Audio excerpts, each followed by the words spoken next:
Command Center access granted.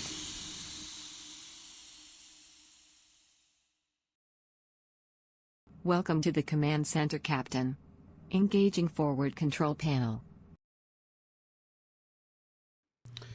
All right. So welcome aboard this here vessel known as the Jelly Roll, or at least it is at this particular moment. I don't know. Love that. It's as good as I got. Welcome to Game Jelly Night. Let me get Ludum here to join us. Let me switch up my display so we can add in some more screens and all kinds of fun stuff here. Boom. So we'll do that, and then we'll do that, and there we go. Welcome in, Sir Ludum. How was your week?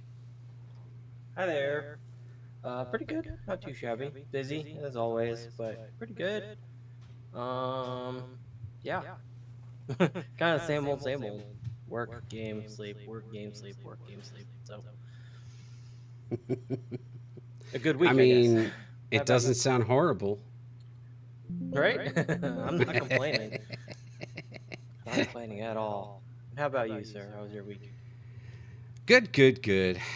Just keeping busy on projects for sure. So, yeah. Right on. Yes, indeed. What's all about? Right on. All right. Let's see. Should we? I'm thinking maybe we should do the forward screen. I think we'll probably have a better setup. So let's move us to the close-up view of our monitor, and then we'll swap the main screen and where you're at. So we'll go put you up there, and then we'll put I'll share that screen with y'all. Maybe zoomed up a little bit. There we go. Your camera is really blurry. I don't know if you want to adjust your settings. Oh, yeah. Thank you for reminding me. It sucks I have to do this like every time. Really? Dang. Yeah. Hey, that's better. Boom. Boom. That's like instantaneous. That was awesome. Yeah, I have to do that every time, like in that little chat thing. Fun. So thank you for the reminder. Yeah, absolutely. Well, welcome to you, sir, and welcome to those who have joined us this evening. We are doing our Game Jelly Night. What the heck is An anomaly that? has been detected within range of our scanners. Collecting data now to determine potential threats. I'll fill you in as soon as Jedzia finishes this scan. Assessment of potential threat complete. Danger is minimal. Returning to condition status blue. Cool. So, yeah, Game Jelly. Basically, it's not your typical game jam.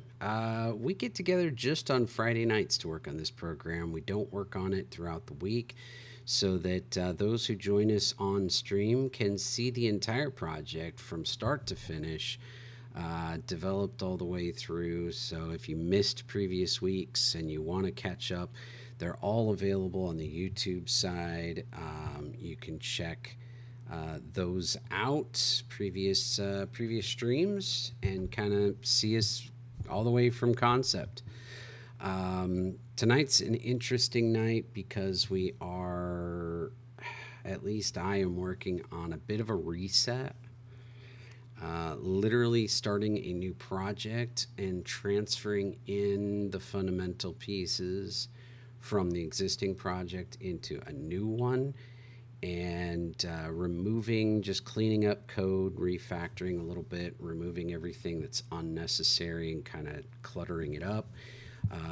Going to work on restructuring a few things that can be built better, and just overall kind of a fresh, clean start, especially, it'll give us a chance to make sure that all of our HDRP settings are good for setting up good environmental conditions and lighting.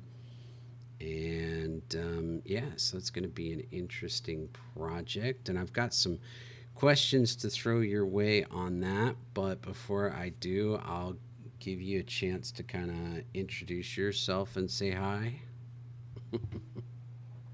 Hi, I'm Ludum, doing 3D art design. Why do you laugh every time I introduce myself? I, it was just your hi. like, Hi. like that was all we're going to No. get. Well, you know how I roll. Yeah, so I do 3D art and level design and stuff, and depending on how tonight goes, because you're starting a new project, so I shouldn't do any of the level design work on the old project, right? Because we're swapping it over. So in the meantime, I will probably be working on just 3D models and waiting for that project to get kind of set and Okay. kind of go from there. So that's a great segue into my primary question for you is how do you want to do this setup in here in terms of, okay, like I think that the idea of having a different scene for each segment of the track is the way to go for multiple reasons. One, it's going to allow us to work on different areas and not interfere with each other and have conflicts. Um, Hmm. Additionally, it's going to allow us to eventually build that modular system to our track that we talked about. It'll make it nice and easy to drag and drop that in. One of the pieces I want to do with this new setup is a scene manager that basically can determine when we need to unload and load scenes to add to upcoming track and so forth. Um, and we'll do it all additively. So we're not switching scenes, we're actually adding the scene to our primary one. That way, we're just sort of layering it rather than like completely unloading and loading a scene. Um, Okay. but my question is like, do you, this whole thing of restarting was my wild, crazy notion. And so I don't want to inflict more work on you. So, like, do you want me just to transfer what's there directly as is? Or do you want to go through and kind of clean it up as I'm doing with the scripts and stuff? And so kind of look at it and pull it over piece by piece? Or, I don't know, like, what do you think? What's going to be the most helpful to you? Oh man, that's a toughie. I think the best way to go about it, at least on my part, like I don't mind rebuilding what we have. I mean, we don't have much, down, uh, but like starting with a clean slate and actually having like the level design kind of in mind, at least the start. It would be nice to just start clean, right? And then I can also start working on kind of making sure like as I duplicate and import assets and stuff, it's like I try to manage a cleaner style of organization when it comes to the hierarchy and all that stuff as well. Um, so I don't know, like I don't mind starting off just from scratch when it comes to the art because we already have the assets, so I can just re-import everything. That won't be a problem. Um, I that mean, I don't. way, you can Okay. have everything set. Yeah, I mean, I'm fine either way. I just don't want to like. I don't want to force work on you. Like, if it's if you Not prefer at all. to just drag and drop and go with what we've had, so that you're not having to backtrack, I'm fine with that. But if you, I didn't want to just do that because I know you're sort of like me in that sense, where getting a clean slate is kind of a nice feeling, where you kind of learn from where you've been, and even though we're kind of mirroring similar to what we already had, we're improving on it as we go, you know? For sure. Yeah, me Yeah. starting from scratch, this is gonna turn out better, anyways. Okay. So I don't mind it at all. You Okay. know, I prefer a clean slate. If you're gonna start clean, I'd kind of like to start clean too. You got You it. know, All right. it'll just turn Very out cool. better. All right. I am fixing up a couple. Let me get in a couple more scripts that are kind of causing some errors, just because they're referencing other scripts, and so that's one of the things I want to be able to clean up is make sure that they're not so dependent on each other. But um, anyway, as soon as I can get to that point where I can get everything saved and compiled, then I can make sure you have access to the project so that you can jump in. I already created empty scenes for the. I created empty scenes for the lobby, the starting block, the. I called it the mixing bowl, which would be like that entry ramp and the bowl arena, and then Okay. the marketplace. So I created empty. They're just Okay. literally Cool. empty scenes. There's nothing in them at all. They're just there to start adding to. So I'll stay once I push. I'll stay focused on the fundamentals scene, which is where I'm putting in all the managers and player controls and all that kind of stuff. And then I will, you can work on any of those scenes that you want, and we won't be clashing. So, Sweet. Sounds good. I'm all just gonna right. start from the beginning and go from there. Start at the beginning, a very good place to start. Yep. So, yeah. Don't worry, this is gonna turn out better. All right. It's already getting there, but this is gonna turn out better. Yeah, yeah. I mean, I feel the same way. And it's weird because I'm someone who absolutely hates taking steps back.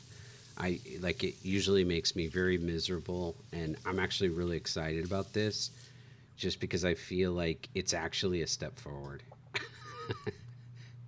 That's good. That's the best kind of step backwards. Right? It's like one of those things where it's like you like about to take a step forward and you turn around really quick. So, you know, so technically you take a step backwards, but you're going forward. You just have to turn around again. That's it. All right, cool. So, yeah, I'm going to tidy up a couple of things here, and then I'll make sure you get access to this project. All right. I got to make sure that the version control update that Union made isn't going to screw things up. Let's see. Fingers crossed. Because I already saw one message about it, but. Okay. There's just several of these things I know I can do better on, for sure. This whole thing. Might create an event listener for that setup. All right, let's just stay focused on one thing at a time. So as we proceed, for those of you who are joining us, feel free to throw questions in or what have you. One question folks might have is, where is everybody? Travis needed to take the night off, so he'll be back with us next week. But you know, with summer, people got stuff going on, and right now, Attack the Dawn is very focused on prophecy, a very cool horror game that they're looking to release by the end of the year, which takes some commitment right now. And Travis has got some other obligations, so yeah, he'll be back. But cool. I still have one over here. I mean, you are, but not for that reason. You're welcome. I'm trying to be supportive.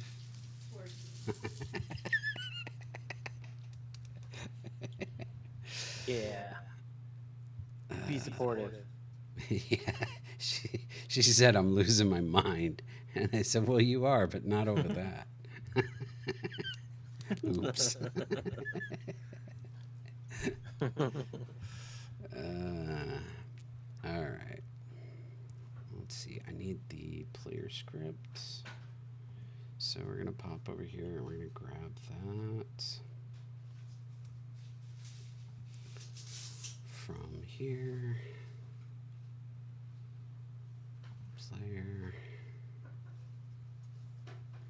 Oh, yeah. We can clean this up a lot. All right, cool. So,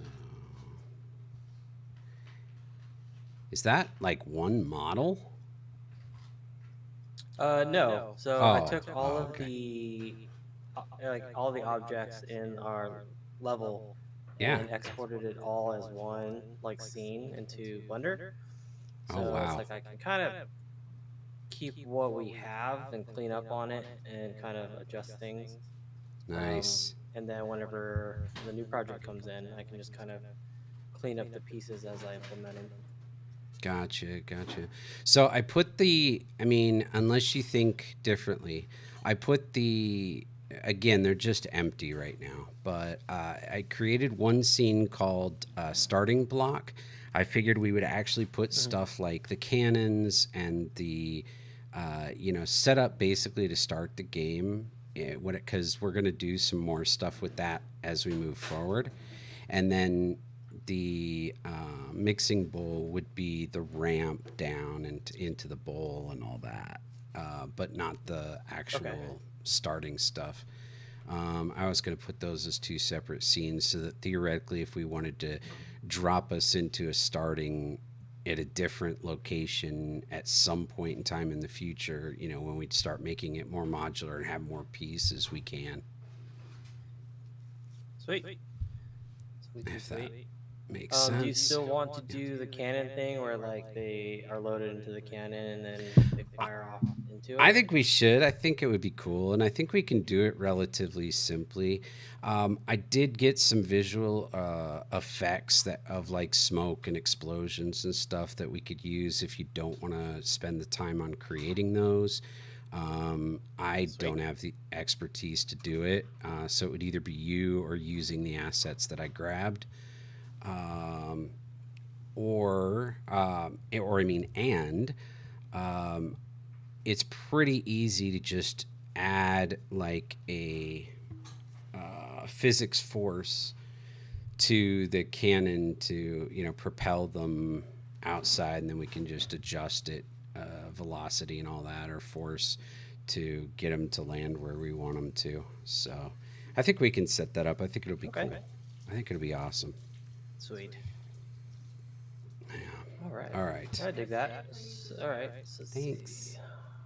Um, okay. So it's the start spot. Clear. So with that said, so if the marbles are going to be shot from a cannon, right? So they're going to have velocity kind of like forward and arcing up. So with that said, it might be awkward for them to land on a downslope, right? Would that be kind of weird? I don't think it hurts any. Do you want to make it a simpler, like a shallower slope? I mean, I think once it lands, Hmm.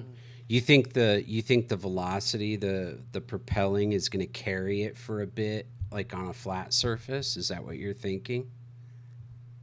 It probably No, I would. mean, because like if you think about it, like if the marbles are like shot and then it's like the landing would have to kind of like we have to like really make sure that the landing is like pristine, I guess. Not really.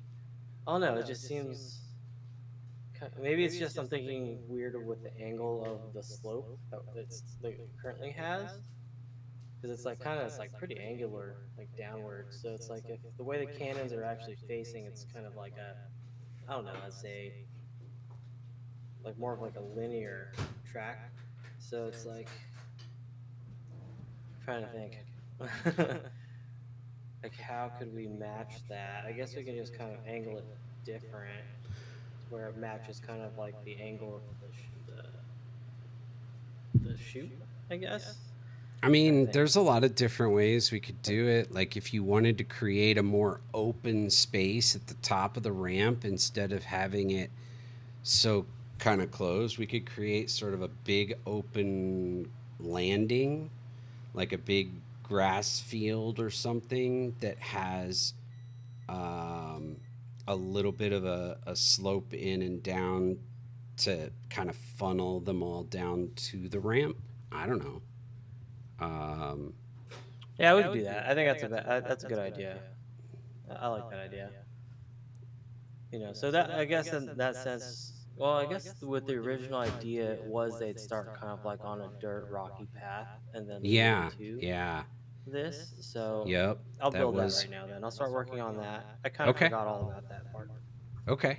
Yeah, that was. So I do Okay, cool. remember Yeah, we were gonna have that dirt path or something leading.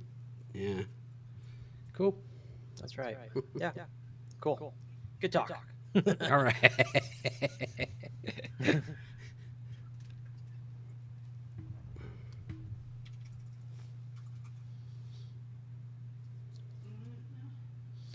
You know what would be almost kind of cool would be if the starting point. Here's just sort of a thought. So imagine a hill in between the castle and the starting where the cannons are. Okay. Mhm. And the hill is high enough to block like not the entire view, but like you can see the top of something. So you see kind of where you're headed, that there's a castle there or that there's, something ahead over that hill, but you can't fully see it. Mhm. And then as the cannons fire and the camera follows them up into the air, you get the reveal of as they're shooting through the air over this hill of what they're headed towards. You kind of get that full picture. It might be kind of a All cool right. Yeah, reveal. I don't know. agreed. Just I think that would be really cool. okay. I dig that. Yeah, man. Yeah, it'll be visually appealing too. Yeah, You know. it's like when you're driving into Vegas at night and you're coming out of nowhere and you come over that hill and you can Yes. see all the lights of Vegas and you're just like, oh, that's so cool, Yeah. Yeah, I think. Yep, I know exactly what you mean. Okay. Yeah. It'd be cool to have sort of that moment, like, oh, here it is. We're starting. I see it. Boom. Be Yes. a nice little visual I like start. that. Let's see. So I'm trying to think now. How I also this liked your idea goes. of putting like banners and stuff along that path, maybe. Yeah, I think that's Yeah. a way better way to go to kind of start it off too. Yeah, I think The the banners. torches will be cool, like in a different area, maybe. Hmm. Like they look good in Agreed. there, but I feel like that first lead in, maybe, we have the opportunity to change it up just a bit. I don't know. Hmm. Absolutely. We Don't gotta get me start it wrong. off right. Love the torches. I think they're awesome. I just think, maybe more insidey. Um, Yeah. they worked with what you were Agreed. doing with all that fog and stuff, but if we're going to make it a little bit more, you know, maybe we should, if we're going for that kind of majestic starting look, maybe we should do this where it's either sunset or sunrise. Might be kind of another cool thing to do. I don't know. Yeah, that would be neat. Yeah. They do have like day of time packages, I think. So, if we wanted to go that route, we could like play around with, times of the day and whatnot. And then that would allow us to have variety and different like kind of skylines and stuff. Food for thought on that. That's true.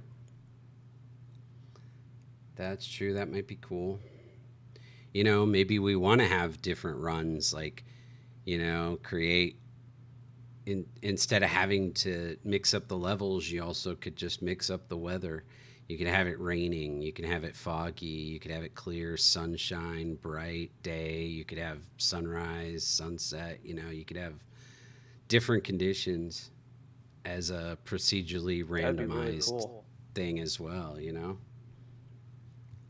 Yeah, that would be really cool. Like if it's raining, you can add a little bit more of a slide to, the environment, Ooh, kind yeah. of change the physics a little bit, You could even do a winter one and throw some ice in there.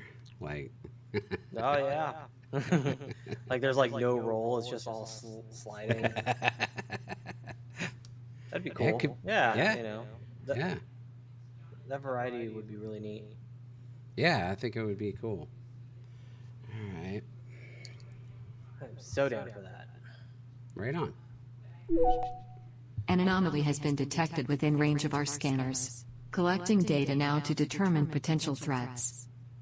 All right.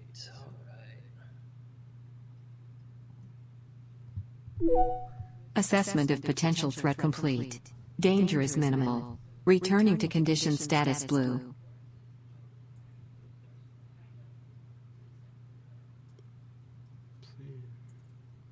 Scripts.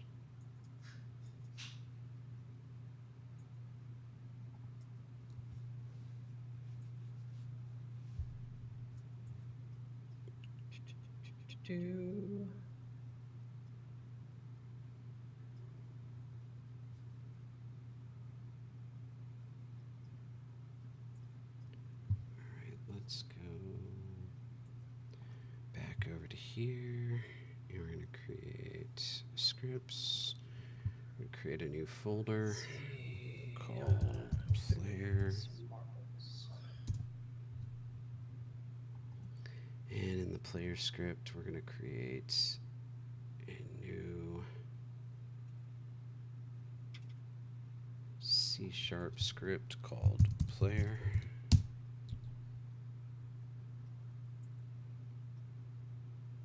And we're going to open that up.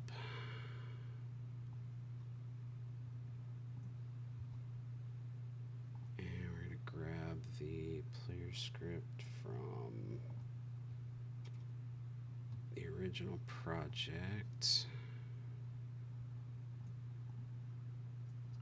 Copy.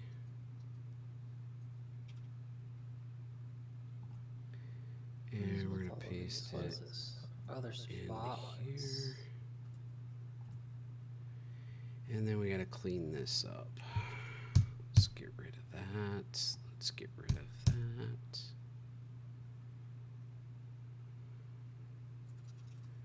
And let's get rid of this.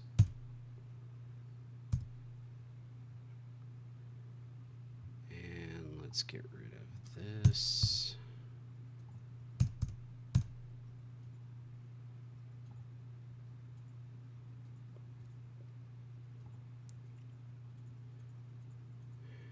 And let's get rid of this.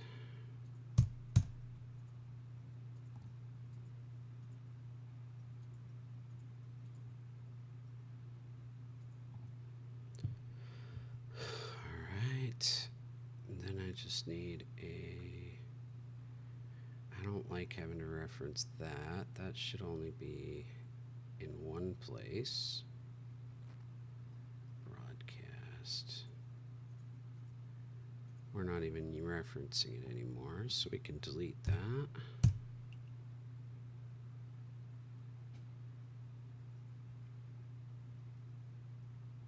What is this? What's this dotted line here?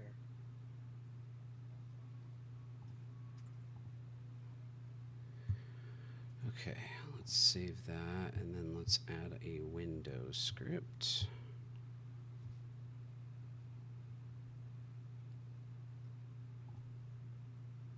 Back in here.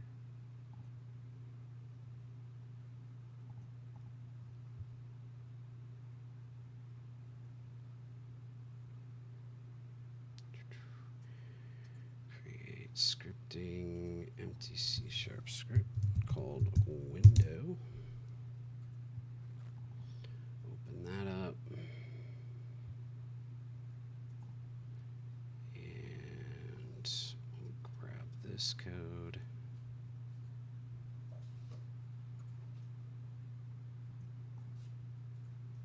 Copy.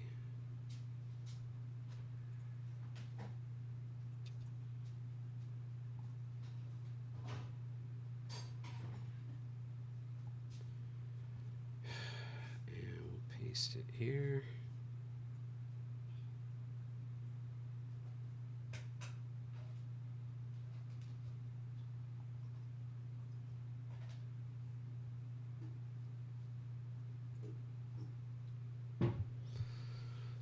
Alright, so that's a lot of space. Alright, we can delete this. We can. Oh, I'm going to leave that for the moment. Oh, BRB. Alright. My mic not want to work? Why?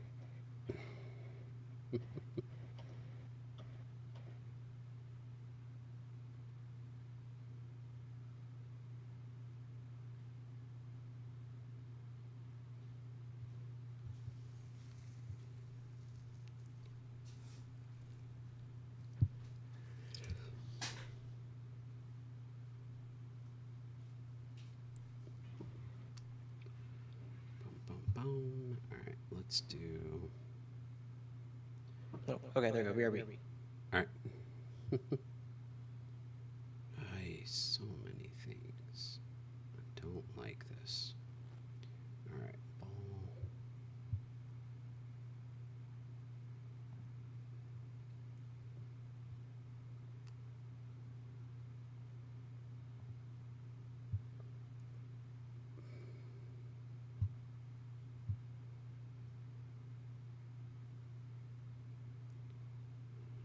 Alright, we're going to go into this environment and we're going to create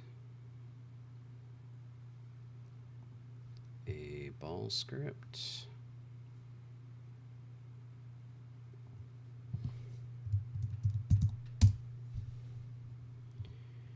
And we'll go to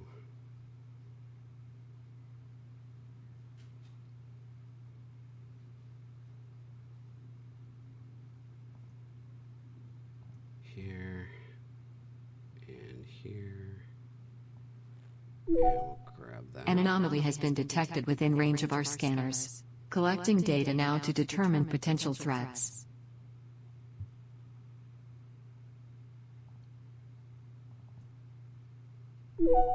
Assessment of potential threat complete. Danger is minimal. Returning to condition status blue. Hello, hello, and welcome in to anybody who has been able to join us. Thanks for hanging out as we work on our Game Jelly project, which is Royal RumBALL, an RPG themed marble race / pinball / Mario Kart style game. Alright, I think that is set. Sweet. What are we missing now? Panel. We're missing a panel script. So we're going to come here. Nope. Wait. There we go. Panel script is for what? Do we really need this anymore?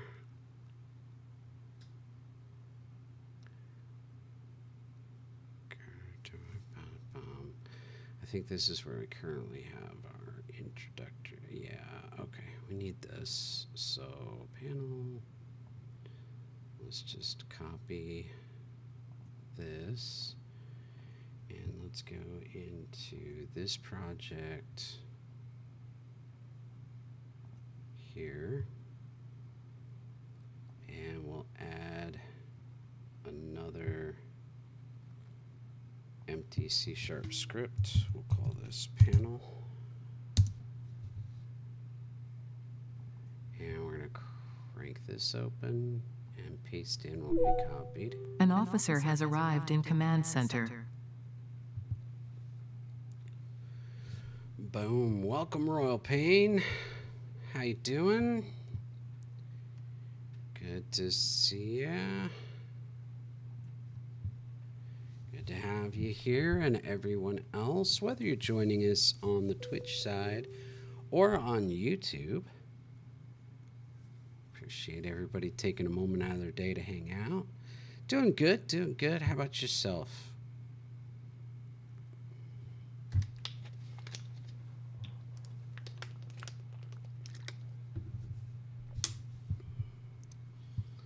Boom. All right. An officer has arrived in command center. An anomaly has been detected within range of our scanners. Collecting data now to determine potential threats.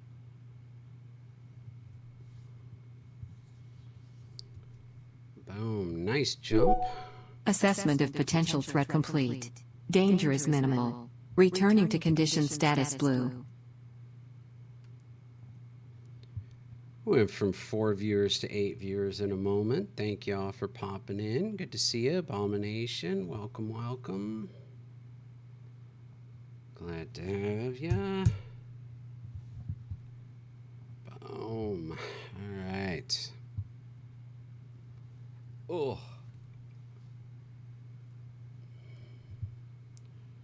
All right, panel. Move this one over a bit there. All right, now, does that clear all the errors at least? Is that, scene manager. Okay, player manager, we got a lot of extra junk here. Well, this is the rotation though. I think we can just get rid of this. Rotate. We can get rid of this line. All right.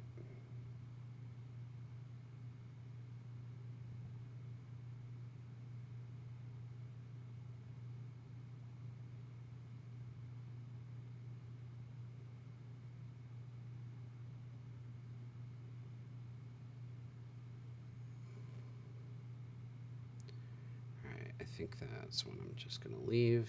All right, save. All right, do we have all the errors out of this now? So, oops, nope, there's some there. Man. Music manager, UI manager, track manager, door one health. You know, I'm just going to comment these all out for the moment, so that I can get this at least set up. I also don't want to just keep adding everything that we have, because part of the point of this is to clean up as we go, and that's hard to do if I just import everything blindly. So now that I have it compiled, I'm gonna try pushing this. We're gonna go. Hi, Royal Pain and Abomination. Woo. What's up, everybody? And we're gonna go to version control. Select everything.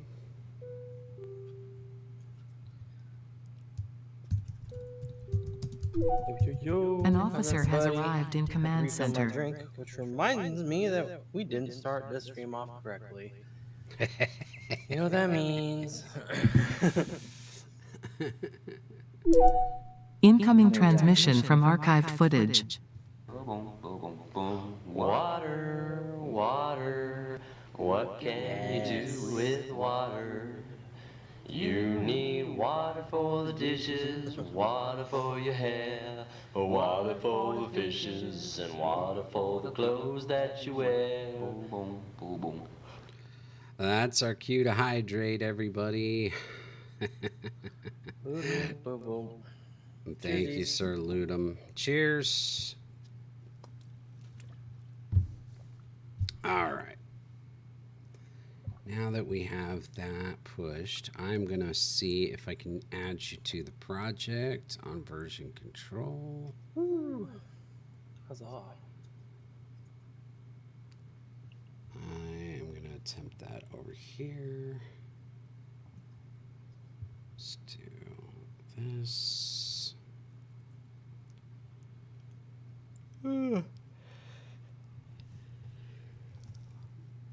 Okay.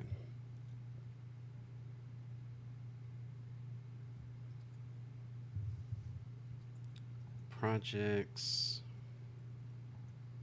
This one. I think I have to add you to members. You're already added there. How's everyone doing tonight? How was everybody's week? Wanna have a Right. fun Does that chill mean you week? already have access? Royal RumBALL. Nope. There it is. Add members.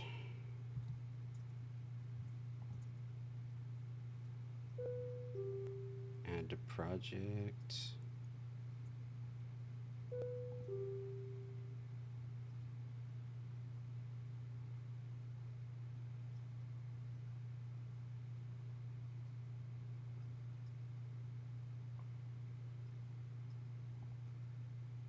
What? Doing all right. Doing all right. Thank you for asking. You know, same old, same old. You know, lived another week, so can't complain. All right. Got to work on game stuff and what? Oh, When you get a chance, no rush, no pressure, just whenever you feel like it, see if you can get the new project. add project from repository. What, the Royal RumBALL? Yep. Right on. All right. Where do I want to put it? Not in Exiles Eden. Nope, not there.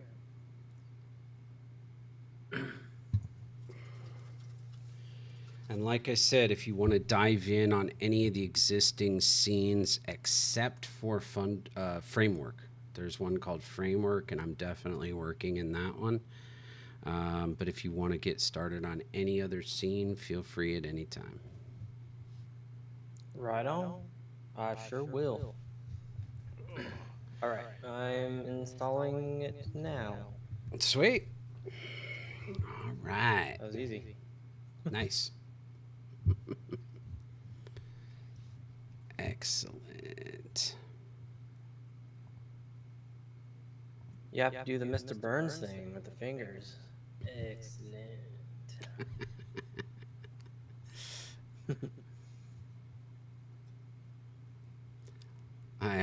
My brain went to a totally different place. I was a little older. That's why. I was like, excellent. Party time. Excellent. Oh, oh my gosh. Wayne's World? Was that Wayne's World? Yes. Very good. Very good. Nice. That's a good one. Yeah.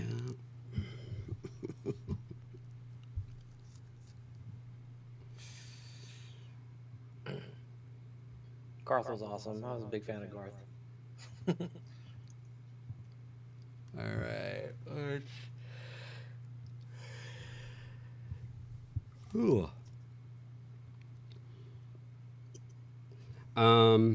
I didn't add, we need to add some more folders in here. Like you're going to want to add, if you would please, an import under assets. Okie dokie. Just go ahead and add an import folder.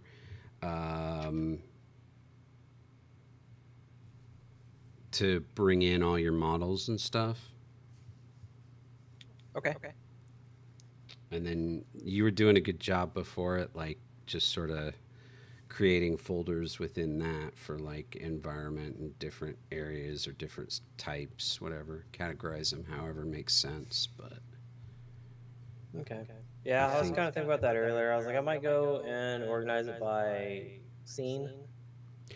the only problem with organizing it by scene is you don't know like what you're going to reuse in other scenes later on. So it might start to make less sense if you go by scene. That's true too. Yeah. Yeah. But whatever works for you. I don't want to try to dictate how you organize.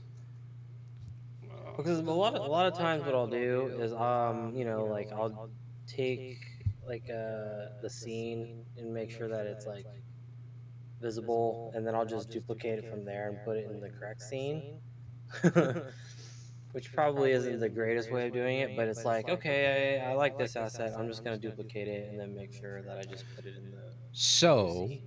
On that, what I would recommend doing, in addition to your imports, I think you were doing this to an extent, but maybe you want to do this at a higher level, is you want to create your imports folder, but then also create a prefabs folder. And you essentially want to do the same thing with your prefabs. And what I would personally recommend is just every time you import a model, create a prefab with it and drop it over into, because so your import section will be the raw models where you can change import settings if necessary.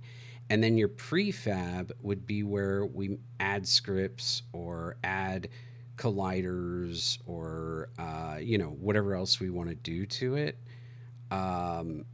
and then add it to your scene from the prefab, because if you do it that way, number one, you can use those prefabs at any scene you want. It'll already be created for you. You don't have to duplicate it from another scene. Number two, it will make things a ton easier if we decide to go back and change something. Like, let's say we decide, hey, we want all of our walls to, I don't know, glow in the dark. Then we can just go back and change the prefab, and now they all do. You don't have to go back and change every wall in every scene. You know what I mean? So then, okay, all right. So then with the prefab, like say the wall glowing element, right? So let's say if we had a wall and I create a prefab of it and we had like a wall glow blue, right? That prefab would just be that one prefab that glows blue. So then technically if we wanted to, we can create another prefab from the raw model and say glow red. And now we have the two prefabs of the original. We can adjust each one separately. So yes and no. You can do it that way. You can do it that way, but there's an even better way. So let me swap this on the screen. I'm gonna throw my screen up on the big one, and I'm gonna move you down on screen main. While you're doing that, so it's like in my mind, it's like if we had one prefab, we could just change the material on it instead of creating another prefab. That's one way to do it, right? Correct. That's true depending too. On depending on the properties of what we want, whether it requires a new prefab or just a change in the material or the properties of that prefab. Correct? An anomaly has been detected within range of our scanners. Correct. Collecting data now to determine potential threats. Okay. Good to know. Good to know. Assessment of potential threat complete. Danger is minimal. Returning to condition status blue. What's that? So I did make a note here to make a prefab of every model that I put into the scene. Yeah, I think it's a good idea. I think the only time it would feel like a waste is if you're putting in something that's super unique that you don't plan on ever doing anything with. But I feel like that's such a one-off that you're probably just best off creating a prefab with everything, and then you can always reuse it without ever having to go back and modify the OG. But let me just do a quick demo because I know you're not used to Unity as much. Um, Mm-hmm. so I'm I'm just in this old scene here, and I'm just gonna click. I don't want to do it in the marketplace. I think okay. If I just add I'm just gonna create a cube.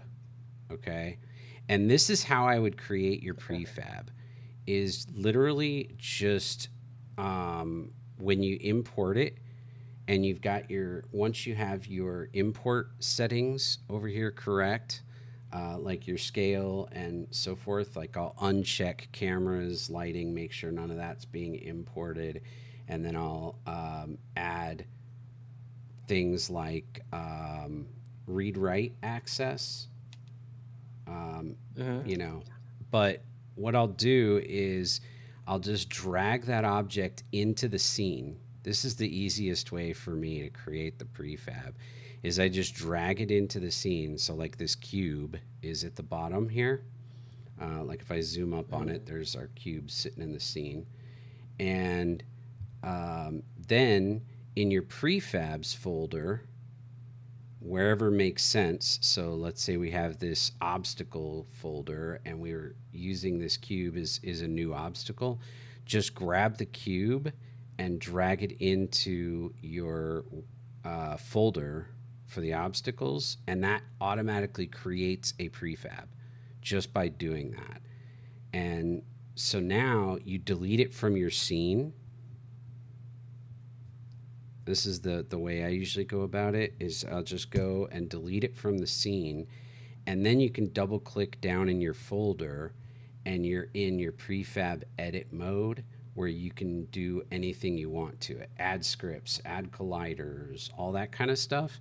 And now whenever you drag this into your scene from here, it has all that stuff attached, right? But let's say for example, so here we have this cube and you've put your material or whatever on it. We've decided, let's like a wall is a good example. You make this is a wall, Mm-hmm. but you decide I want to create a wall, but it's going to be a little bit different. Like maybe my tiling is going to be different on it or whatever, but it's still a wall.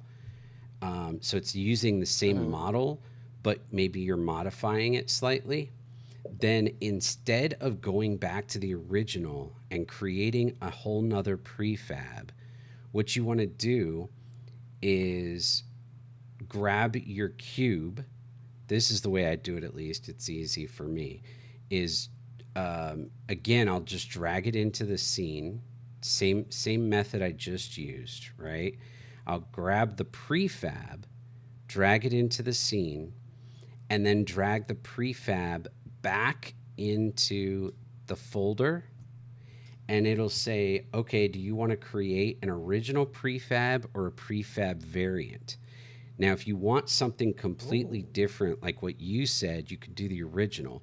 But what I recommend is, like in the example of the wall, you have, like here, we could have cube, and then we could do a prefab variant, and we could call this, cube, I don't know, whatever, spinning. Okay. And then we could do the same thing Mm-hmm. again. We drag, I think you can right click on this original as well and just do create prefab variant. Yeah. Like that. Okay. So it creates another Mm, one. okay. And so now you've got the original cube and you've got two variants, right? All three of these are Mm-hmm. prefabs.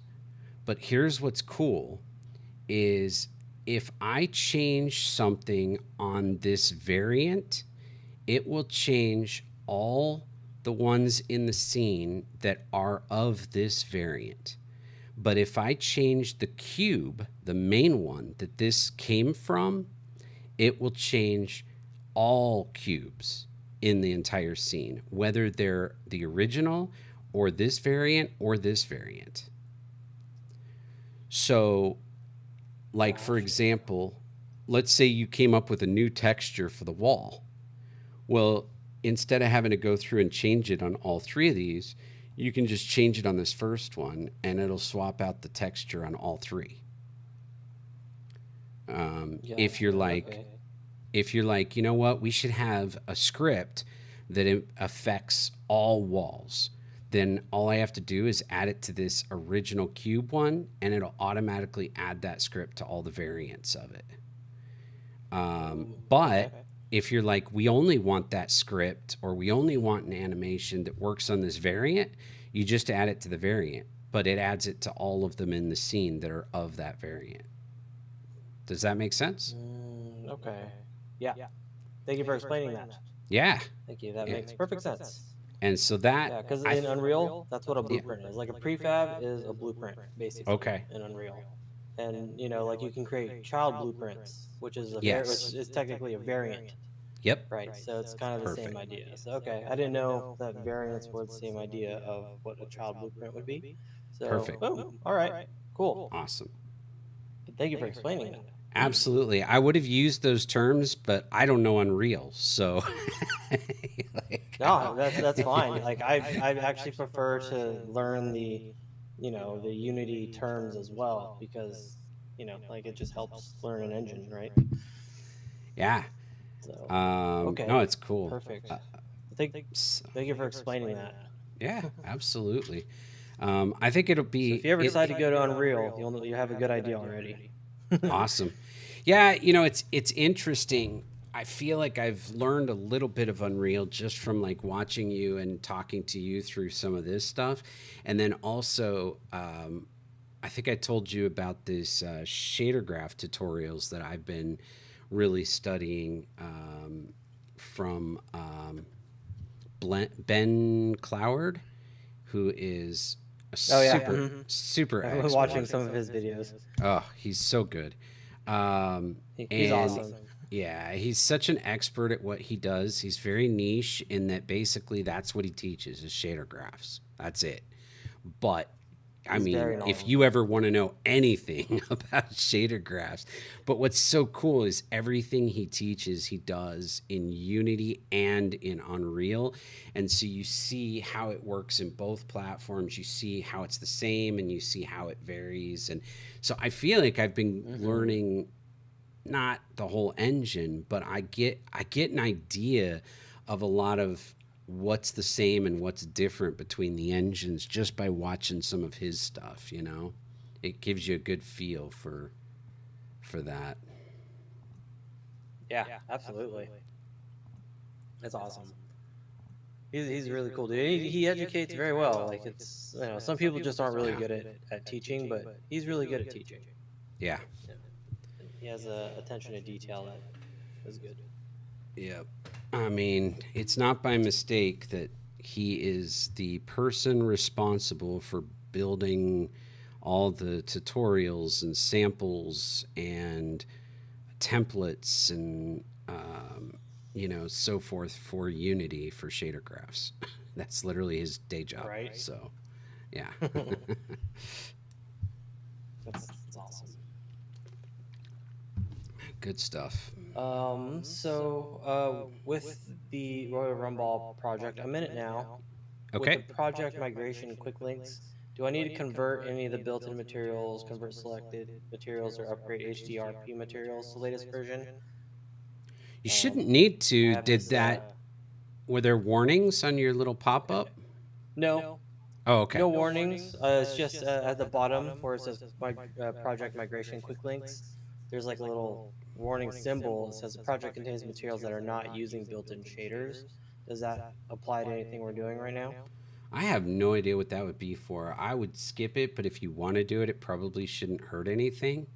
So, because I haven't even brought in anything that would have shaders or anything. I haven't brought in any Like when you open the assets. project, do you get this here at the bottom? I don't know if you Yes. can see it on my screen. Yes, I do. You get that? Yes. So then I will just ignore it then. If you're ignoring it, I'm going to ignore it. Yeah. Cool. Cool. But yeah, I didn't get any errors or anything outside of that. So good Awesome. to go. Should be good. So, All right, so yeah. now the main level here is, okay, we have framework, lobby, marketplace, mixing bowl, starting block. So mixing bowl is do you basically castle track. Okay. Although there's nothing in it, so it's hard to say that because you're going to make it into whatever you want to make it into. But the concept was that mixing bowl would basically be what castle track is now, and that main, what was called main, I've called framework. Okay, cool. Like that's where I'm putting all the managers. And, okay, so yeah. So main also contained castle track and all that, right? Does framework do this work the same way? No. And I definitely want to keep them separate. Okay. I don't want to put any track elements in the framework. I want to keep that only things like the managers that are handling the player, the Twitch stuff, the, all the various, controls and UI and all that kind of stuff is going to go into that framework. Mm-hmm. So all the actual elements, track and so forth, should be in those other scenes. The only pieces that will go in the main will be like the players, like the balls. Okay. So next question, do we want to have a container for the specific scenes that would contain lobby, marketplace, mixing bowl, starting block, like one scene that contains all of them? Like that way it's like they can be interchangeable within that scene? Or do you want me to work on them each individually in that sense? I mean, I would work on them individually. If you want to see them together, all you have to do is drag, like, let's say you're working on the mixing bowl scene and you want to kind of align something with the marketplace. You can just drag the marketplace scene into your hierarchy and they'll both be in your view to work on so you can see them together. And then when I'm done, would I have to go and if I was working in mixing bowl and I added marketplace, when I'm done, should I go back and delete marketplace? No, I mean that's technically marketplace would exist in mixing bowl, right? No, you're not actually adding it into the scene, into the other. Okay, when you do that, you're not adding marketplace into the mixing bowl scene. You're adding both scenes to your working scene view is all. Okay, so the hierarchy technically isn't like okay, because like in Unreal Engine, like you have like a level and a sub-level, right? And the sub-level exists within the main level, right? So the hierarchy doesn't technically work that way, where the hierarchy just contains like a workspace, and each scene can coexist on the same level within that hierarchy. So dragging one level with having one level open, dragging another one into it, technically isn't making it a sub-level of that level, correct? As long as you don't drag it in as a child object of the scene. Right. Does that make sense? Okay. Yes, yeah. That makes sense. Okay, so they can exist on the same hierarchy level, not child, but both like, let's call them both parents, if you will. Yes. Within the hierarchy. Yes. And then technically opening the marketplace again next time wouldn't have the other level as correct. Child, if you will. Right? Correct. Okay. I just want to make sure. Yep. Cool. Yep. Got it. An anomaly has been detected within range of our scanners. Nice. Collecting data now to determine potential threats.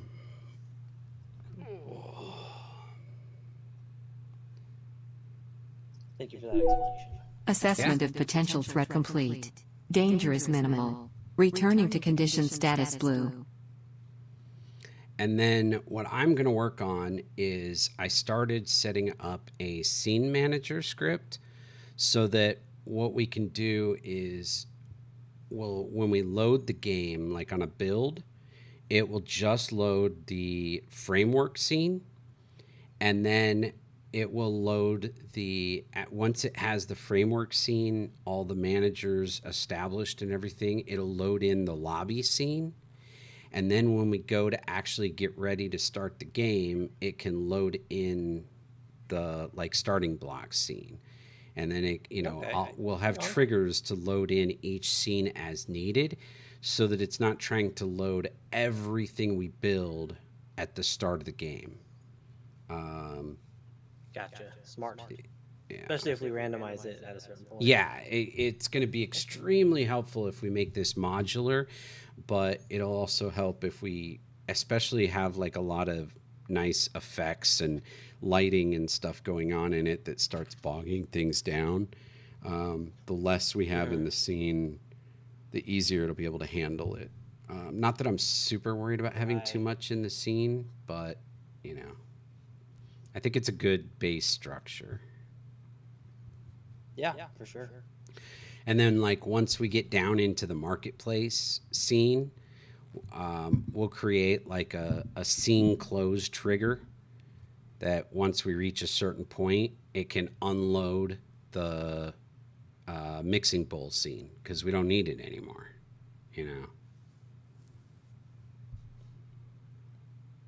Yeah. No, I get what you're saying. Sounds pretty efficient and easy to work with. That's what it sounds like. All right. Let me swap this up. I'm going to put you back on the big screen. So there. All right. Let's see. Main the screen. Guest 1. Don't get your hair all on my drink. Control center 2. Right screen. There we go. All right. Sweet.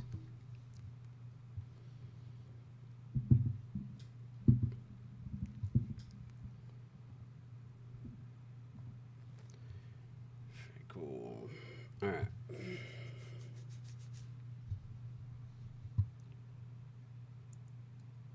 So there. You want attention in the most worst times.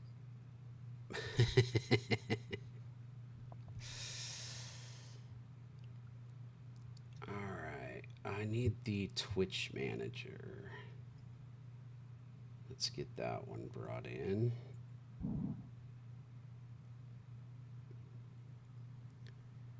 So we're going to go to Game Jelly Projects. Swap over to this one. You're not gonna let me work, are you?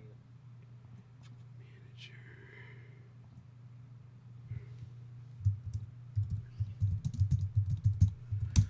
Twitch manager.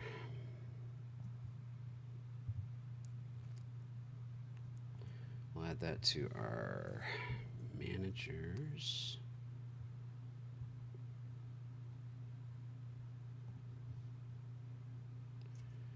Create mono behavior. Twitch manager. Okay.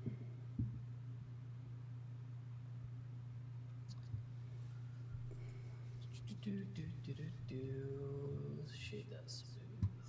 Okay, let's see. What's the layer? And we'll drag that. An anomaly has been detected within range of our scanners. Collecting data now to determine potential threats.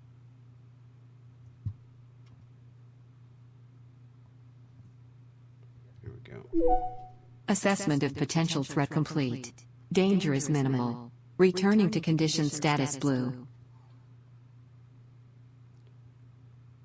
Twitch manager. Here we go. Copy all of this.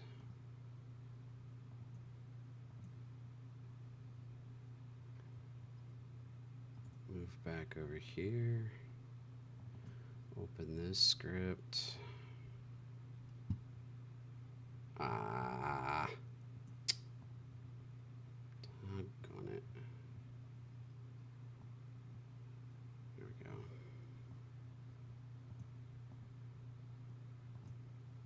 Paste. Okay. Static. Touch manager.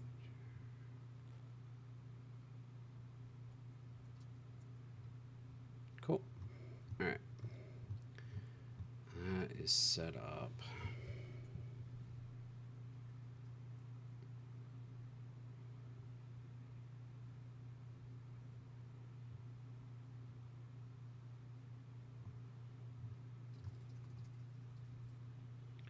Save.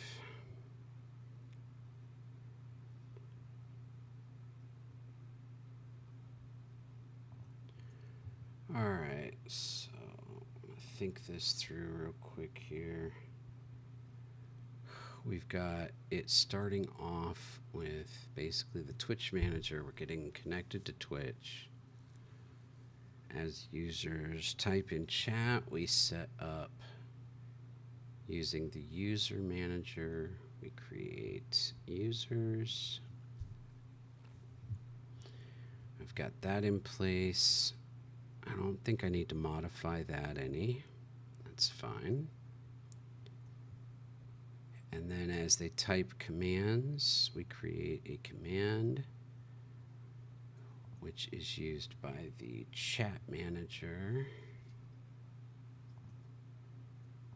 And I think we're fine with that for now. Chat manager. Let's take a quick look at it. Chat. Yeah, it's fairly straightforward and efficient. I think at this point we might modify this later on when we have a list of commands. But this will work. All right. So then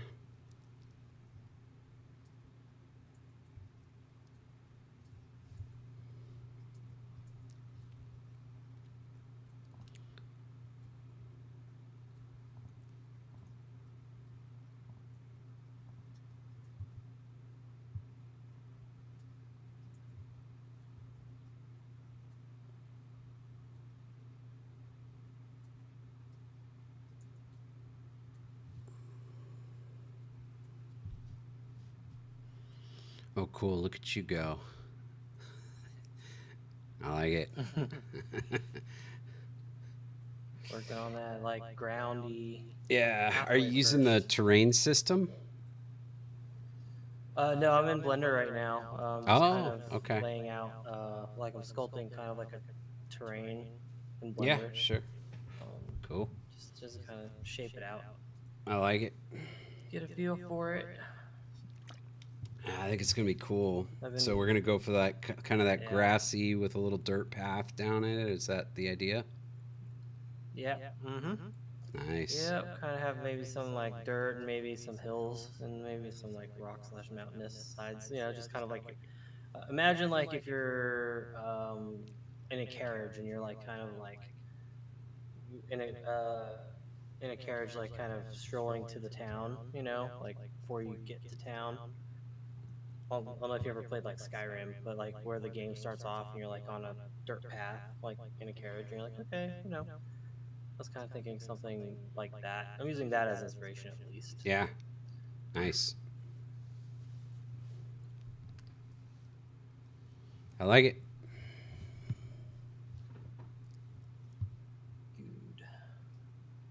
Good. It's the goal. What you like it? All right. So now we've got.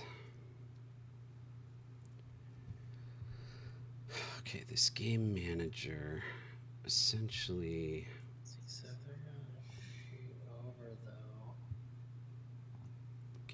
manager. So we actually want a bigger hill, I think. This is fine. I have to keep the camera angle in mind. So It's we like we're start it flying in as the a air. rolling.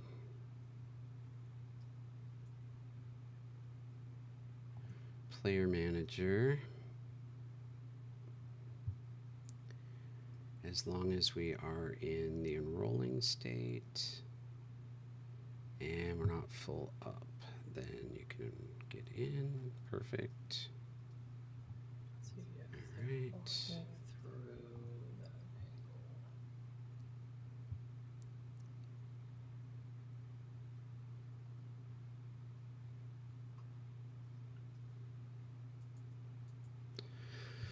So what we'll probably do for the music, I know Travis isn't here, so we'll get the stuff from him next week, hopefully. But what I'll probably do is create like a listener.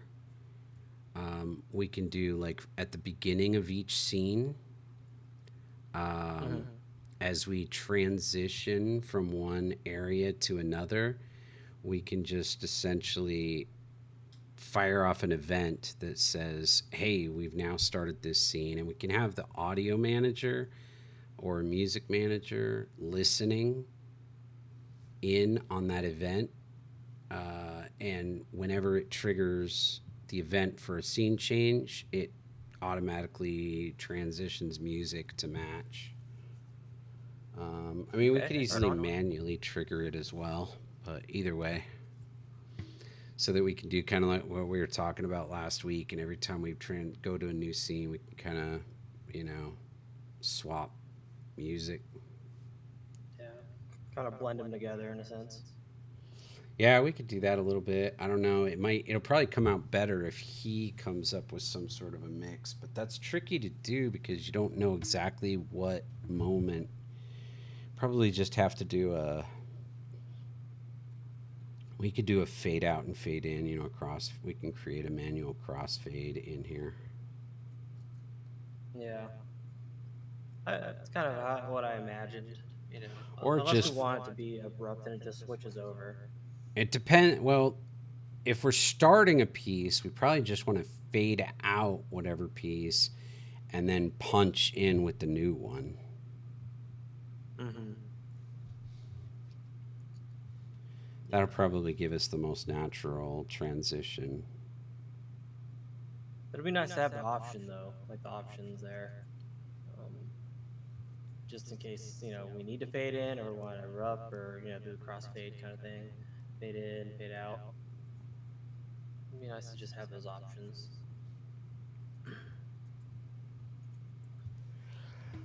All right.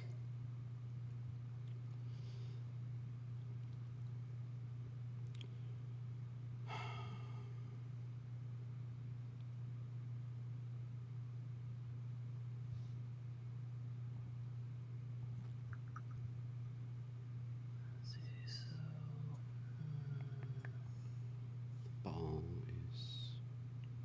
So there, are you holding my hand? Base, ball material.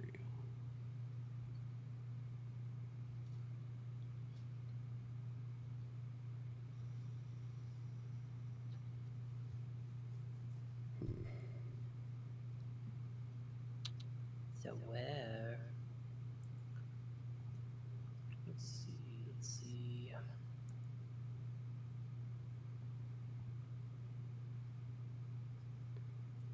All right, and then I'm going to do this a little bit differently. We're going to create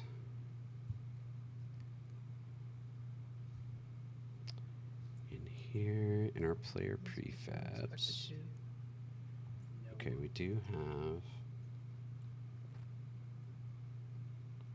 a ball.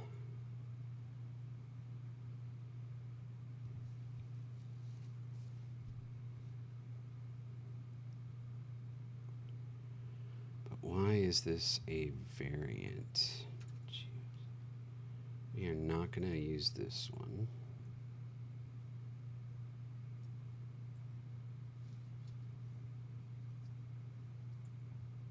Animator controller.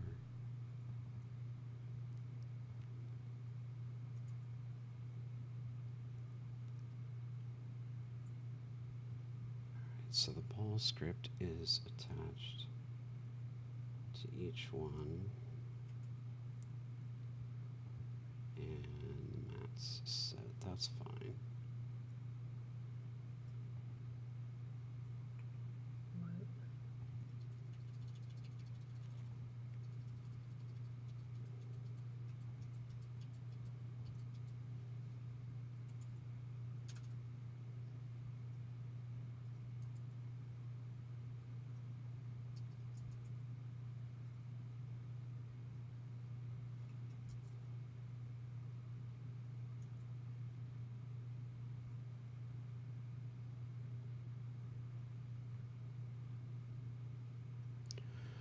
All right, let's see.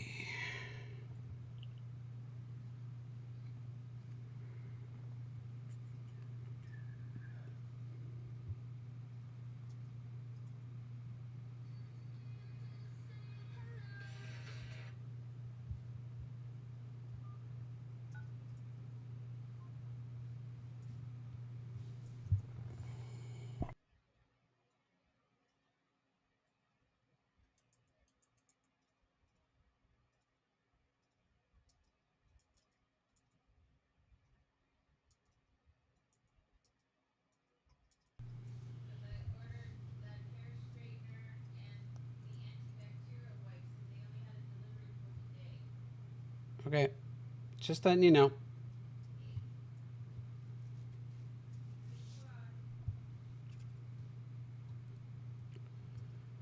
Okay, let's do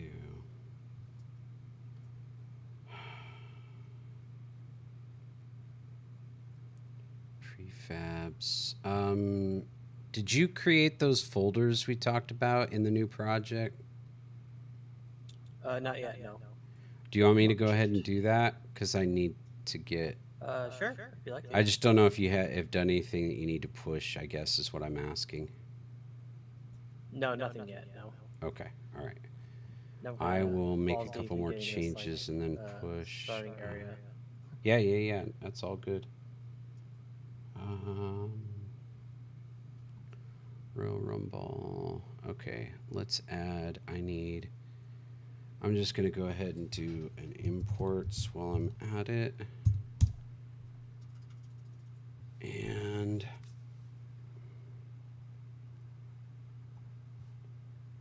create a folder. I'm going to do an images. And I'm going to create a prefabs. Okay.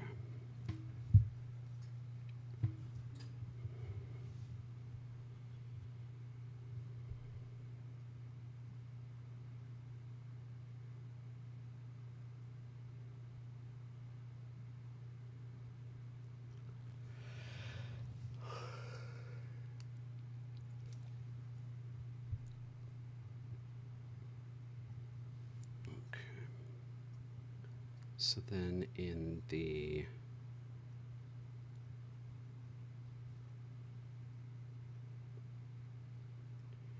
now here's what I'm wondering is if I could do, I don't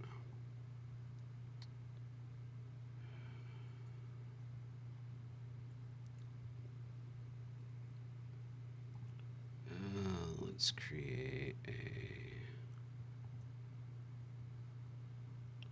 Oh, what did I do? Did I put them all in the wrong place? Scenes, scripts. Oh my gosh. Okay, move this folder up to here, this folder to here.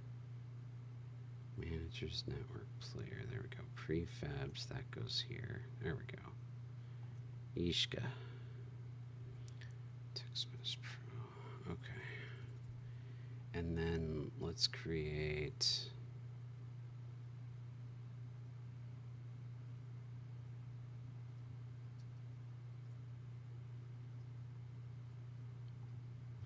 Another folder for tools. this in there. And let's drag this in there.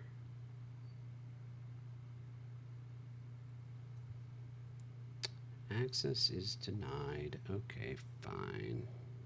Whatever.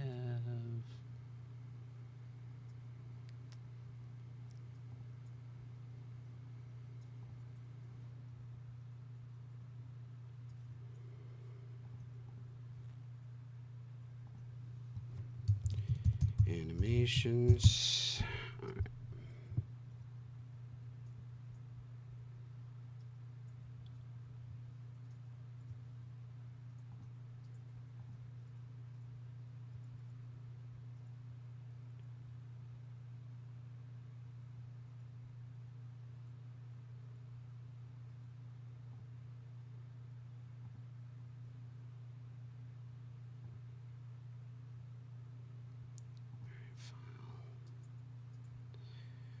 I'm just going to go ahead and push this for the moment.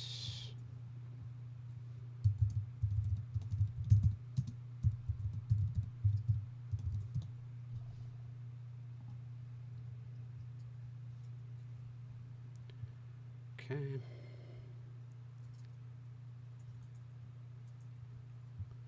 Next step.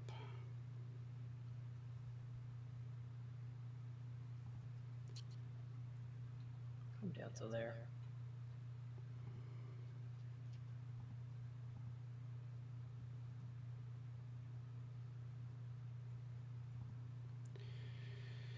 So here's the thing. I don't need.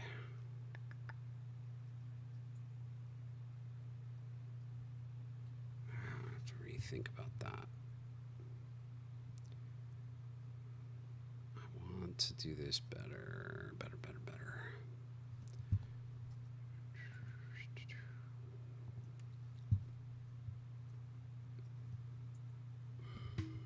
Okay.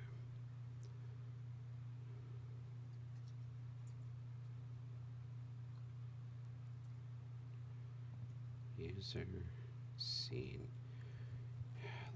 I need to look at this player manager script. This is what. Okay, when we create the, oh, not the player manager, this is fine. What I'm concerned about is the player script. Yeah.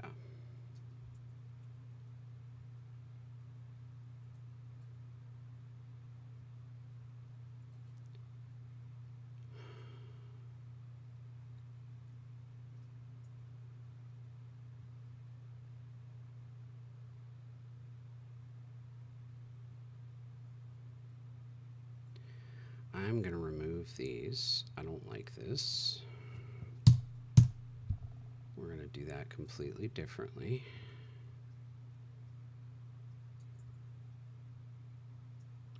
Set up the player.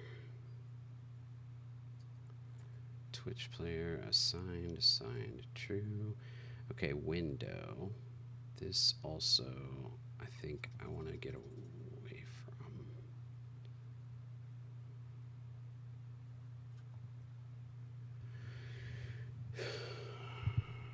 We're not going to do it that way.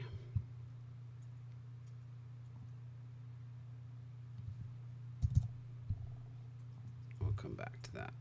Okay, that's cleaned up.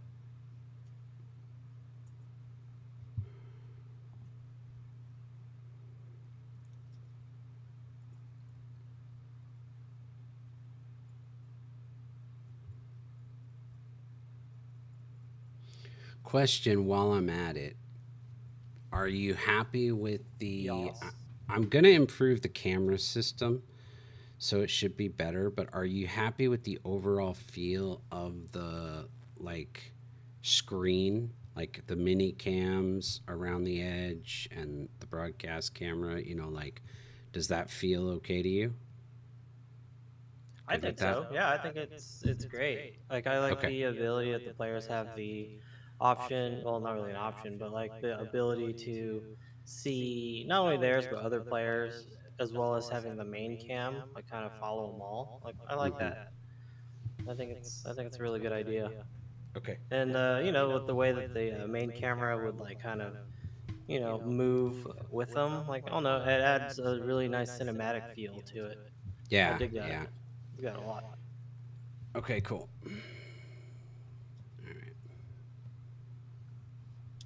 I think it's pretty well designed in my mind. All right, we'll stick with that layout. Overall, there's some tweaks I want to make it better, but as far as a general framework, we'll stick with that.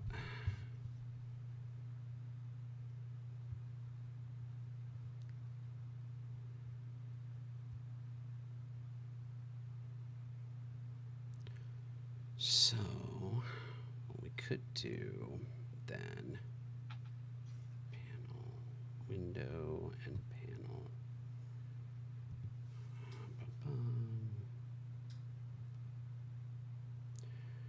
What I want to do is create the window, and then I want to create an overlay.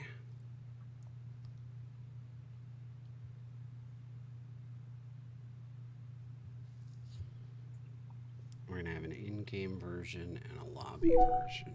An anomaly has been detected within range of our scanners. Collecting data now to determine potential threats.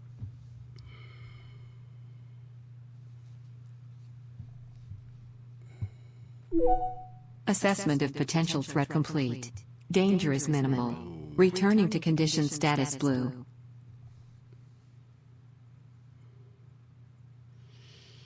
Yeah, I love the feel already of that, like, of what you're doing. Having that kind of lead in like that, I think it's going to be so cool. All right, I'm kind of digging it too. I was thinking having almost like an open, almost like a stone wall with some open doors that would like kind of funnel them into the little drop area here. Sure. Yeah, it's almost like you're entering the town in a sense. I don't know exactly how I will convert this piece of landscape. I guess I could learn how to create Unity landscape material and go that route. I don't know if this would work well with painting in Substance Painter as one asset. There's really not too many. I mean, Unity has like a terrain system that you could use if you'd rather, but like you'd be starting from scratch. I don't think you can take that in there and model it after that.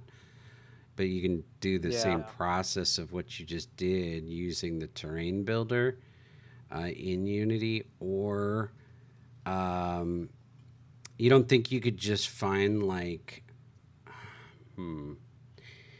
if you just found like a grass, you could just find a grass material to attach to that.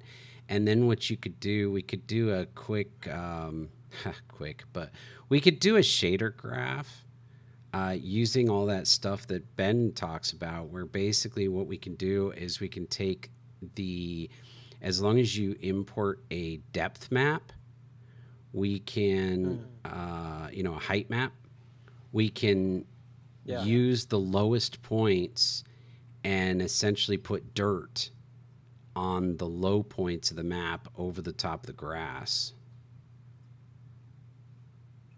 Yeah, and kind of use like a, I forget what they call it, but like it's like using the depth, right? And it can blend in dirt with grass depending on the depth of the map, right? Yeah. So that like the lower it is, the more dirt it is, and the higher it is, the more grassy it is. And you can have it. You just multiply the two textures together. Yeah, like if you're familiar with that, by all means, that'd probably be easier because, like in Unreal, like there's a landscape material where you can apply those things where it's like with vertex painting, instead of it only calculating based off depth, like you can actually like hand paint on the terrain itself. I think that's in Unity as well. I don't know how to utilize that, but it's kind of the same idea. Yeah. But allowing us to paint manually on it as well. I know Which you would can. be really cool. Yeah, the terrain system, if you'd rather do that, you could dive in and mess around with the terrain system in Unity and just do it that way. I'm sure it's very similar to what you're used to in Unreal. but there'd probably be a little bit of a learning curve. Yeah. Or we can go the Yeah, I shader was playing with it, I was playing around with it when we first started the project, and it was interesting. You know, Not as intuitive as I you were probably should have hoping. stuck with it. Okay. No, I mean, but I was new to it. So it's like I'm sure it's intuitive. It's just I don't know how to use it appropriately, right? Fair Where enough. like I was thinking what I could do if I didn't go the landscape route in Unity, it's like I could take this piece here and I could break it up into pieces, right? And I could make pieces of this like terrain modular in a way, so it's like I can hand paint dirt and whatnot, grass, all that stuff, and then I could take each piece to where we can kind of build it using the modular pieces. So if we didn't want just like this two-way path, we can do more than that. And then just kind of piece it together. That's one way I could do it, and then have like other rock assets and stuff along the way to create bumps and such. It's totally up to you. I don't know. There's so many ways to do it. Yeah, Sometimes there I hate really game is. design. I feel like that's your call. I'm supportive of whatever route you want to take. All right. Well, we'll see, because the vertex, if there's vertex painting in a landscape, which I'm sure there is in Unity, that might be a better way to do it. I don't know. Might have to do You some could- research. Yeah, you could probably watch a quick tutorial or two on the terrain system. Yeah. And with your experience in Unreal, you could probably take the tutorial and what you've done and jump in there and get something put together pretty quick that you were happy with. But your call. I probably could. Yeah, we'll figure it out. I think though with the got this. terrain system, it's going to be very similar to what you're doing in the sense that you're just going to basically be creating one big huge piece, but you can, like you said, paint it and all that kind of stuff. You can throw trees on it or whatever if you wanted to. Yeah. Adding foliage and stuff like that will really bring it to life too. Yeah. Yeah, I should probably start looking into researching landscapes for Unity, just for like one to know and two for this area. Probably help streamline the process. I think I like the idea. Just throwing this out there. I'm totally open to whatever you come up with, but I kind of like the idea of it just being relatively plain. That start just being sort of more grassy, open, like where they land originally, being just sort of just a grassy hill basically, and then as they go down the hill, it turns into like a path, and then the path leads to the ramp, the like door, the wall, like arch or whatever you were talking about. I think if it starts like that right there, almost looks like it's a kind of a cavern or like a riverbed or something. It feels like maybe a little Do much. on more flatland then. A little bit, yeah, a little bit more just kind of open, less forced. Make it feel like it's this open world. Anything could happen, even though it is kind of forced. It won't have that feel. Whereas if it's this channel, An it's anomaly gonna has right been off the detected bat within range of our scanners. feel like Collecting you're very data now to restricted. I don't know determine if that potential makes any threats. sense. Gotcha. Sort of a I totally get what we were throwing down. mental thing, Yeah, for Assessment sure. of No, I potential totally thret get what we were complete. throwing down. Danger is Okay, minimal. cool. Returning And, to condition that's status a good idea, blue. just kind of keep it like it's like a flat land, and then have it not so, like you said, straightforward, like what the path is in a sense. It's kind of hard to tell without like the in-game cameras, because like this piece of land's pretty big. So like if where'd that ball go? There was a ball somewhere. I think it's this. So if you throw like the ball up here, I think that's it. That's not it. Oh my gosh, where'd that go? Player, this one, I think. Like if you see the size of it, like it's pretty big of an area, right? I mean, I like that because you got to imagine there's going to be, who knows how many. And I don't know. I like the idea of at the start it feeling big and grand and open, like anything could happen. And then the more and more you get into it, then maybe it starts becoming more channeled. But now you've learned you have choices, and so Right, okay, yeah. you're sort of, I don't know. I'm spitballing. I get what you're throwing down. No, I dig that. I like where your head's at in that sense. Because again, I was making it very channely and very straightforward. But I like that kind of making it look like an actual plain, like a plain, like just a grassy knoll kind of thing as you're coming up to, you know, the castle. It's just like it's hard because it's like this area is like really big. Yeah. And something that I tell a lot of people when it comes to making like levels like this, if you're making something, make sure that you don't stay zoomed out because you're gonna lose sight of like the size of your world. So it's like you always want to make sure you go to the player perspective often Yeah. and see exactly what the player is looking at because when you look at it, it's just from a camera perspective, like from here, it's like this is a pretty big field. Yeah. So as they're rolling down and you see that castle, it's like okay, it's actually much bigger than it appears.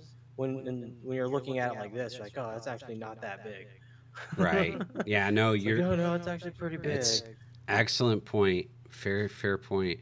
It definitely looks smaller when you're zoomed out building it than it does when you're in there as the player perspective.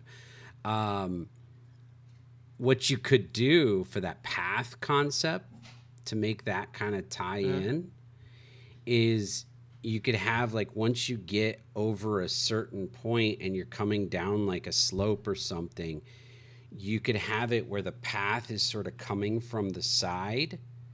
So it's like you're out in this open field, but as you're getting closer, now you're dropping from the hillside onto the path. Does that make sense? Like in the middle of it, where we don't know where the path is coming from, but we know it's going to this castle. Okay. I feel like I lost you. So it's almost like almost kind of like you start off on say like a plain or grassy knoll and like you kind of drop a little bit into maybe like some ledges which lead into maybe more dirt rocky areas in a sense. Is that what you're talking about? Kind of like a transition into more of like a linear pathway? Kind of, sort of like let me see. Didn't you have an image? I feel like you put like way back week 1.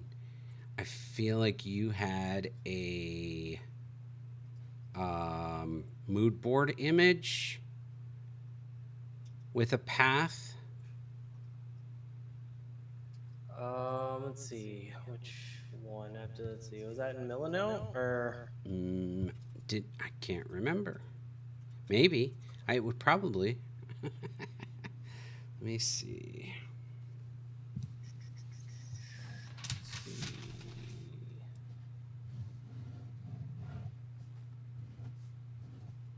Let me close my window.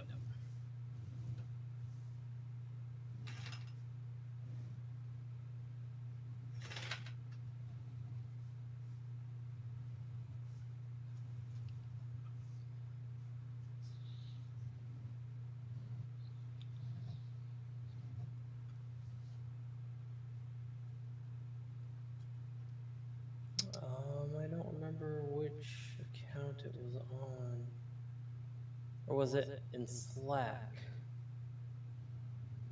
It might have been, which if it was, it might be too old to be visible without us paying for a premium thing. Oh, right, because it's like, what, 90 days? Yeah. 60 days? Something like that? Looks like you're drawing it up, though. Yeah, I'm we're gonna try this and see. So, it's a pretty bad drawing, but okay. So here's our castle. There, okay. And so our path or our ramp or our area, like whatever, is this kind of leading in front. And then I drew a path, and if you imagine, it just sort of curves off and comes from somewhere. But we're coming from this way. So we're like coming across this big open field. And then as we come down this hillside, we drop onto the path that goes into, I don't know if that makes sense. Okay. Oh, I totally see what you mean. So it's like we're not actually coming on the path from the actual launch. We're just starting out in a field, and we happen to come across the path, which is like a normal path to be traveled. Right, but it's not like the path just starts. It's like the path comes, we're dropping in, like as if we're sneaking up on this place, you know? Like, right. Okay. We have. Okay. We have. No, I totally see what you mean now. Okay. Yeah. All right. All right. I like that. I like that. Cool. I like that a lot, actually. Yeah. I like that a lot, actually. Right on. All right. Love that.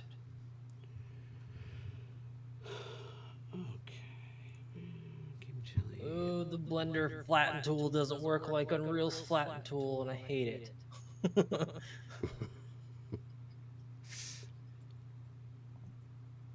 Environment.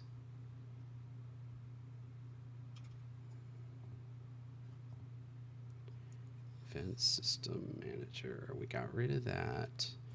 The ball manager. We've got. Okay. Directional systems. We got nothing. So that's fine. Okay. We're getting rid of that. So the ball manager needs the different ball scripts. So I think I already moved the ball script into the new project. New.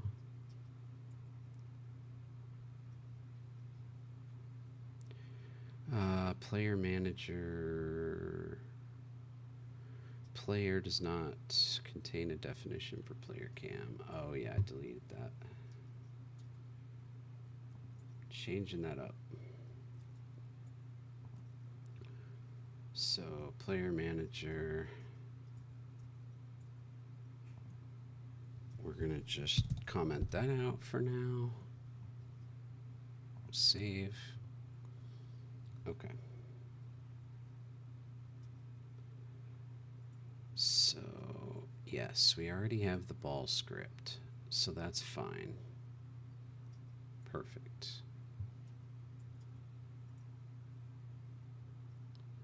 And then we have the materials.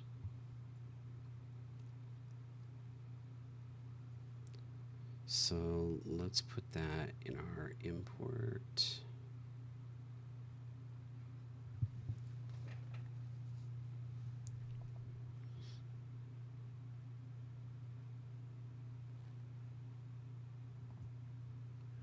Now, what I'm wondering if I can do, I don't know if this, I don't think this will work, but it's worth a shot.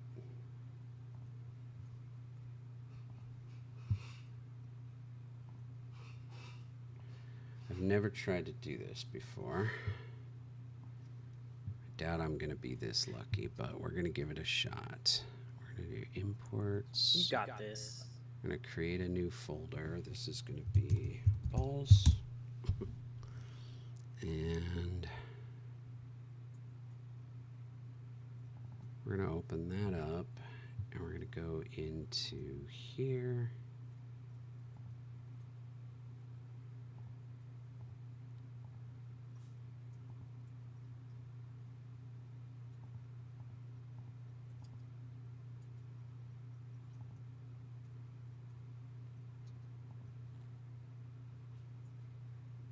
And we're just going to go with these down to this.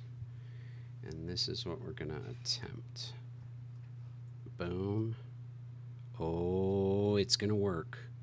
Sweet. Nice. Just a heads up, because you might want to do this too.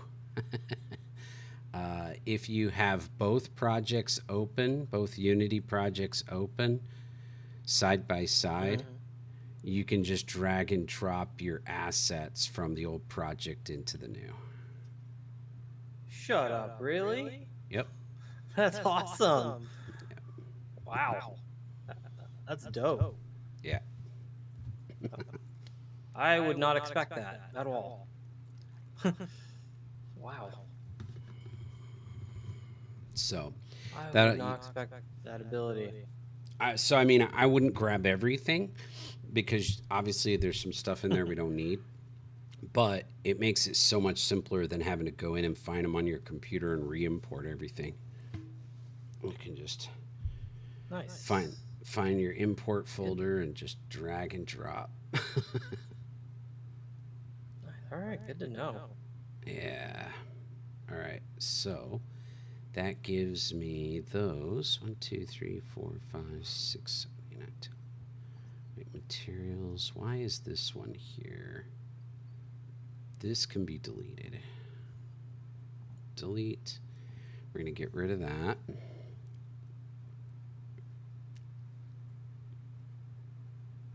I'm going to rename these two. I want to be real clear at what we have.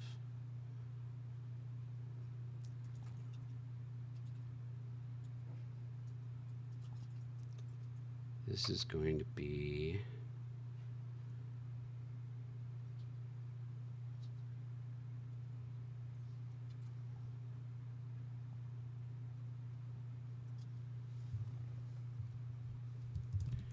black ball, white logo.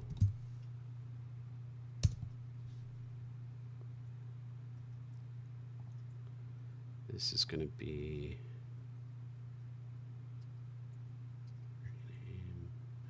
gold ball, black logo.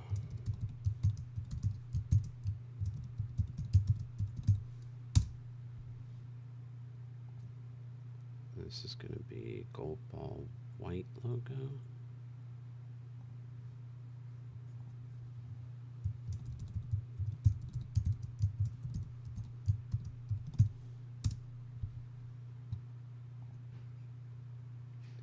Silver gold.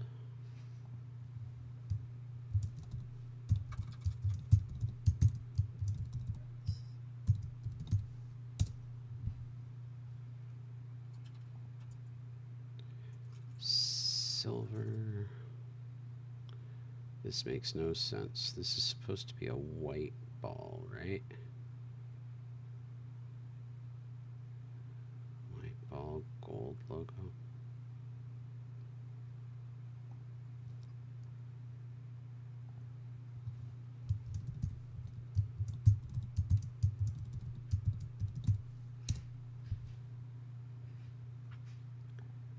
This white and black. The white is not working.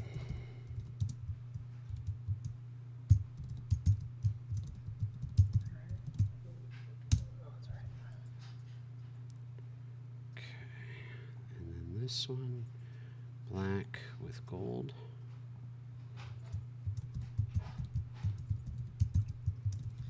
Actually, this isn't going to work. I just want to try it for fun. Silver, black.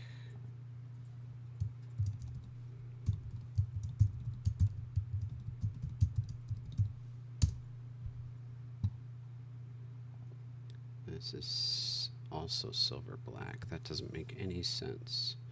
We've got two that are exactly the same. Crap. They totally look the same to me. Alright, let's delete this one.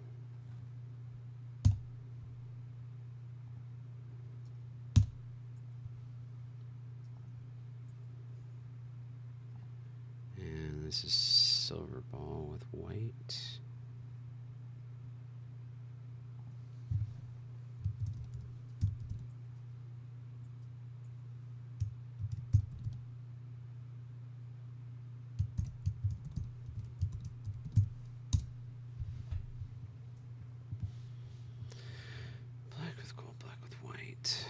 We are missing a black ball with a silver logo.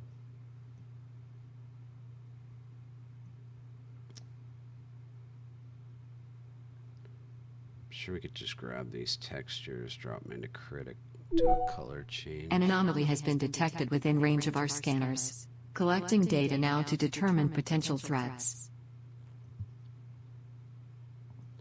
So we have our ball manager. Assessment of potential threat complete. Danger is minimal. Returning to condition status blue. Black, black, gold, gold, silver, silver, silver. Black, gold, white. And white, black. So we're missing 3 balls combinations.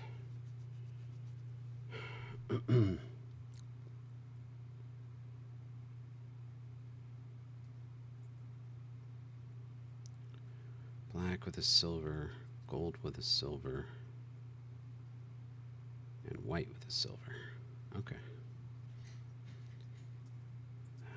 That's easy enough. Shoot, we might even be able to create that in Unity by just tweaking. It might look a little funky if we try to change just the one color, but I could do it in Krita. Super easy. All right.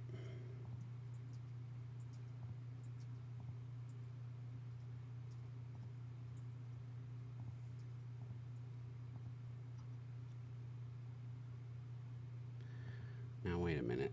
Black, white, beta. Okay, that's metallic and smoothness. Got it. Yeah, okay.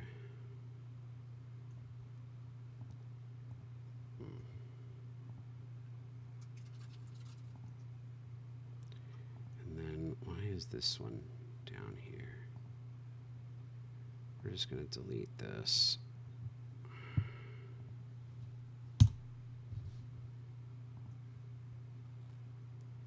All right, that's cleaned up. You know what? I feel like I'm gonna change this. I'm gonna add a new folder.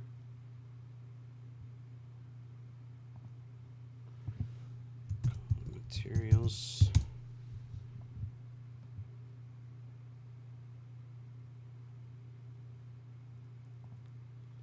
And I'm gonna move this into here.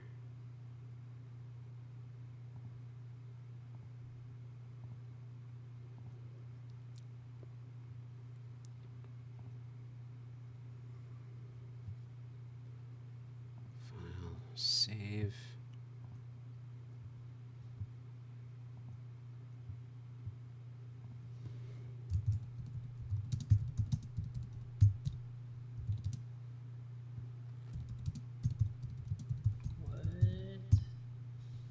Adobe stock.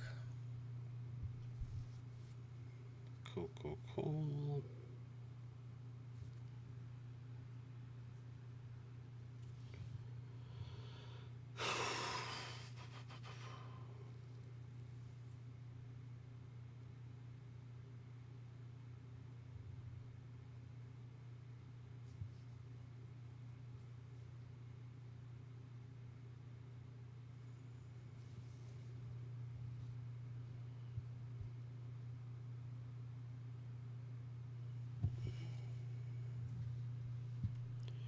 Did they? Oh no, it's working. Okay.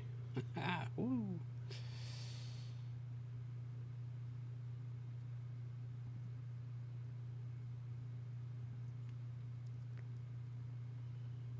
That's weird. All right. Sure. Why not?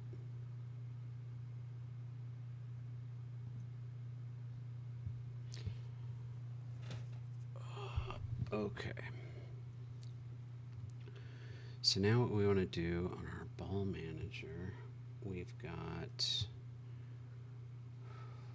let me see, we should just be able to drag in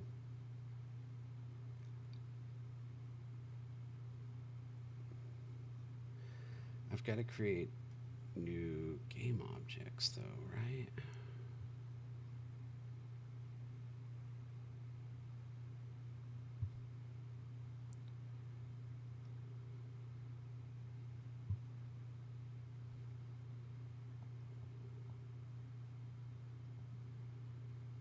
This is what's confusing. All right, and then let's go with prefabs. Let's bring in, where is our,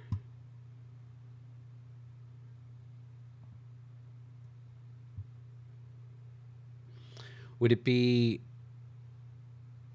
that's looking really cool over there.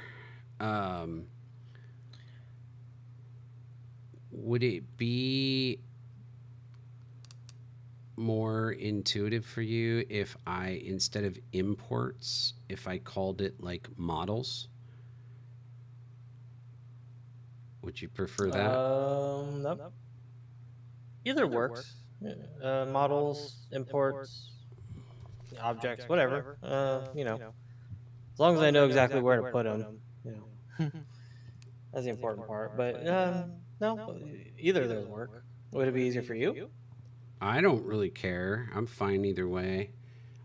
Just trying to think, since we're at this stage, might as well get it to where it makes the most sense for for us. Yeah. I mean, both make perfect sense to me. Imports, objects, assets, models, I'm 3D. Well, you just. I'm gonna rename it models if you don't care either way. Okay, that's fine. And so we can just drop models will be our just imported bare, and then the prefabs will be the compiled objects that are ready for the scene. Okay. If that works Sounds for you. good. All right. Sure does. Cool. File, save.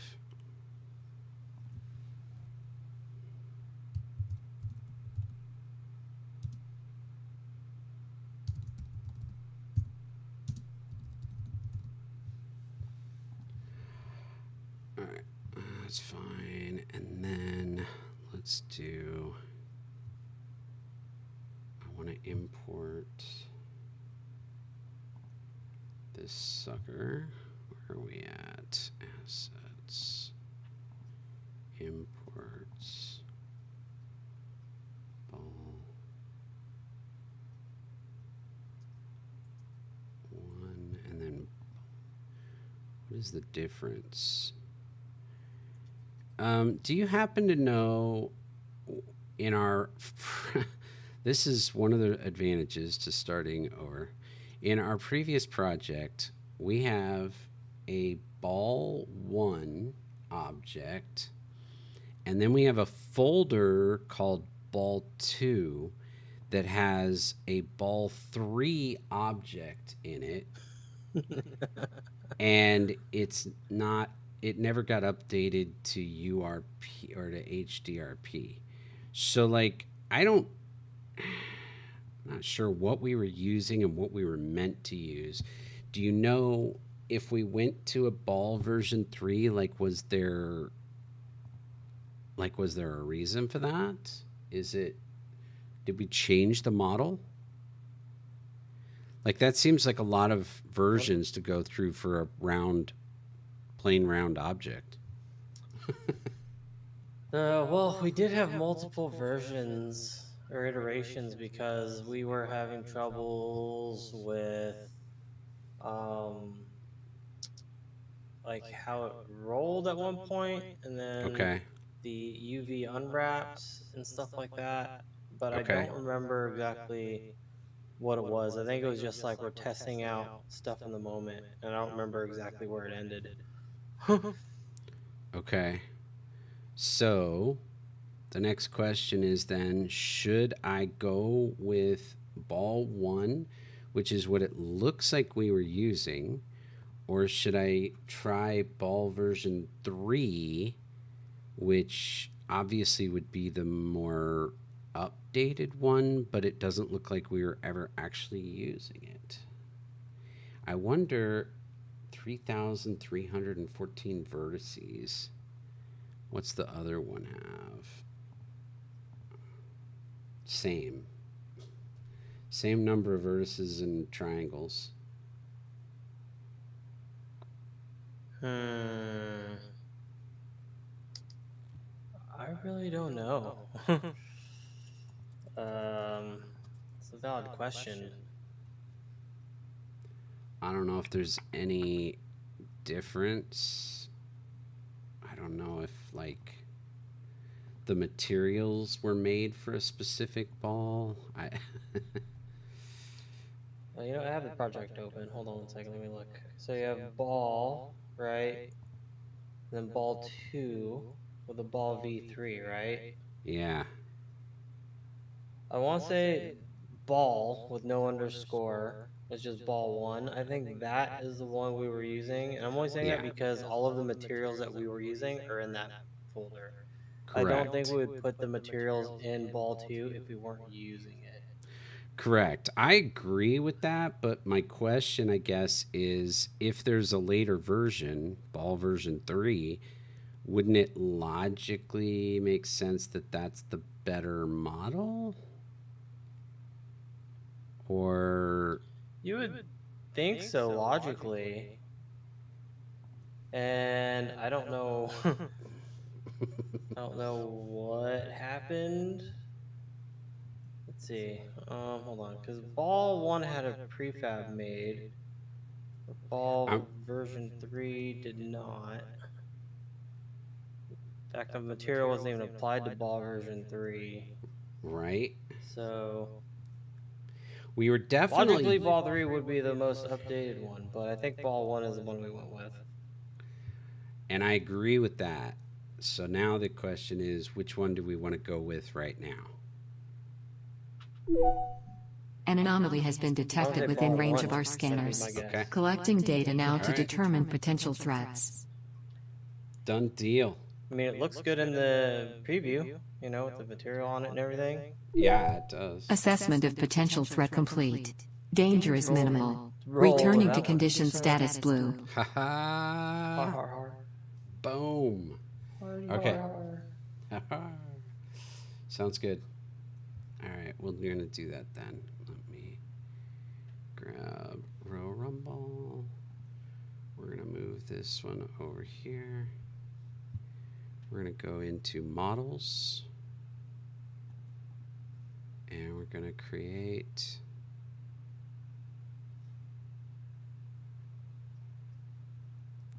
folder.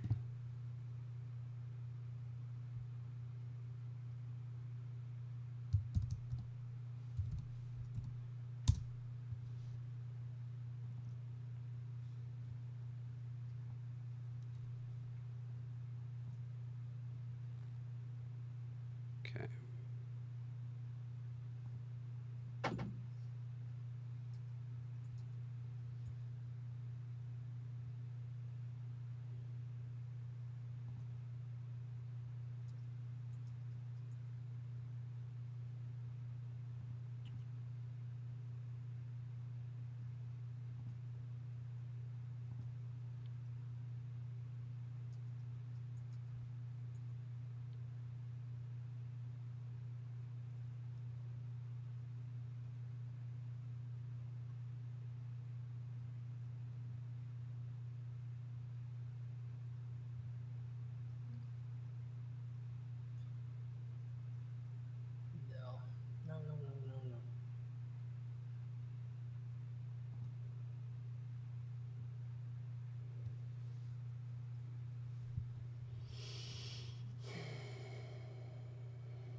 So I'm going to close that up.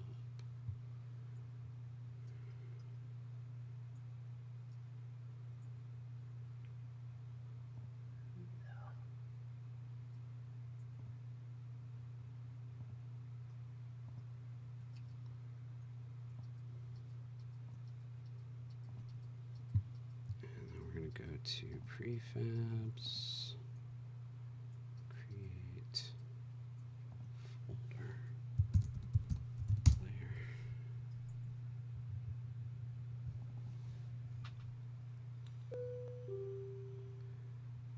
All right, no tests tonight. Probably not, because sorry to disappoint. We are transferring everything from an old project into a new one. We're basically we kind of starting over in a sense, and so it's pretty hard to test because we really kind of got to get everything migrated and caught back up to the point we're at before we can run it. It's not really going to be executable. So if we run it, it'll just be the old version, which we ran last week. We won't be testing anything new. So we probably won't get to any tests tonight. We'll probably have to wait until next week for that. Sorry. I know, less exciting, less fun, but An anomaly has been detected within range of our scanners. Collecting data now to determine potential threats. try not to cry, okay. Assessment of potential threat complete. Danger is minimal. Returning to condition status blue.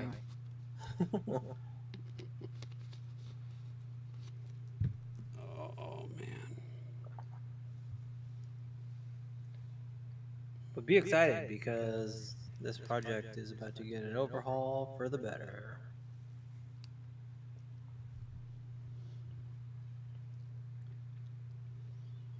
I think so too.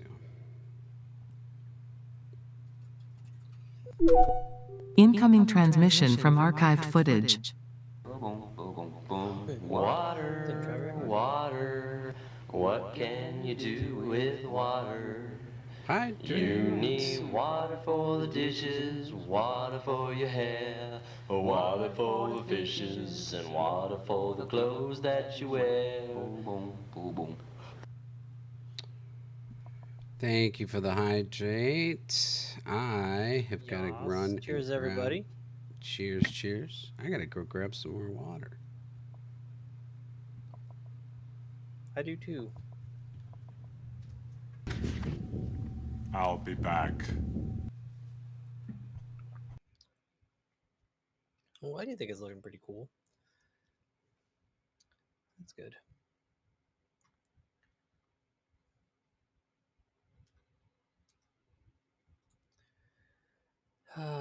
Let's see. How do I want to do this? Beer absolutely does count. Royal Pain. How can you even ask such a question? That's like one. There's water in beer. You know. My next question is, what kind of beer you drinking?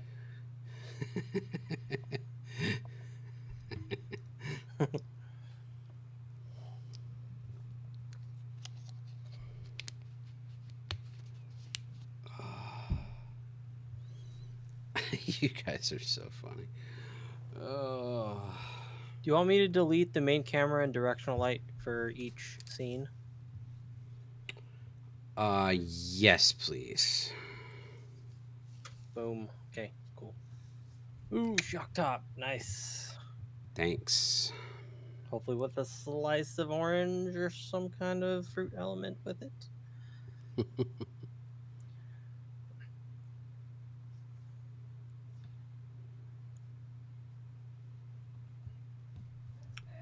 I used to be a really big Blue Moon fan. And then, I don't know, it seems like they had changed their formula or something. And the Hefeweizen just didn't seem to be what it used to be. So then I went to Shock Top, which ultimately was kind of the same thing, but I don't know. I think Shock Top's flavor is a little better.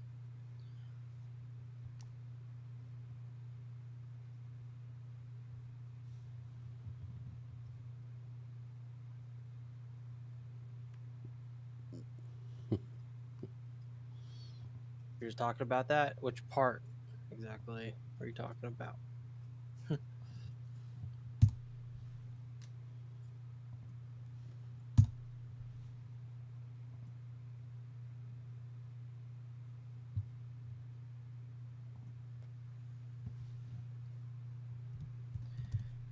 Right, Blue Moon like changed.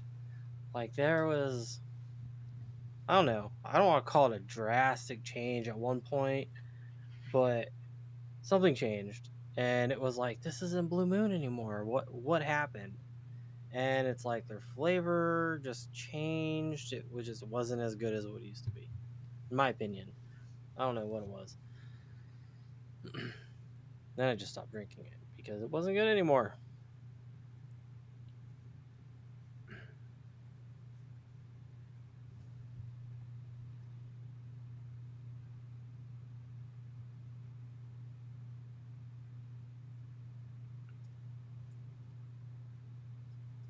Like, I don't know if they were acquired by a different company. Someone had bought them out. Who knows what? But man, it's very, very sad. Very sad. When I managed one of the breweries here in Vegas, it was like my goal to at least meet the quality of Blue Moon because we made our own Hefeweizen, and like that was like the standard that I wanted to meet. And I don't know, once they changed, it's like, oh, we totally surpassed them because they're no longer a good beer. To me, that's my opinion.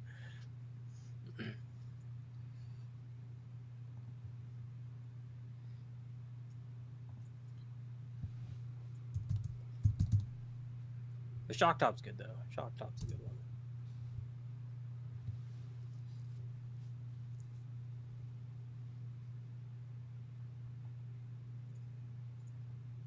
It's almost kind of hard to find a good Hefeweizen these days.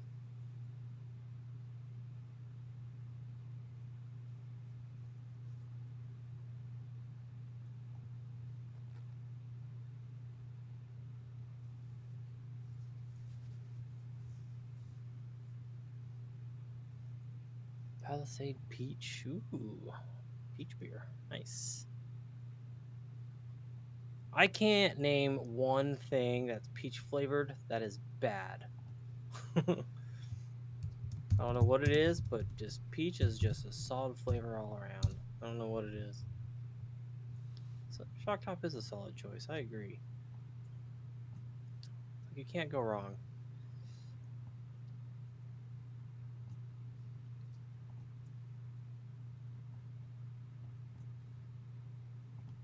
There's opacity. Does that make it stronger? Is what that is?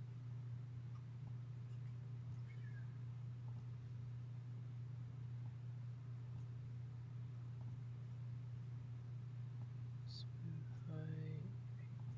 Set height.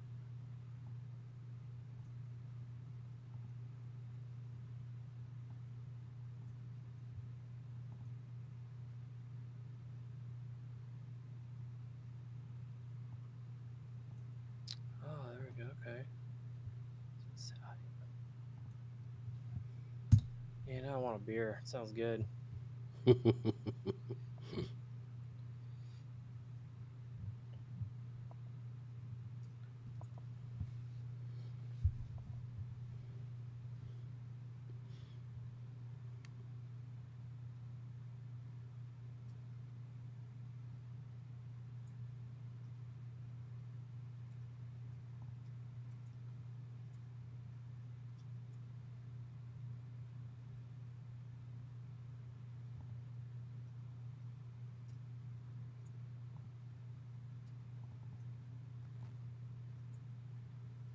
You know what? I actually might need a temporary directional light just so you can see kind of what I'm sculpting here.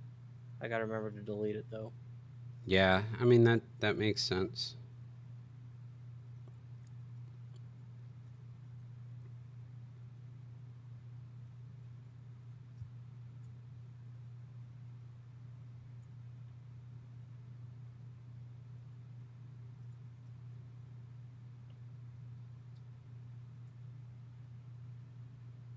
Really raise or lower?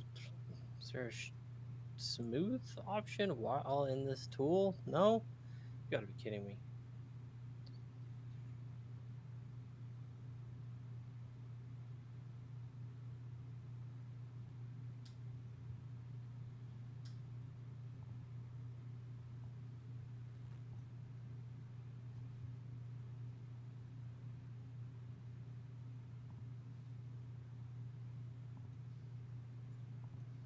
Hmm.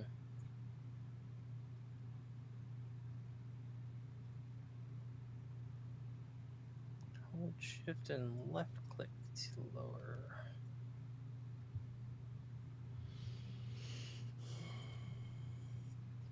Plans for the weekend?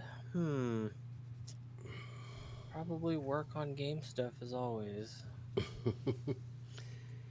Yeah, same here. Got a lot of project work.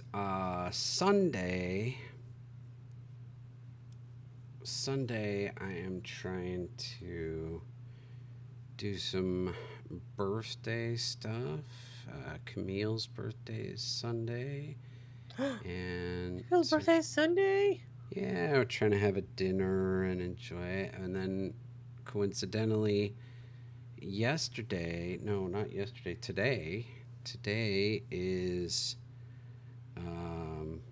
Jonah's birthday, who is my son, and he is in town for a Magic the Gathering convention. And so I'm also likely to meet up with him on Sunday for dinner.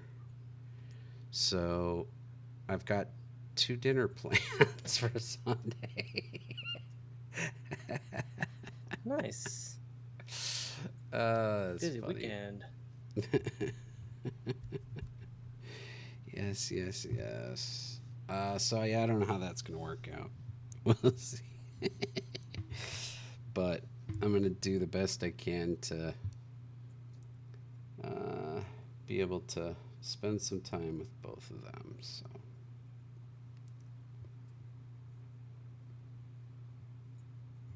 Nice. What about you guys over there? What do you guys got planned for the little weekend? Anything fun? Yeah.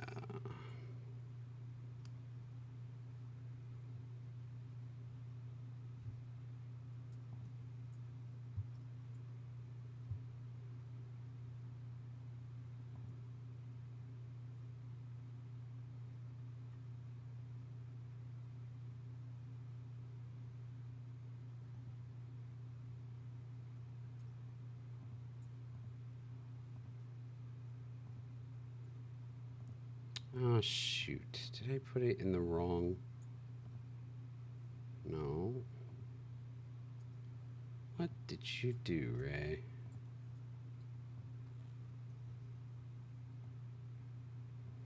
How did I wind up?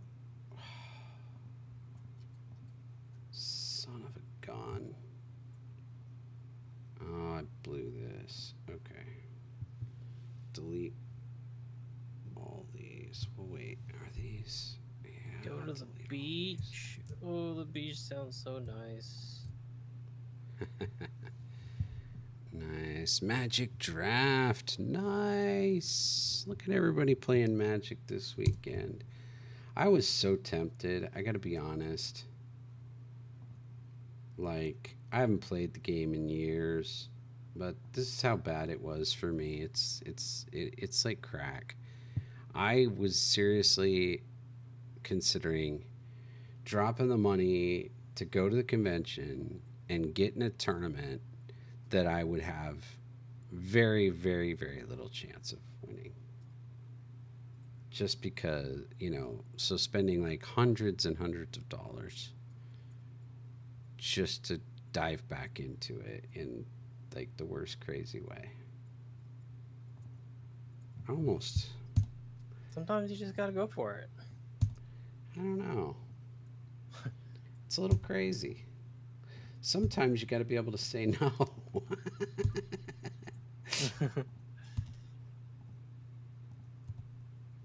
But sometimes you just gotta take that risk and have fun. Don't listen to Yeah. this guy.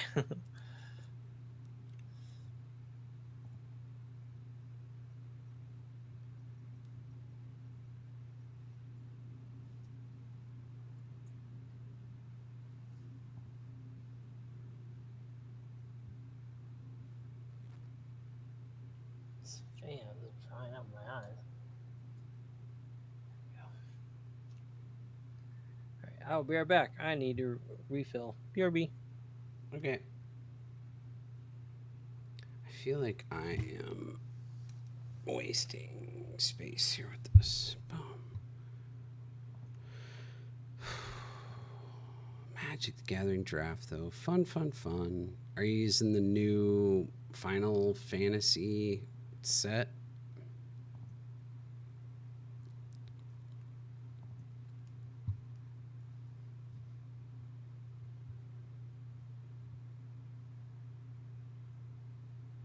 Cube draft. I feel like I've heard of that, but I can't honestly say I know what it is. But now I gotta know.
What is going on?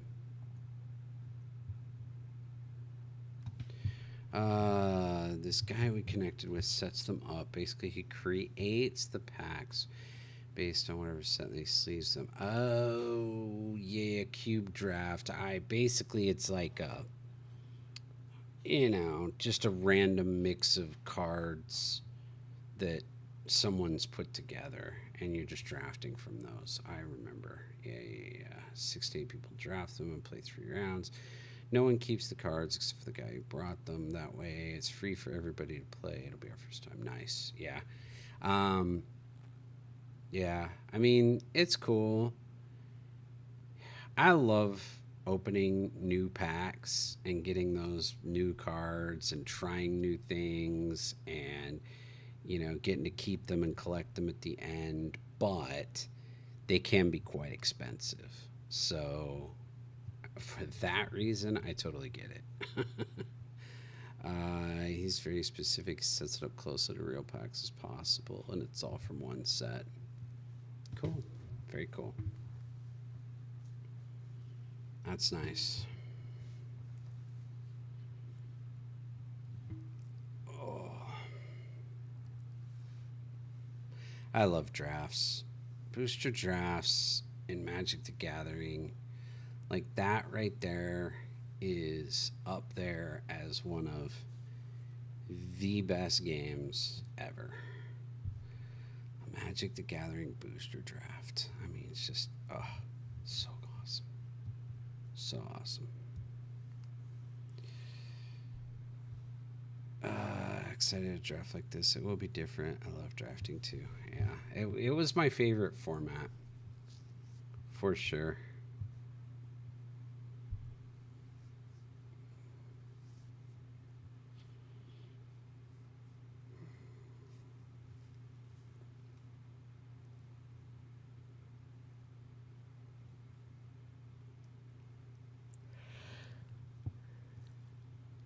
She had a slight pack opening addiction. Oh. I mean, I was really good about not opening packs. But the reason is because of booster drafts. An anomaly has been detected within range of our scanners. Collecting data now to determine potential threats.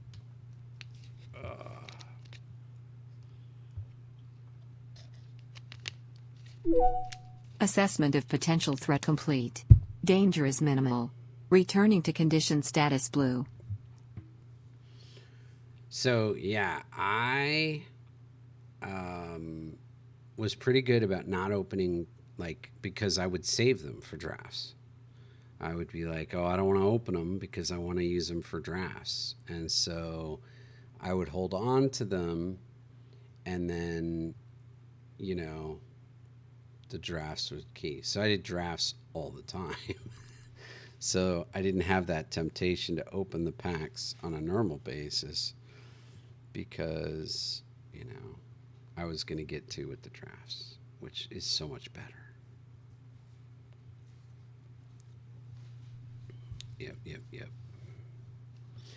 But yeah, I was tempted because, like, the Pro Tour qualifier, which I think was actually today, so I've already missed the boat on it, thank goodness. But the Pro Tour qualifier at MagicCon was a sealed deck format, which is done with 6 booster drafts. So instead of a sealed deck, like, you know, they used to do back in the day, you get 6 booster drafts, 6 booster packs, and that is what you get for your sealed deck. And then the top 32 advance to the next round to play off for the seats, and that takes place tomorrow. And then the top 32 basically start from scratch with a booster draft. So it's sealed deck format for day 1 and booster draft day 2 for the final 32. So pretty cool. It was tempting, but I'm so out of touch with the game. I haven't played in years, and so I don't know any of the new cards. So I would have been playing at a serious disadvantage. The fact that it was a sealed environment made it slightly more tempting, but spending a bunch of money to go compete at a game that I haven't played in years when I got projects to work on, I had to talk myself down. All right. Let's see. We're going to go out of here. We're going to go back to here. Ball prefab. And attach a ball script.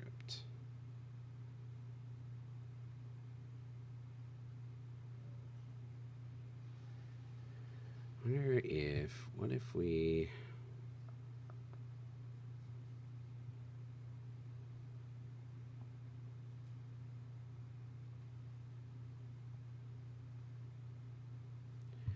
What if we just created...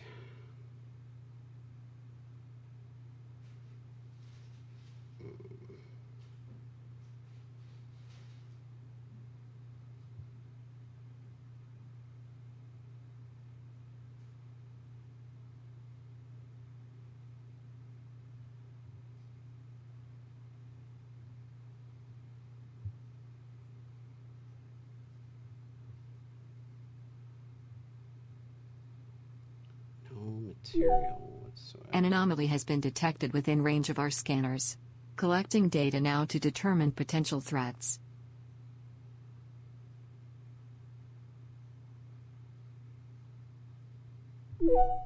Assessment of potential threat complete. Danger is minimal. Returning to condition status blue. All right. Man, it is way too early to be hitting a wall. I need to be alert. I need to get this stuff rolling. Got so much I want to accomplish. Dang it.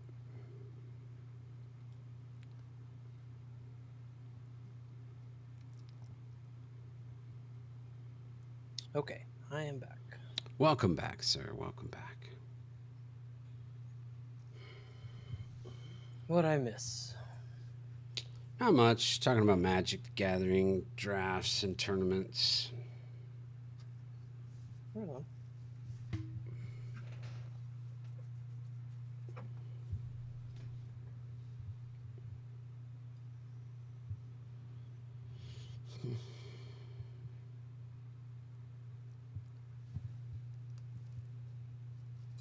I actually was just talking about that I had to talk myself down from going to that tournament, Pro Tour qualifier tournament at MagicCon today. But in addition to that, the other thing I talked myself out of, I almost last night, instead of my standard stream, I almost streamed myself getting back on. Like, I didn't even get back on, but I was thinking about getting back on the Magic the Gathering Arena site and live streaming that. All right. Do some Magic Gathering streams. That'd be pretty dope. Yeah, I don't need another thing to tie up my time. But maybe you do, Vale. But do You I? know, let's be real here. I mean, like, you have a lot of shit let's. to do. But you also gotta enjoy the things in life too, you know? I Like, mean, come I on, do bud. I do enjoy You got a lot of my shit stuff. to do, but you But gotta enjoy other things. But I do enjoy working on these projects. I really do. And I totally understand that. That's why I'm telling you, it might be a good idea to kind of indulge in a different hobby with it. You know, there's more to life than just making games. I mean, And you're talking like me and you're on the same page, man. I am making more than just games. Floral Studio is not a game. I totally expected that response. I'm so mad at myself that I knew exactly what you were going to come at me with. I totally knew that. Damn it. You know, it's hard to it's hard to fight that kind of thing. You know, just like because I totally understand. It's like, why would I want to do anything else? I totally just love sitting here and working on game stuff. It's my favorite thing to do. You know, but just throwing that out there, it wouldn't be hurt to indulge in some Magic the Gathering if you're into that kind of thing. Am I right, Abomination and Royal? Come on now, you guys got to be with me on this one.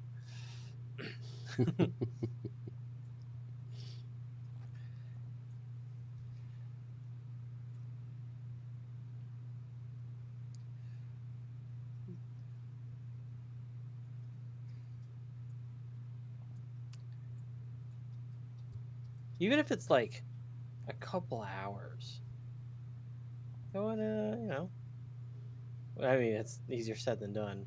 I'm aware of that as well. Way easier said than done. Yes, in moderation. Oh, hi, Kitty.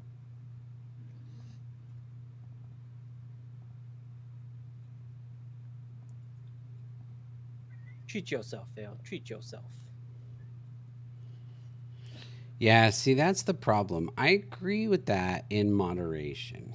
The problem is, I think the reason she put that is because she knows me. And I don't do much of anything in moderation.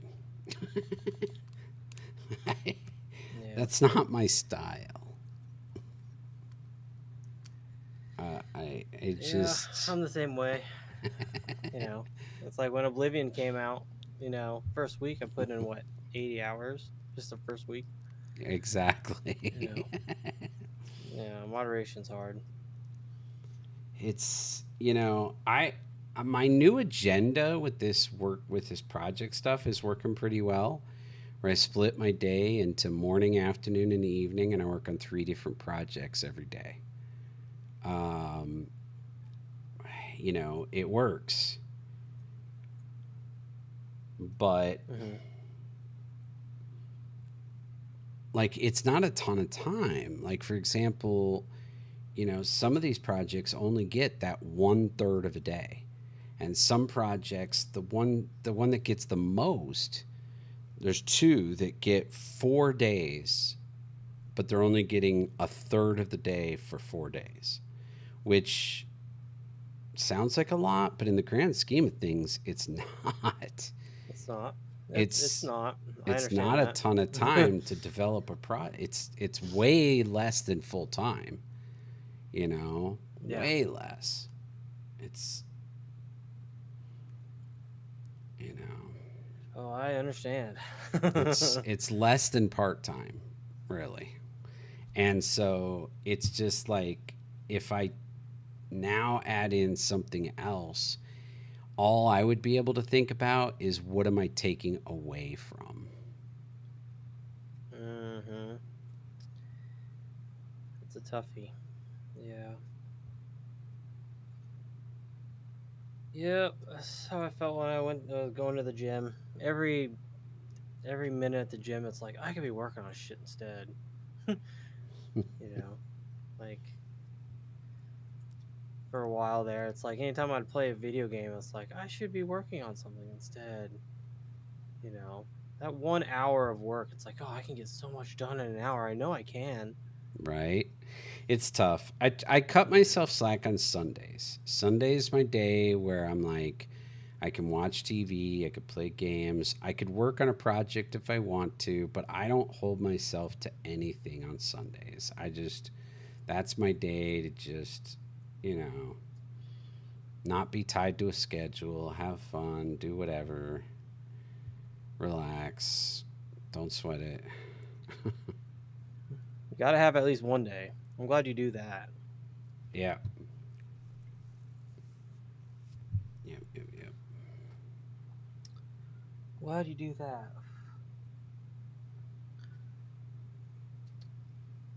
That's how you burn out.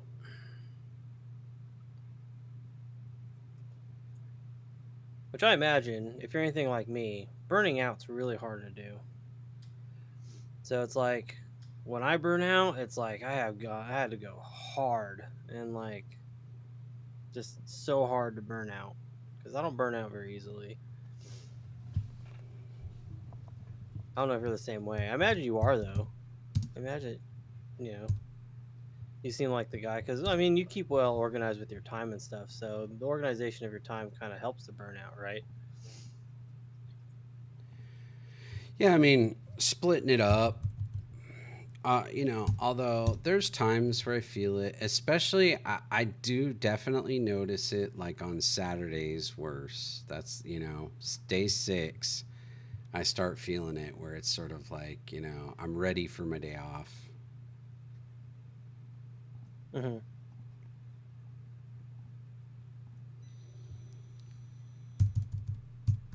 It's kind of hard because it's like when you really love what you do, and it's like I don't know when I go to relax and just chill. I do that with game design and game development. It's like this is what I genuinely love to do, you know. And it's just like, you should probably stop, take a break, do something else because like shit, man. But it's like I don't know. It seems like a lot of people out there don't understand. Like when you love to do something and you get to do it all the time, like why would you want to stop? Why? Doesn't make any sense. But I don't know. Moderation, I suppose. Whatever that means. Game development moderation? Obviously, you're not a game developer because moderation doesn't exist in game development. What are you talking about? I'll tell you, I watched that documentary you recommended. Oh, Camille the and indie I, game? yeah, Camille and I rented and watched Indie Game, and I'll tell you what, like, we were both thinking the same thing. She like thanked me for. She's like, after watching that, I realized how good you do at actually balancing your time. So thank you, That's awesome. because those guys were like, I mean, full hardcore into like, giving up on life for their game, you know? Yeah. Yeah. Like Phil Fish, man, that guy went borderline insane. That was the guy who made Fez, the Fez Yeah. guy. Yeah. You know, like, I mean, that guy is known to be a douchebag. You know, he's, I guess, supposedly a complete asshole. But yeah, man, like you see that and you're just like, yeah, I get it. I totally understand. You know, and that was like at the start of the indie development scene too. It's kind of neat to see it in that light.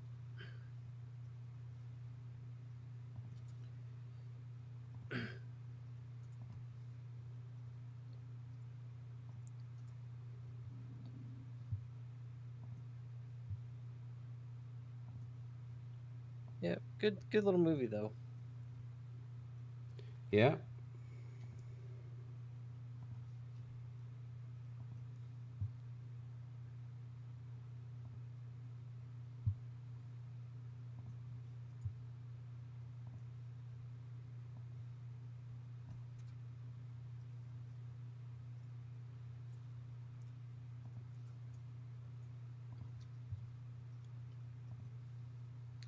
Yeah, actually.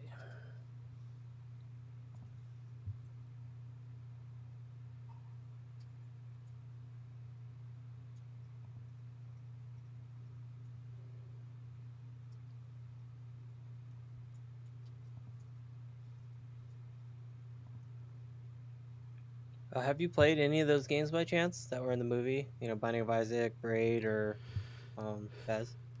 I have not, or you're also forgetting the Meat Boy.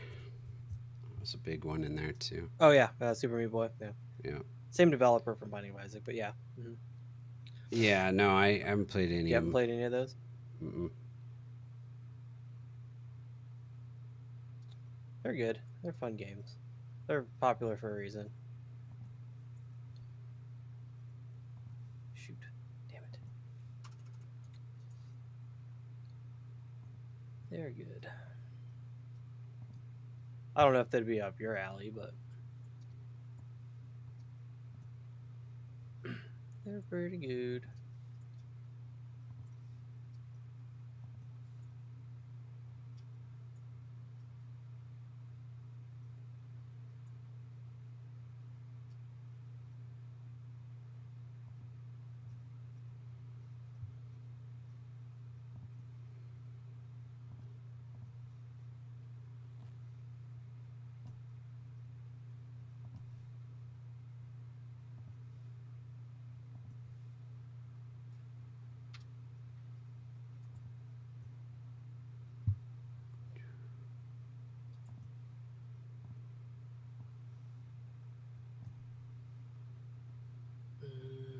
Let's see. Actually, save. Let's throw.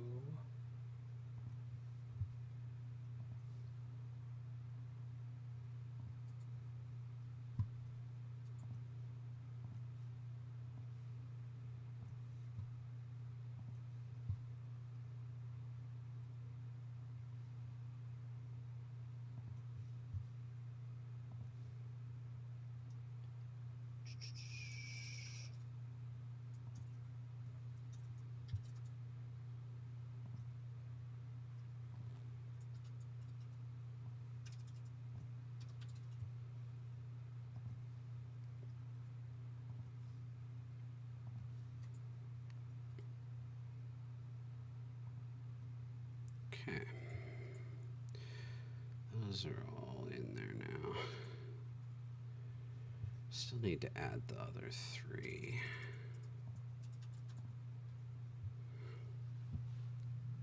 I think I've got that on my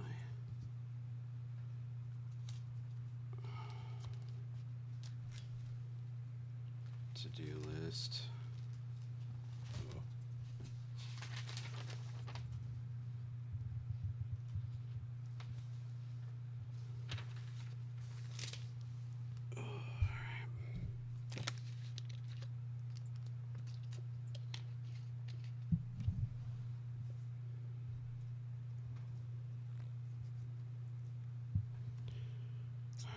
Alright, cool.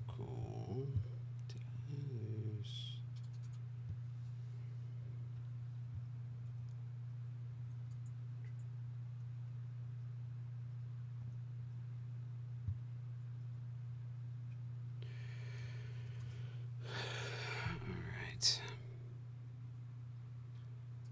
What in the world are you making there, my man? I'm gonna try to work with like making the like kind of pieces, the modular environment pieces, um, that are like kind of like, I don't want to say cliffs, but have a little bit of cliff slash like, um, because you have like the plains and maybe some hill areas and stuff like that, some rocks.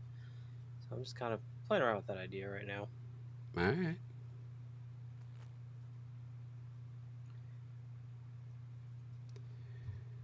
Cool. Alright. What are you working on right now? Just finished getting all the different ball materials set up with the ball manager. Colors inputted and all that. So I've got those created. Now I am going to work on bringing the UI in.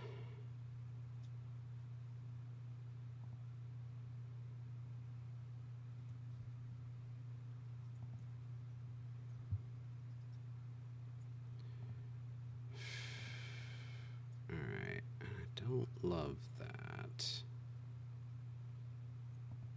Do I actually have anything in this UI manager? Though, see, I don't like that layout. We can do that better. So, yeah, we'll do that better. But I want a canvas. Do I want to drag and drop this one in? Screen space overlay.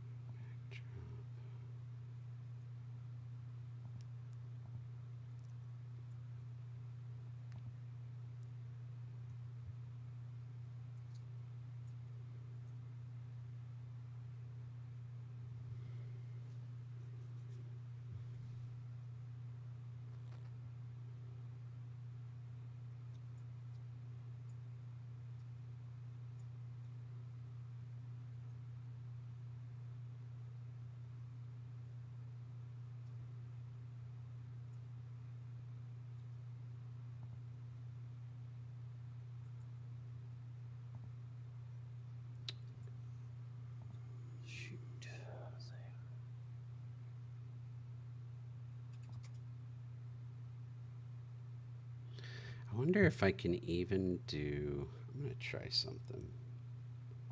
That would be crazy.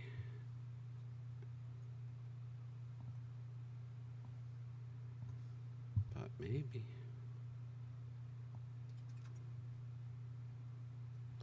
Nope, that doesn't work. All right. I tried just bringing something from the hierarchy into the hierarchy of the other project. That doesn't work. No? Wow. You can bring in It's worth a assets. shot, though. Yeah, I thought I'd give it a try. You can bring in assets straight across into the assets folders, but you can't bring stuff from in the scene into another project. You have to, yeah. All right, no problem.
I don't know.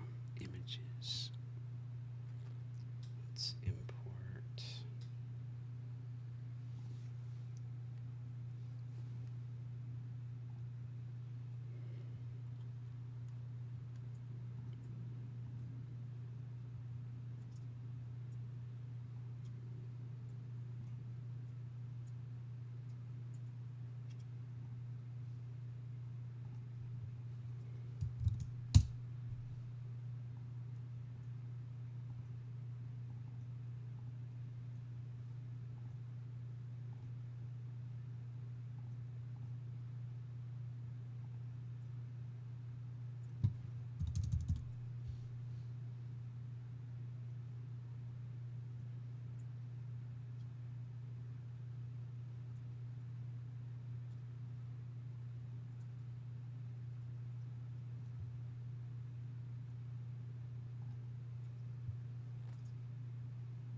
Cool. We've reached that point in the night where we're both super quiet. We're just focused.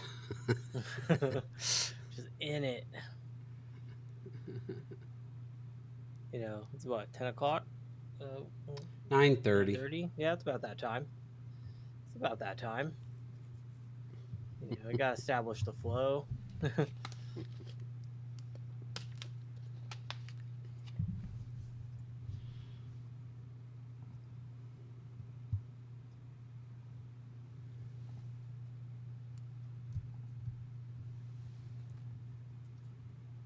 Blender sculpting tools are so much better than Unity's.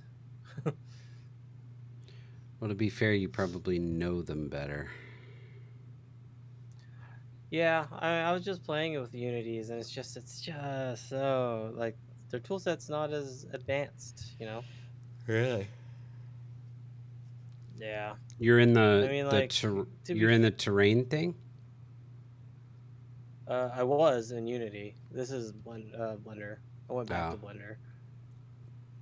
I'm thinking maybe if I can make it in Blender and then maybe sculpt the terrain with what I make in Blender might be a little easier. But like because in Blender you have all different kinds of like kind of like how sculptors have like specific like tools with like chisels and different ways to do stuff. Blender kind of imitates that in certain ways where it's like if you want to create like a flat strip of something or a rounded strip of something, you can change certain elements. If you want to grab a piece and like mold it like clay, you can do that. So I don't know, like the tool set's a little easier to work with when it comes to sculpting, where in Unity it's a little different. Like, so for example, in Unreal, their landscape's kind of nice. It's still not as efficient as like a ZBrush or Blender when it comes to sculpting tools, but like in Blender, when you hold Shift, it's like a smoothing tool, right? So it's like you can raise and lower terrain, but Shift is always the like a smooth tool. Where in Unity, it's not. It's like you have a drop down for specific tools, and then Shift is never a smooth option. So it's like you raise or lower, and then you have to go to the drop down, switch to smooth out what you want, go back to raise, lower terrain, raise, lower, and then go back to the drop down, smooth. And it's just like an inefficient like way to go back and forth from the smooth tool and adjusting your terrain. It's a little painful. There wasn't another I couldn't keyboard find a way. shortcut? I couldn't find one. There might dang. be, perhaps there is one. I just couldn't find it. But Dang. yeah, I was like, all right, I gotta go back and just sculpt something out real basic, just in Blender, because Unity's terrain tool is not working for me. Sure. I mean, it was working. It was not as efficient as I wanted it to be. No, I got you. I guess maybe that comes from using other sculpting tools like ZBrush and Maya and Blender, 3ds Max sculpting tools. So I don't know, but till then, at least I can take something. I can at least try to sculpt something here. Maybe try to export it out into Unity just to get a vibe for it, and then maybe we can just utilize the weight painting or the vertex painting slash depth painting in Unity. That's something we need to kind of test out.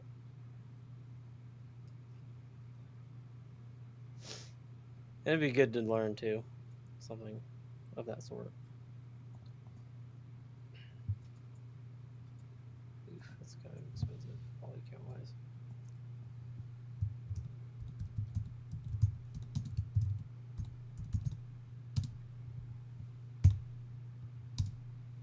Wearing mesh.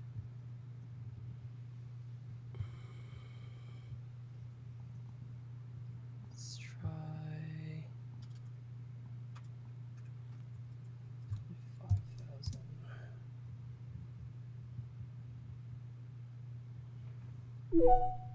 An anomaly has been detected within range of our scanners. Collecting data now to determine potential threats.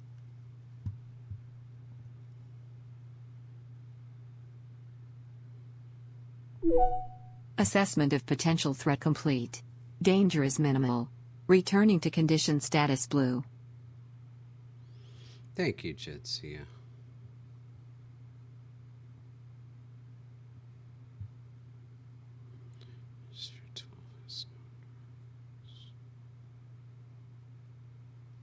Raw image. This is coming from. Okay.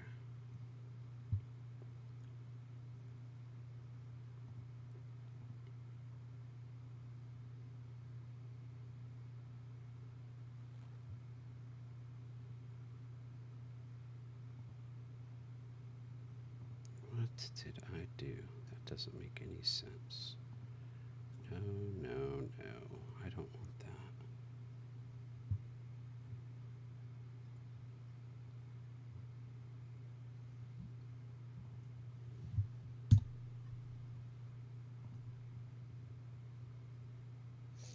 Did you push those new folders by chance? I did, but let me go ahead and push what I've done just in case. Okay.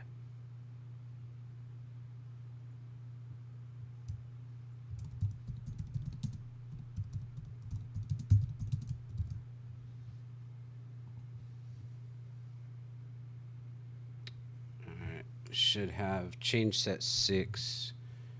I don't know if that shows up or not, but that should have everything that I have. Alright, let's see. I'm working on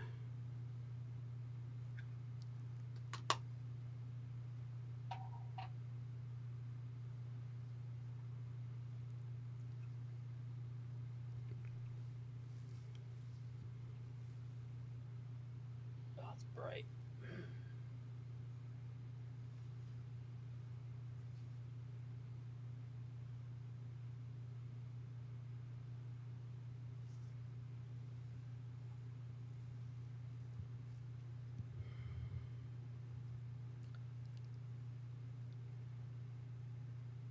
All right.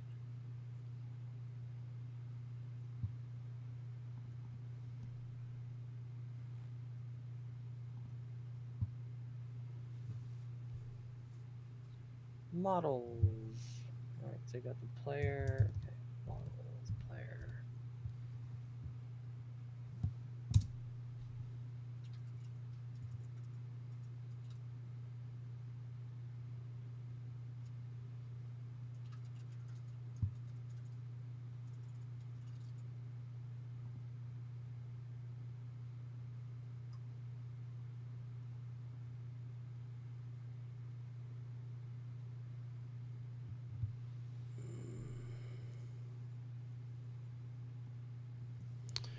I need like a snack. I've got a piece of pizza sitting next to me, but I'm gonna regret it if I eat a piece of pizza this late.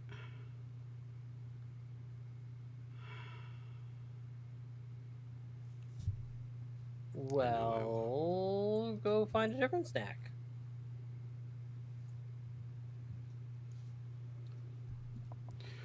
Will do.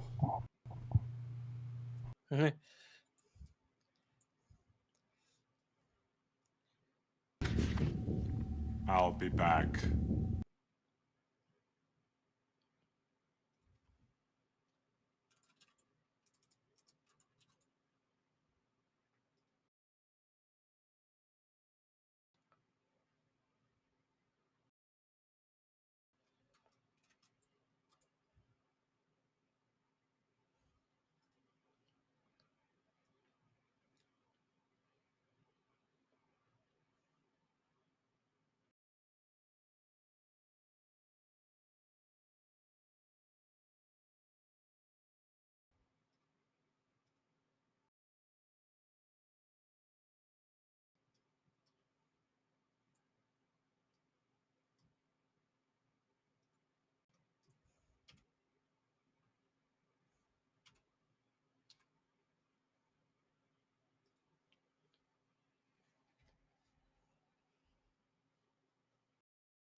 I am back. All right. Yeah. Welcome back.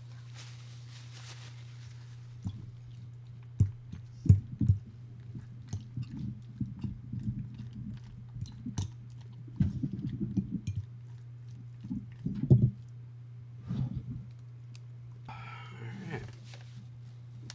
It's the spot.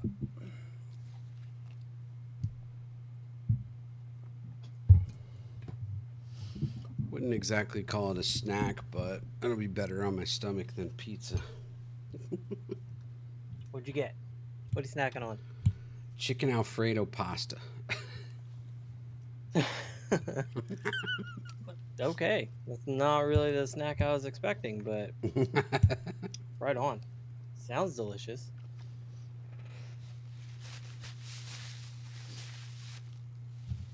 So we ordered from Get it, sir. Domino's, Get it.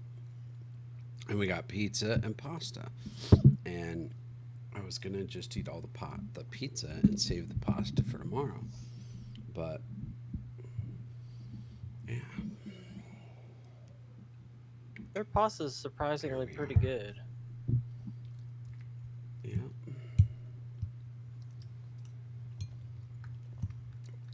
I really like it. It's really good. It's just the portions feel small for the price.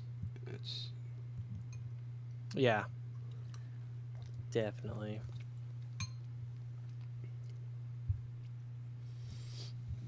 all right. Where's my glasses? Ugh. So there. All right, here we got broadcast screen 8. Where is this Around. one? Broadcast panel. We've got this. We're gonna do a left 384 and a top 216. There we go. Hey, where? Hey, come on. Hey, come here. What are you doing?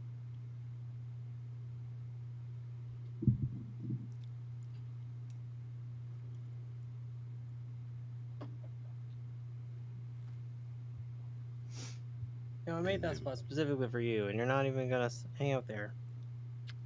All right, whatever. Just chill out here on my desk then. Look.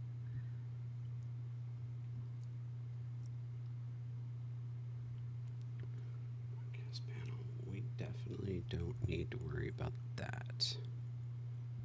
So then the broadcast 16, we're just going to make this 384. 384. 216. 216.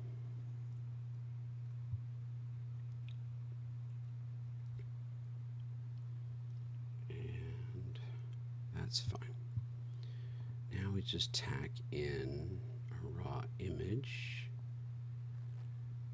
that is going to be the broadcast texture.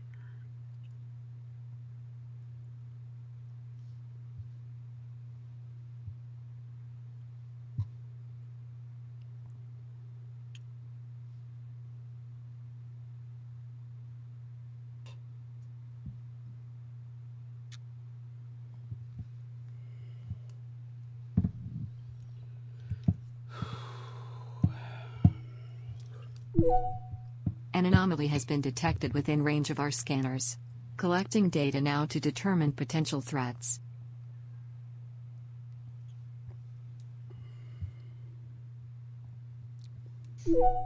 Assessment of potential threat complete.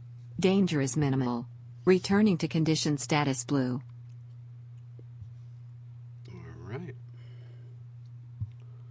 So let's do, we'll add to this a UI raw image, and we're going to add to this one a UI raw image,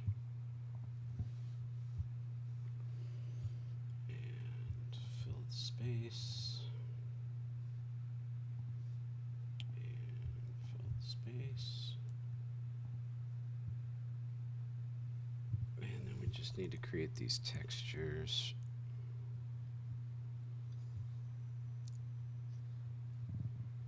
So under materials camera, we're going to create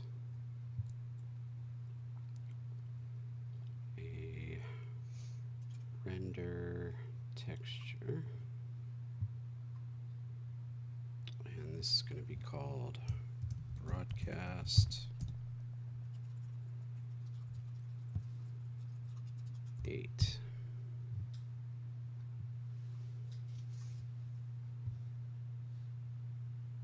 And we're going to go, where did we go? Broadcast.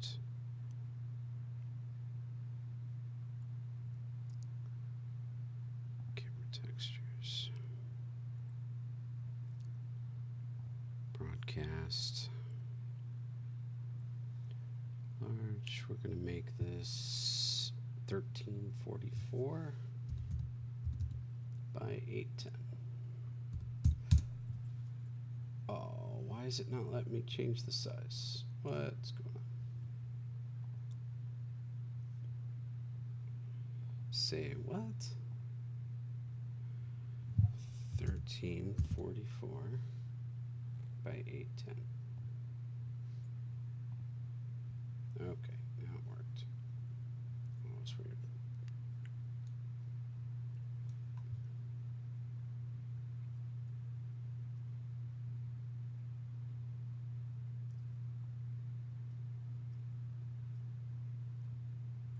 Okay.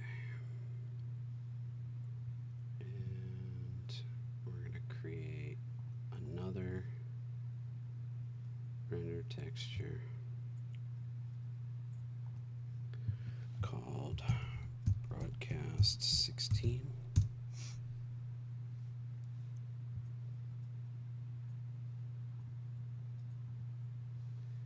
And we're going to make this one 960 by 540.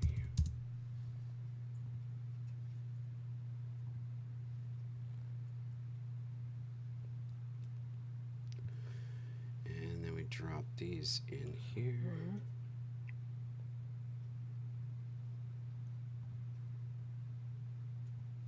Texture and texture. There we go.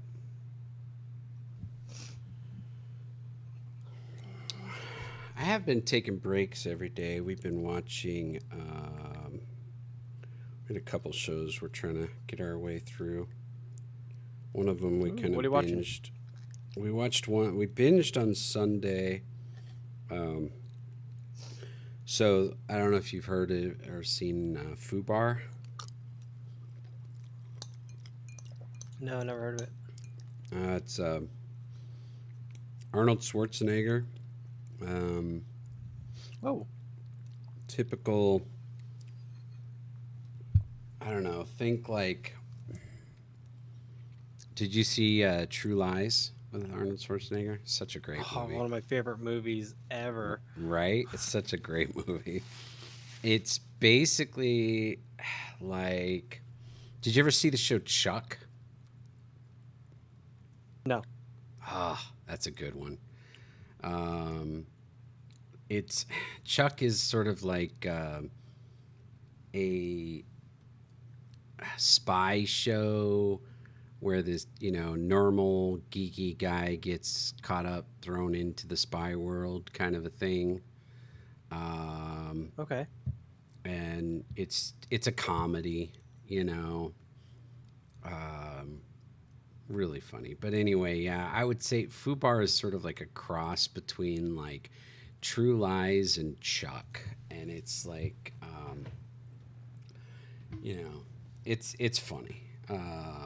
Good show. We watched season 1 last year or whenever it was that it came out, a couple of years ago. Maybe it feels like it's been a while, and so they released season 2 just recently, and so we decided we'd rewatch season 1 So we binged season 1 again on Sunday. And then we've been watching like an episode a day on season 2, like for lunch break kind of thing. Yeah. Nice. Okay. Yeah. But Right on. At least you're getting your breaks in, you know?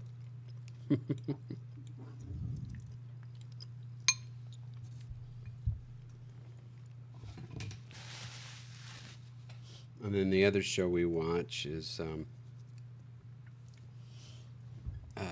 what's it called? Rock the Block, I think. It's a home renovation competition show. Those are fun. I love home renovation stuff. Yeah, we get into that.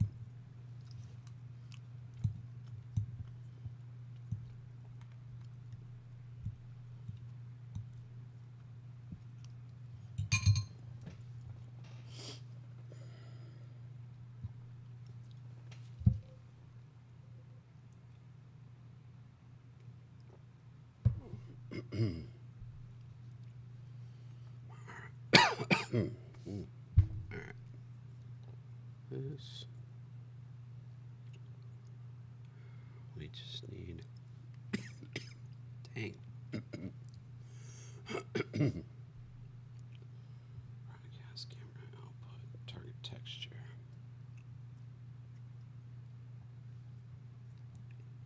Broadcast 8. Golden. Boom.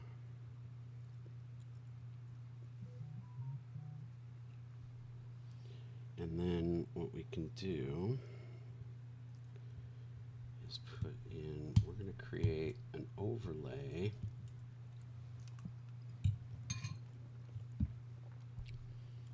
for these cameras and see if that works.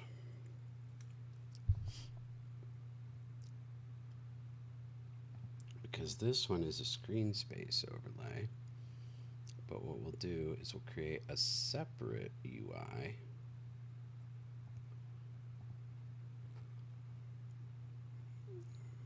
that will be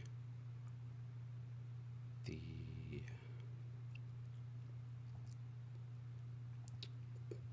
I think we're going to need another empty object. And we're going to rename this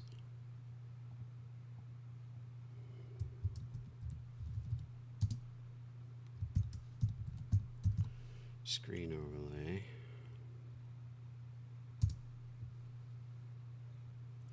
We're going to drop this inside of our UI. Then we can create a new canvas.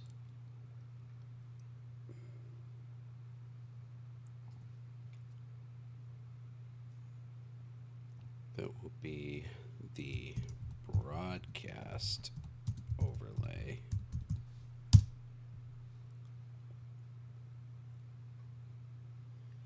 And we'll change this to a screen space camera. And we drop the render camera in as broadcast cam.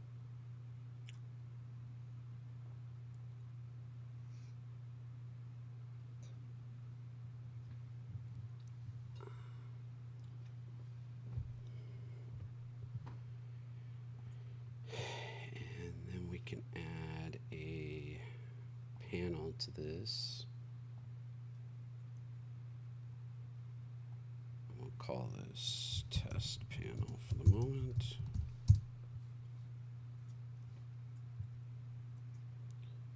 And now when we look at our game mode, perfect.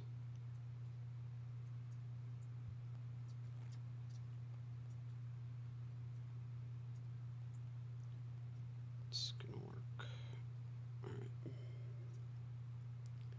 So we have our screen overlay. We turn off 16. This raw image. Why is that so small? Hippity.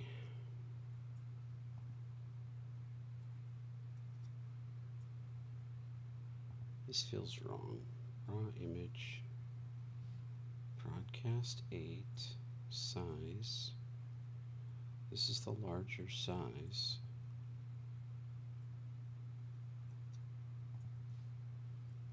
But this feels wrong.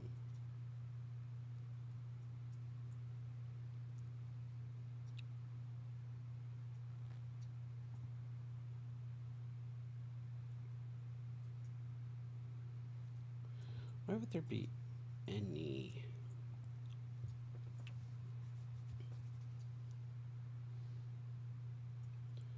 Doesn't actually make any sense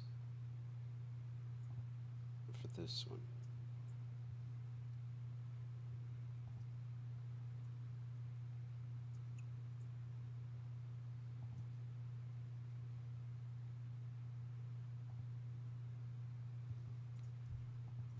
There we go.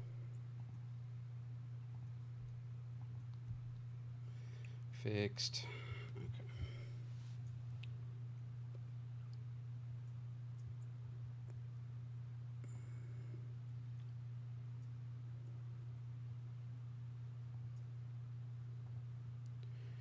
So now what's cool about that is we can create a separate overlay for each person, which is going to be so much better.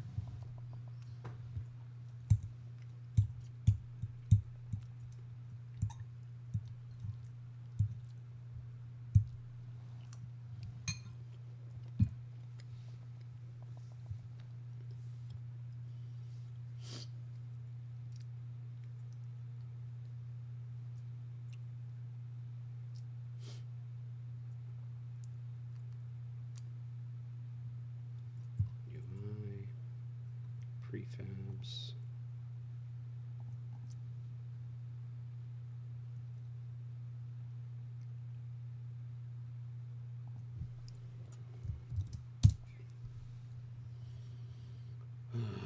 Okay. File. Save.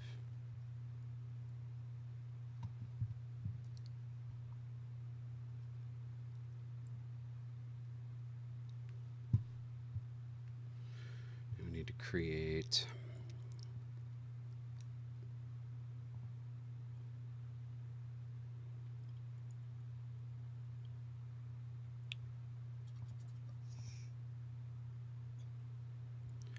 those. We're going to do differently, and those are going to be within the track sections.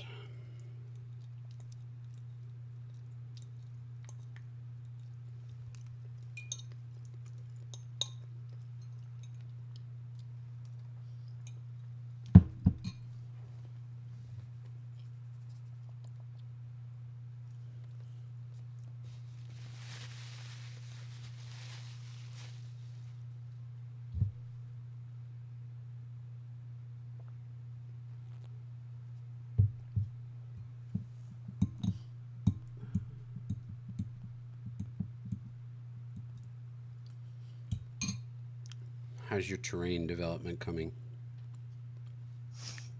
Slowly but surely. You know, just trying to plan around.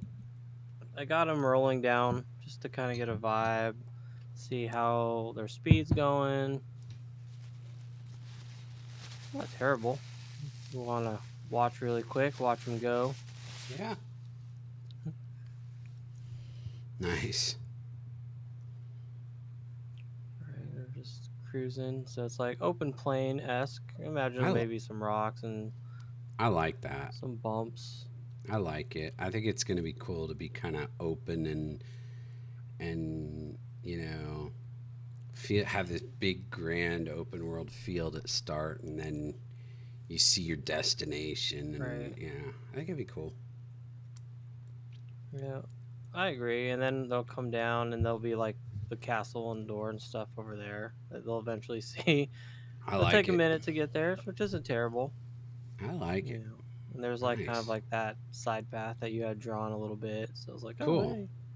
You use a little bit of polish, but I got you you. know, It like, works. oh, right? And then they'll just flow right into like castle doors into castle area.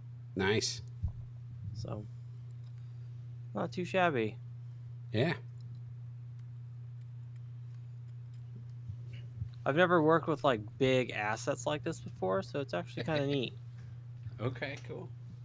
Yeah, it's different. Yeah, definitely is.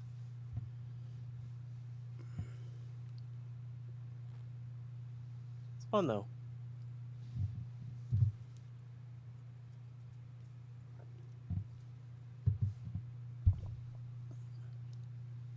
All right. Yep, so I'm hoping maybe we can utilize like the landscape or like mesh painting of some sort. Do some research on that. Maybe if it's not even landscape painting, but just tech. I don't know if there's like vertex painting in Unity. I should probably look into that now before I get too far into it.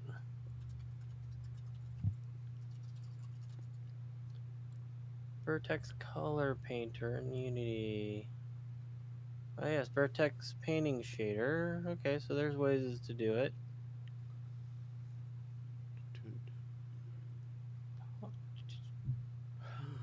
Cinemachine.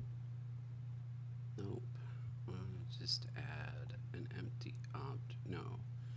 How do we do this? I'm trying to remember. We just add a camera.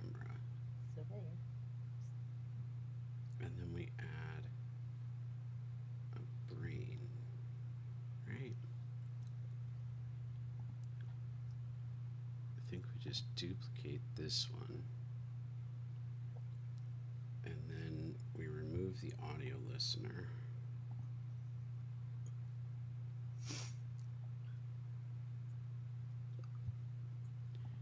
And we'll rename it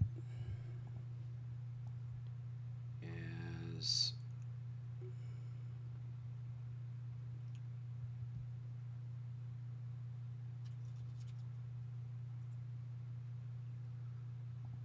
should probably set this as, let's see, prefabs, create folder. Let's make a camera folder, and I'm gonna drop this, rename it as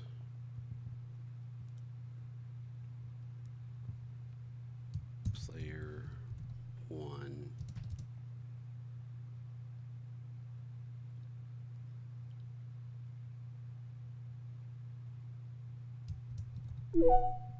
An anomaly has been detected within range of our scanners. Collecting data now to determine potential threats.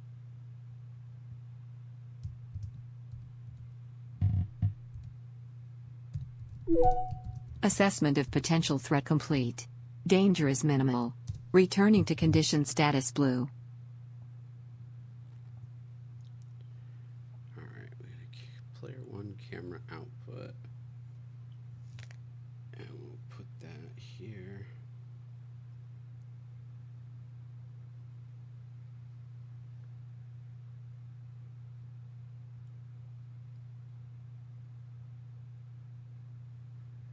I think though we're gonna have to do the old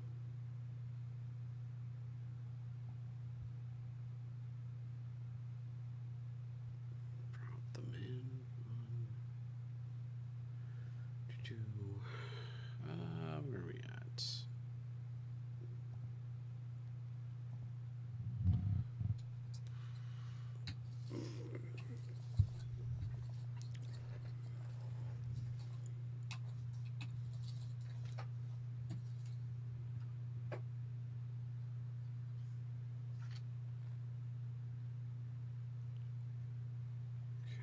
We're gonna duplicate.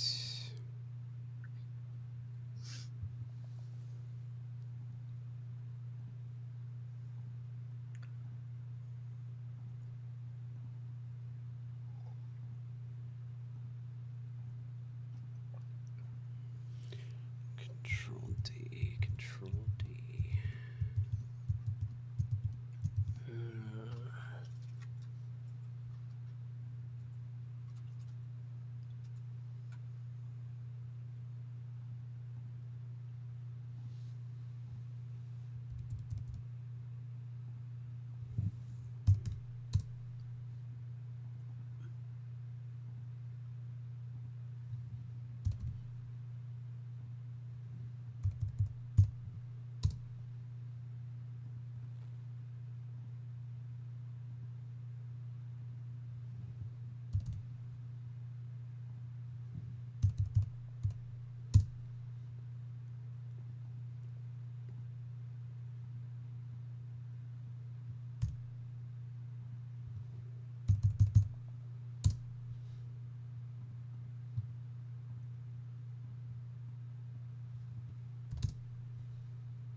Yeah, if you love True Lies, I recommend Fubar. Yeah. Yeah, they've even got like one of the cool things about the show. There's a lot of good things about it, but one of the cool things about it is the way that they'll drop in all these like little Easter eggs and tips of the hat to other movies and stuff, like a bunch of Arnold movies and True Lies and like different stuff. They got That's just awesome. yeah, they little nice little lines dropped in there every now and then that are just like so obviously, you know. I love that oh, kind of thing. oh, it's good stuff. It really is. So is it it's like an action show? Yeah, it's like an action comedy. Um, it's right in the same ballpark of True Lies. It's just a TV show instead of a movie. Um, it's Okay, only right eight, on. it's only 8 episodes a season, so it's only 16 episodes total for the 2 seasons that are out. Is Arnold the main character? Mm-hmm. Yep. Does he do well, like Yeah. in the movie, like as an actor? Like, I haven't watched Yeah. an Arnold movie in a long time.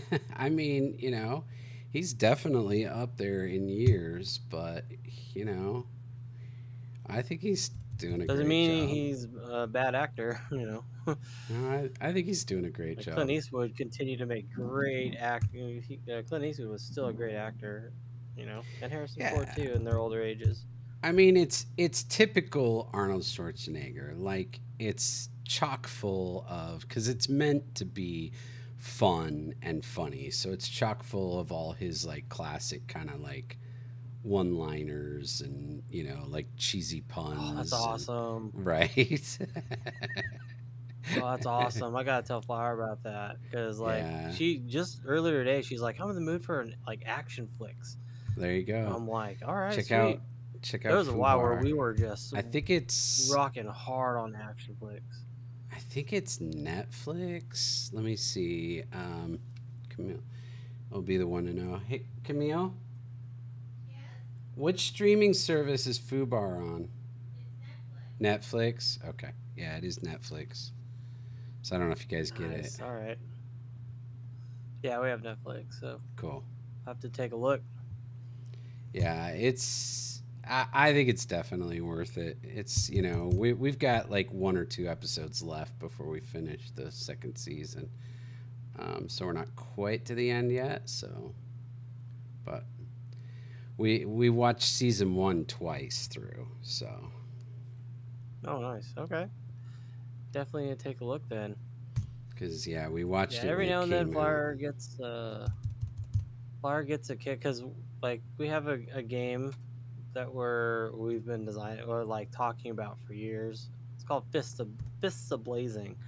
At least that's the concept name. And it's kind of like an '80s action flick, but kind of quick time event based. I don't know if you've played like Heavy Rain or Uncharted I in that sense. We haven't. wanted to make it like an homage to like an '80s action flick. Uh huh. So every now and then, like things will pop up. Oh, this would be a really good Fist of Blazing moment. And then every time that thought comes in, it's just like, oh yeah, I'm in the mood for action flicks. So we have our moments of like, oh, this would, like let's watch action flicks. Yeah, I mean it's a good one. It's funny. It True Lies. I agree with you. Is so great. It is up there with one of the best of all time. Um, so I mean, Heck yeah. I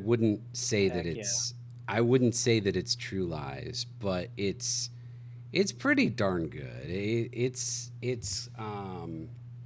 definitely the same genre. It's definitely the same Yeah. genre. Okay. What, babe? Right on. True Lies is dark too. What do you mean?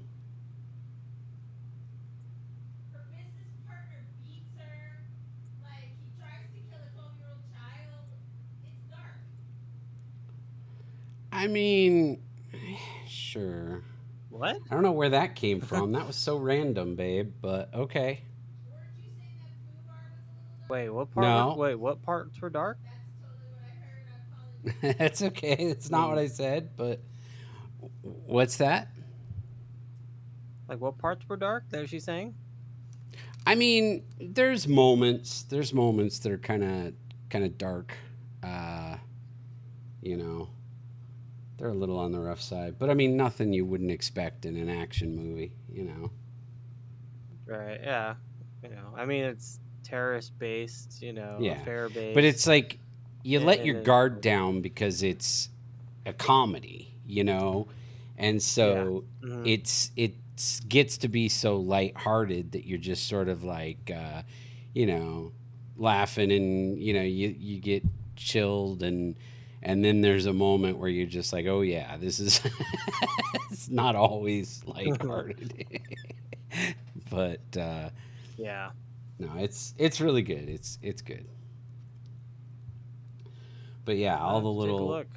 all the little one-liners and quips and stuff are pretty funny. Nice. Love those. Like where he goes. There's one where he um, is getting ready to head out of the house, and he says, "I'll be back, in like an hour or two." depending on Nice. depending on Nice. traffic. It's like, Oh, I love that. I I love mean, that. yeah, right. It's just total little, it's good stuff. That's cool. You'll see if you watch it. You'll pick up on all the little, moments that are.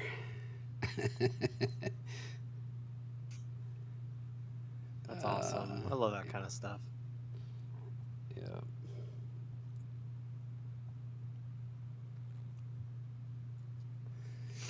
All right. What am I trying to do? I need to go to.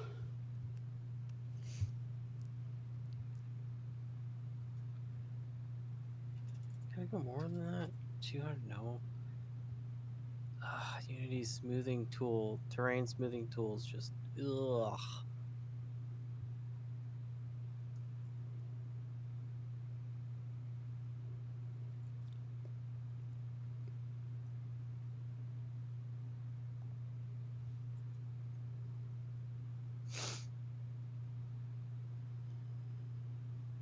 Hold shift and left click to sample. I guess that helps. Okay. Alright, alright, alright. I might be able to work with this now.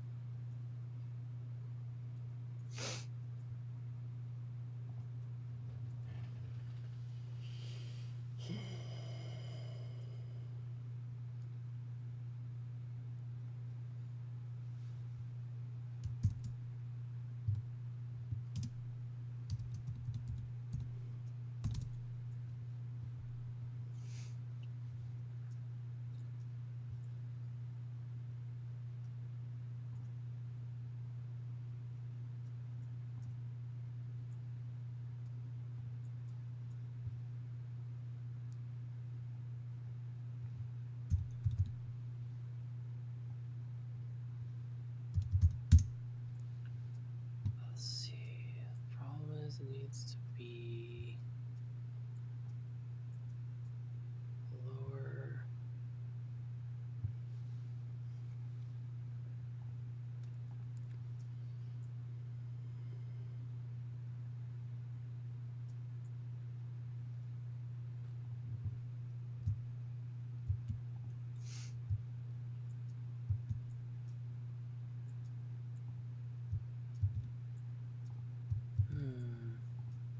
Man, I'm in the mood for an action flick.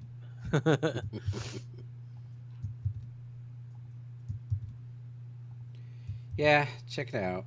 Highly recommend. Are you a big fan of action flicks? I'm not huge. I like them sometimes. I mean, I like ones. I like comedy action flicks. Like, Hmm. True Lies is one of my faves. I love that. I loved Mr. and Mrs. Smith. I liked that one. An anomaly has fun been one. That detected was a within range of our scanners. Collecting data now to determine potential threats. You know, Die Hard is a classic. Assessment of potential threat complete. Danger is minimal. Returning to condition status blue. Shoot. And then, like, back in the day, I liked the, like, Lethal Weapon movies. Those are good. Those are good ones, yeah. Stuff like that. I never got much into, like, the more just straightforward action flicks, you know, like, you know, a lot of Sylvester Stallone movies or Arnold Schwarzenegger movies. Like, I liked Arnold's comedy stuff more than his action stuff. Okay, that's fair. You know,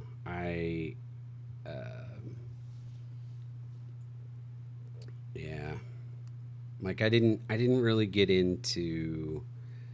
I know I'm probably gonna upset some folks right now, but I never really got into like Aliens or Predator or, you know, Terminator. I know, big movies. They're all they're okay at best for me. The straight up action movies just don't do a whole lot for me. It's the comedy ones like True Lies, like that's up there with among my faves. That's I forget where it placed on the list, but I know it's got to be pretty high. I know it's a top 20, absolutely. I actually wrote out my top 100 movies of all time, and I know Yeah, I know remember you True saying Lies that. has got to be in my top 20 for sure. That's awesome. It's a good one. Yeah, That's a good I one. did like the Bourne movies. I liked those a lot. I didn't see any of those. Really? Oh, yeah, Yeah. I loved The Bourne Identity. I thought that was a really solid movie. That's probably my favorite straight up action movie. Wow. All right. Yeah. Right on.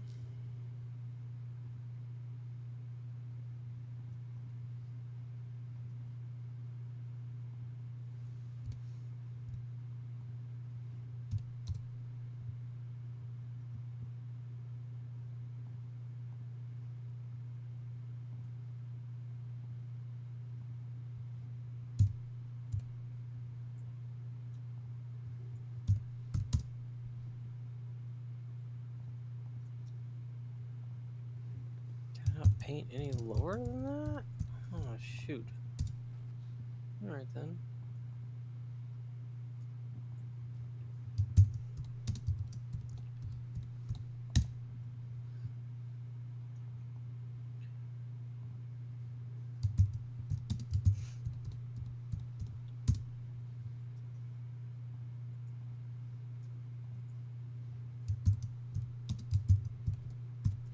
Did you see the new trailer for the new Naked Gun movie Um, with Liam Neeson? I think Well, I I guess first question: do did. you like the Naked Gun movie? I never didn't really care for it. No, wasn't a fan. No? I have a feeling Okay, that never mind then. Liam Neeson might do a little better, but I don't know. Who knows? It's yeah. I don't know. Well, but what were you gonna say? You were gonna say something. What's I don't know.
God, I hate their terrain tool. I hate it so much.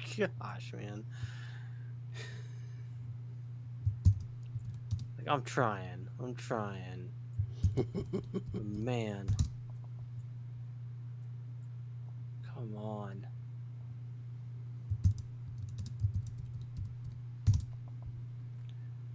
I imagine any other game developer is like, just make it in Blender and transfer it over. I imagine that's what they would say, but I don't know. There's still, tons. come There's on. tons of people out there who make their terrains in Unity.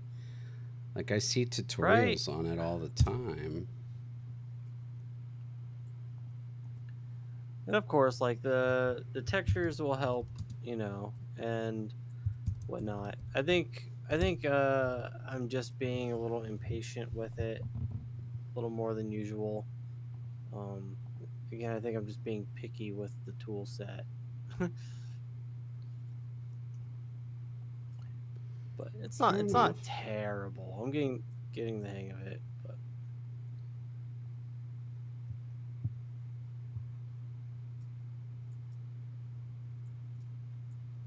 let's see where'd the player balls go? Oh, I got rid of them.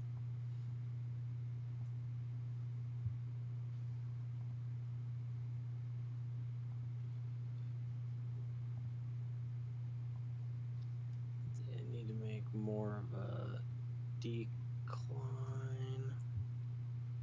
I mean, there'll be momentum.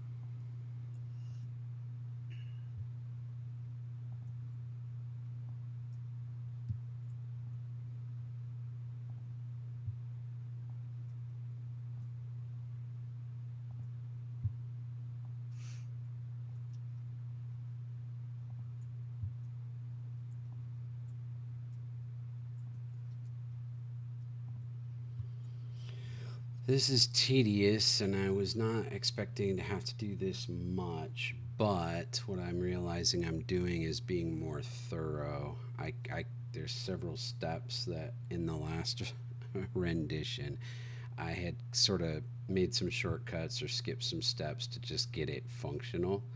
And so I'm being a little more thorough, Mhm. getting things built out more completely. That's a good thing. Yeah.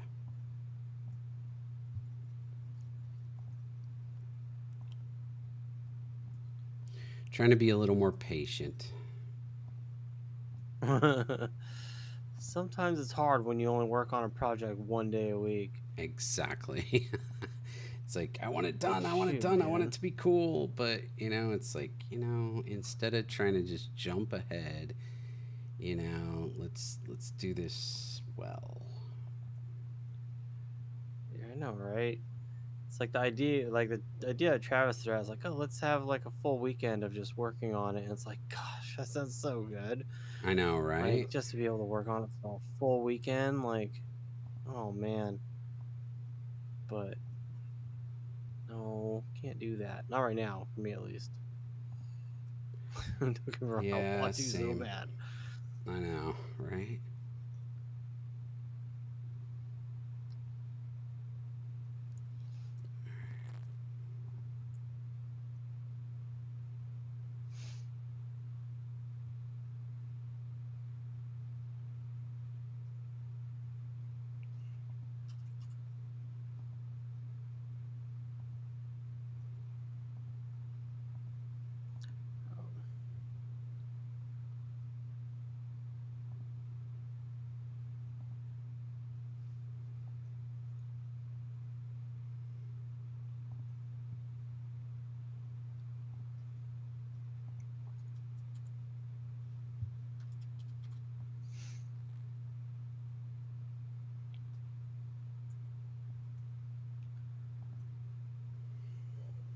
Um, so I started playing Death Stranding.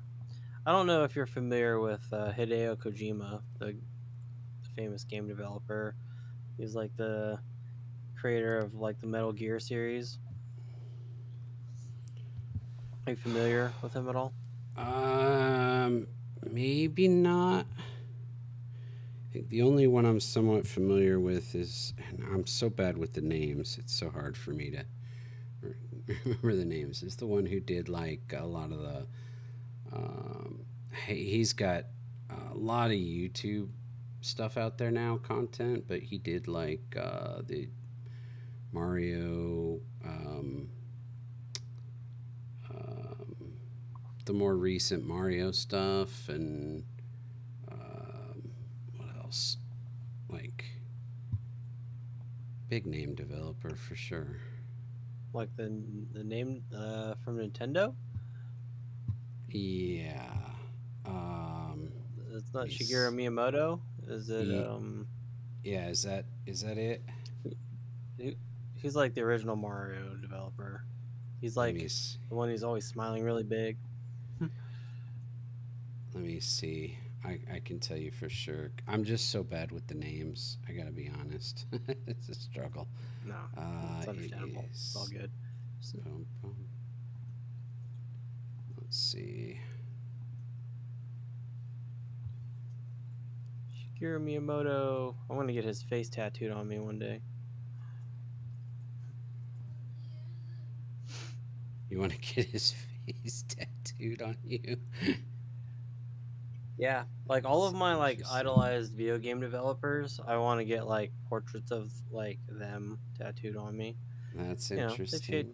me as a developer. Shigeru Miyamoto, Hideo Kojima, Yoko Taro, um, who else? Um, I don't know. Ken Levine, kind of. I don't know. Like, that's hit or miss. Why can't I just see? I don't understand this format. Why is this? There we go. Thank you.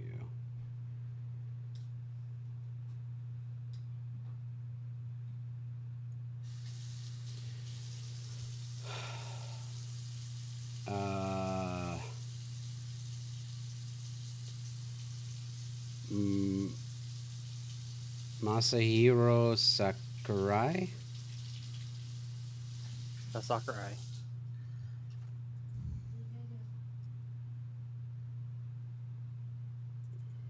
Yeah, I've watched quite a few of his videos. The Kirby guy. I was like, was it DK? No, it's Kirby. He's a Kirby guy.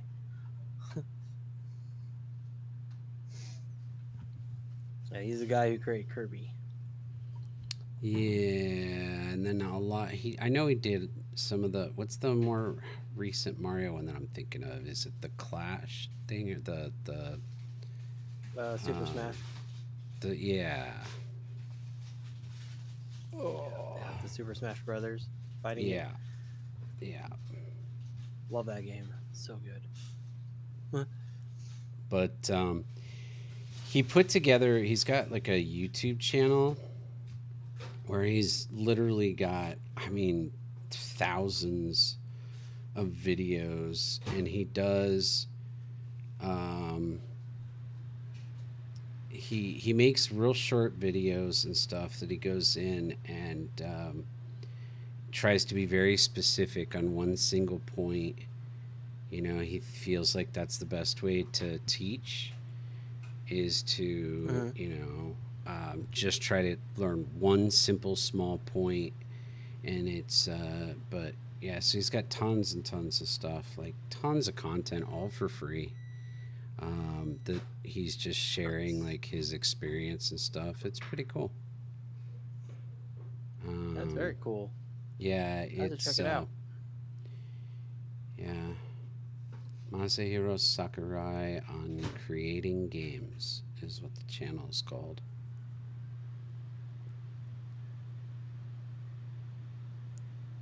I have to check that out. Let's see if I can grab you a link.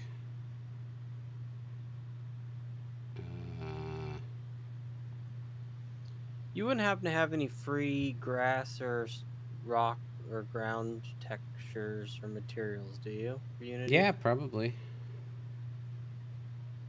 If you wouldn't mind taking a look and seeing if you have any, just so I can kind of play Sure. around with landscape painting and stuff. Sure. Would appreciate that. Um, if you do, here's, well, let's see. I'm trying to think of a good way to do it. Let me see if.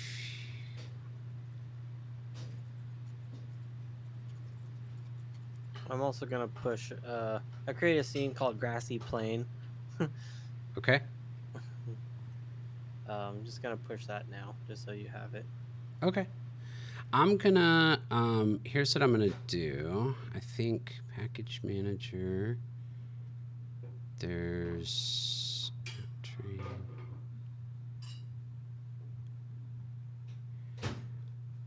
Um. What's the way to do this without screwing up? All right, I am going to push our original project, but don't, like, if there's any conflicts, keep your stuff. If In the old project? yeah, because I'm not Okay. worried about any of this stuff because I'm more in the process. Yeah, of, I'm not either. Okay. But that way I don't screw up in case you have done anything in the old one, or have you just not? Is it not even worth doing? I have not. No, it's Okay. not even worth doing anything in there. Gotcha. So what I'm going to do is I'm going to install some packages in the old project that has some textures and stuff so you can take a look through them and see what you like. Okay. Because I don't want to import like all this crap into our new project. You know what I mean? Like, Yeah, that's fair. I only want to put in what you want. Like, if you find one that you're like, yeah, I'm going to use that, then we can import that into the project. But the best like way, I was just hoping you had stuff that would be like something I could use for placeholder at least. Just for sure. like, okay, so here's the thing with An like anomaly has been textures, it's detected like, within range of because our we use scanners. Substance Painter Collecting data now to determine to potential texture threats. things, like that's the problem when you get free assets or buy assets. It's like it's hard to find a common ground visually. Assessment of potential Like, 'cause threat some are a complete. little more Danger is hand-painted, minimal. textures, Returning and to condition others, status there blue. could be a conflict visually. That's like the worry I have when it comes to using stuff like that. But I was just like wondering if you had any on hand, just so I can start like learning the landscaping texture tool or texture painting tool. But I mean, go ahead, you go ahead and do that, and I can take a look at the old project and see. Well, I mean, I just I wanted to throw just out my concern. yeah, I just hate to like install. Like, I've watched a few videos. Like, I think Code Monkey was really good with this tip, and he suggested, like, when you're looking at assets and packages and stuff, to open them up in a new project, like a clean project, and It's a great idea. yeah, go through them, figure out what you like, what you want to use, and then you can go into your main project and install just those key pieces. You know, like they might have 100 things in it, and you just pick the 2 that you needed. You know, and that way you keep Right, your yeah. projects clean. That's a great idea. Yeah. Well said on his part. So I've got. You're wanting kind of realistic ones, right? Probably more on the realistic side, yeah. Okay. Just so it matches our texture style with Substance Painter. All right, cool. I've got that mountain rocks. I think you said you didn't like that one, right? The mountain terrain, rocks and trees that were in the old project. Yeah, I wasn't a fan of that one, no. Okay, I'll skip that one then. Let me see. 25 realistic textures. Yeah, there's some. Looks like there's some grass and dirt stuff in here. Some cobblestones, some dried up soil. This one's got snowy. So this one,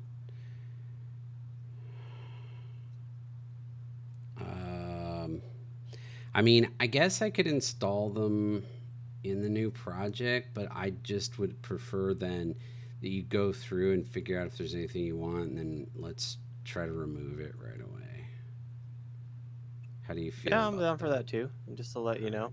Yeah, that's fine too. Okay, so I'll go to my package manager, and I'll just, on this one, the realistic open in Unity.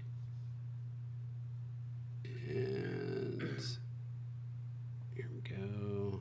Okay, import.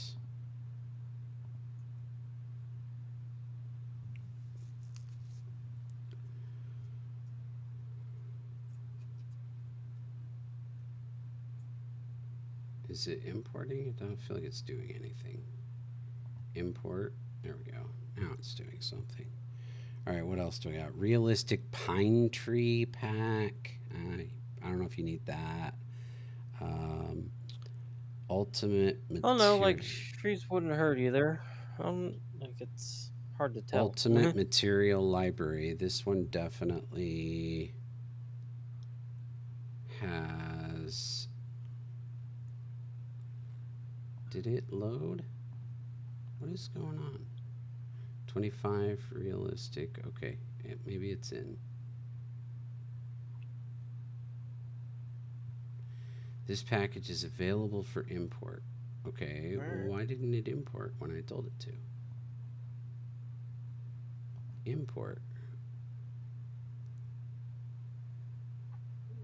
Is it because I went and clicked on a different window? It just like treated it as a cancel? No, I'm getting some sort of error.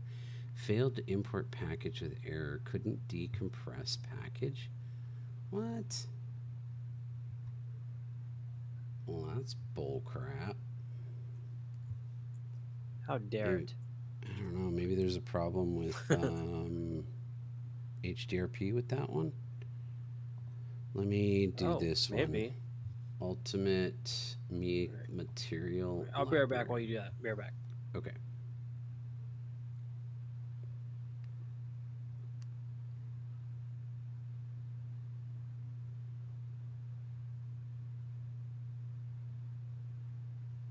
What? Feature. Why is it trying to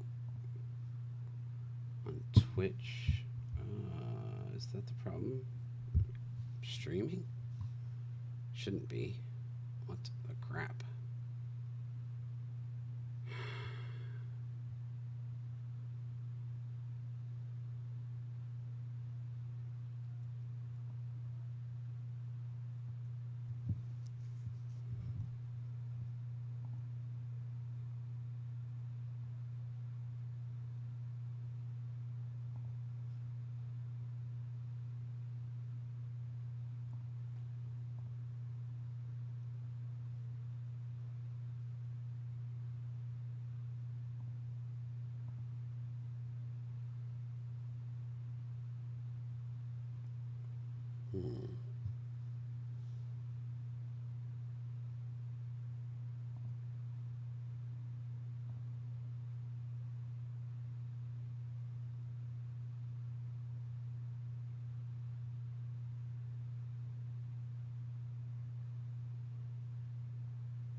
man. That's not good.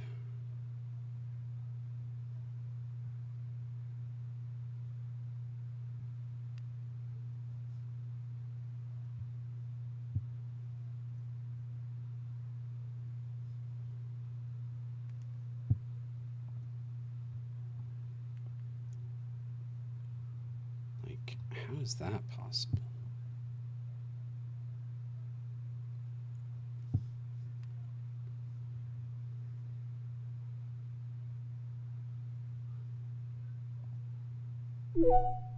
An anomaly has been detected within range of our scanners. Collecting data now to determine potential threats.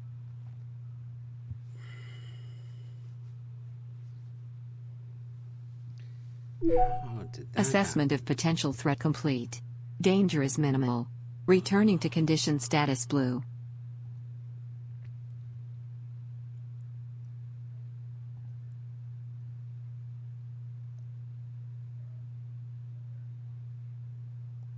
What the heck? Are you serious?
Alright, well, that is not good.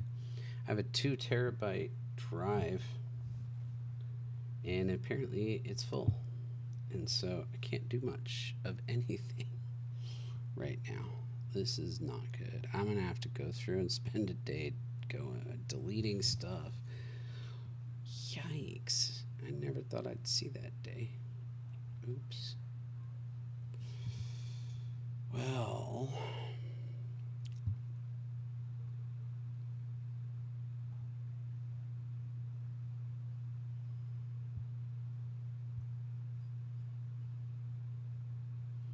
I'm sure these videos, these streams, are a lot of it. I like record every one of my streams, and so it's saved on the hard drive. So every single one of my streams for the last several months are on here. Hey, baby. Oh, crap. That's not a good problem to have. My computer drive is full. Everything basically is stopping working. I gotta go through and find stuff that I can delete off of my drive. Yeah, it sucks.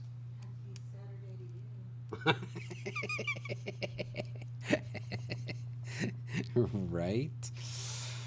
Oh, shoot.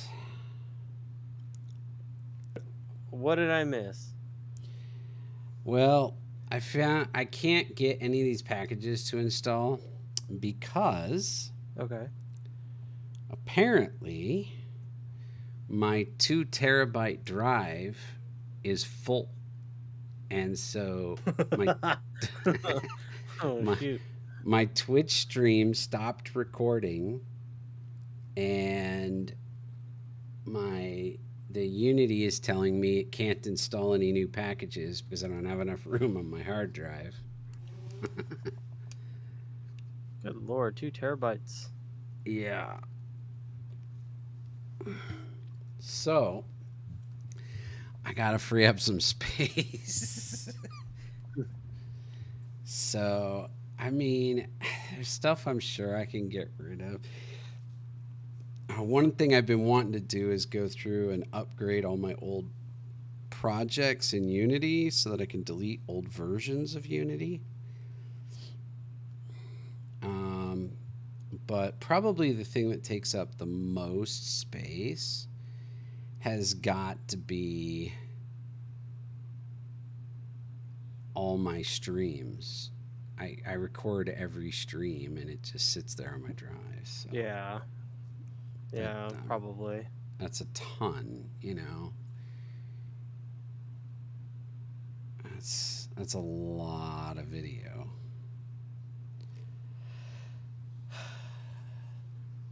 Let's see. What if I go into Twitch control room? Do I still have all those old? Did I get rid of them?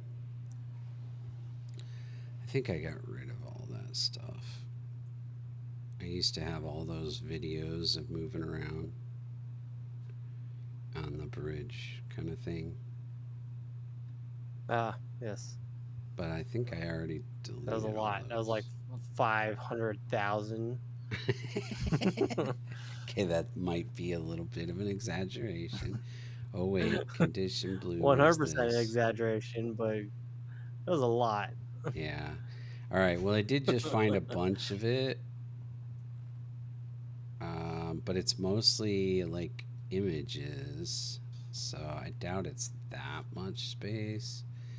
But I don't need any of this. I don't need that. I don't need that. I don't need any of this stuff. So we can just delete this entire folder.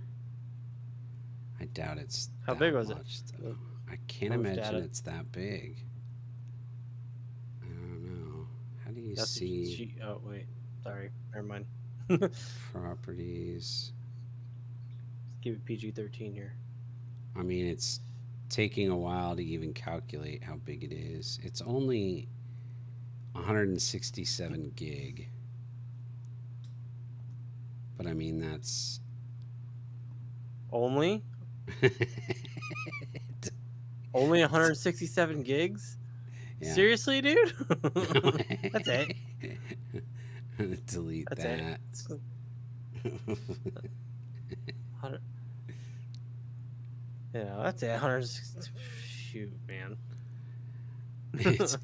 So far, it's deleted 30,000 and it's still going. 30,000 items. 40,000. Wow. Oh, this is a lot. This is a lot of images. 60,000. Wow, dude. 100,000. Wow. Yes, all right, you should be fine after that. Oh, that was all Should just be fine the after that. setup. I don't know. I still feel like I'm going to have to go through and find a lot of stuff to delete. Because otherwise, this is just going to happen. Oh, it's only again. 160 gigs. That's it. Yeah, exactly. That's it. You're ridiculous. Exactly. It's only 160 gigs. Like, shit, man. Which, in today's standards, is not a lot. I understand that. But, I mean, like, that's still... Like, that's a decent amount still. I'm impressed that we're still streaming well, even while it's going through Right? and deleting all this. I'm impressed at that. Did you build your computer yourself, or did you get it pre-built? I got it pre-built. No, okay. All right, here's... Oh, I don't know if I can delete these. There's some stuff that might actually be being used. I can delete some of this, but I cannot just delete all of it. So I'm gonna have to be careful. Oh, I wouldn't worry about it too much. Like 160 gigs probably should be more than enough for the materials and the textures that you want to Right. import for now. For sure. I'll agree with that, but let's delete those. And then we can delete these. And then we can delete through there.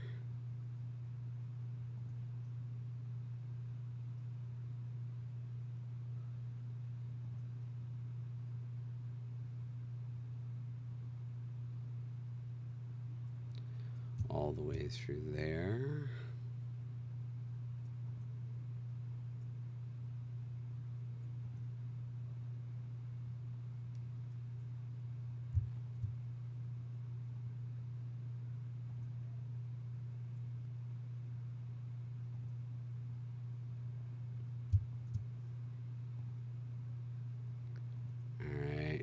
Hopefully that helps some. I just deleted a bunch more stuff as well.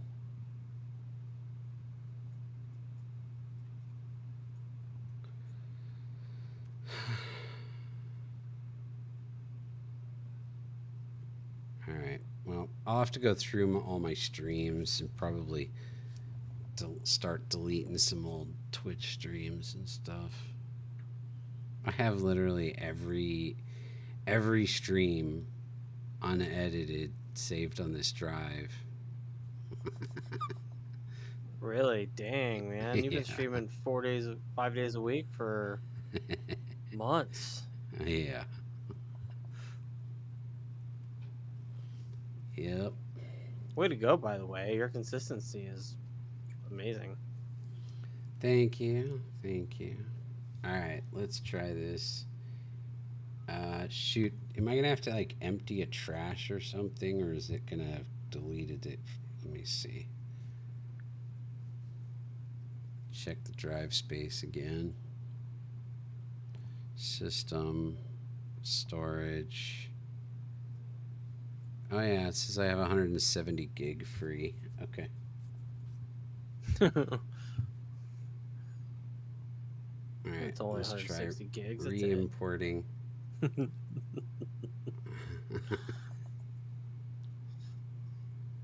it.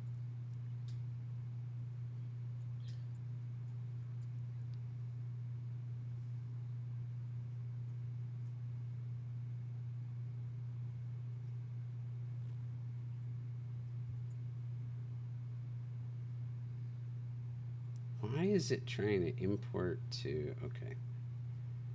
Here we go. My goodness, there's a ton. What the crap? This Ulta. Are you kidding?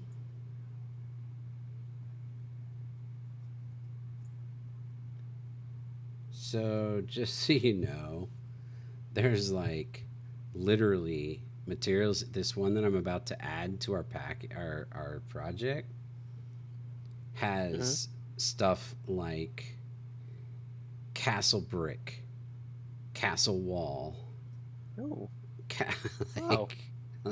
medieval, All right.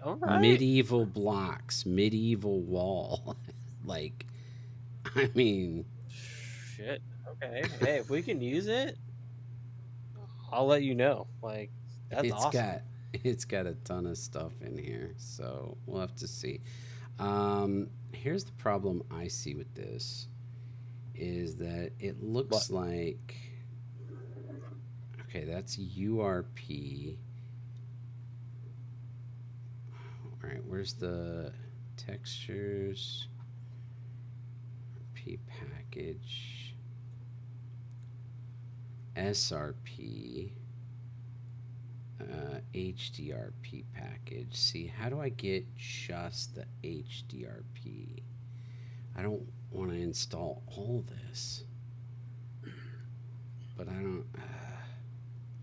I'm just gonna import it all, but please, by all means, figure out which items you want, and then you can copy those materials that you want to use into the materials folder. You can create like your own materials that you want to keep folder and transfer the handful that you want, and then we'll uninstall and delete the rest of this package. Okay. Yeah, I'll let you know. Okay. I'm just gonna. It's just easier to import everything, but this is why I hate doing this, because it's like I know we're putting in crap tons into here that we do not need. Yeah. But It's a instead big of problem with asset. yeah, I was gonna add like all the stuff that I have. There's probably at least a half a dozen more, but honestly, this package looks like it's gonna have plenty of stuff for you to use. Like it's got a Right lot in on. here. So browse through this, and if you still feel like you need more, I'll throw more. But this Okay. looks like pretty legit. So give me a second, and then I will push this to importing assets.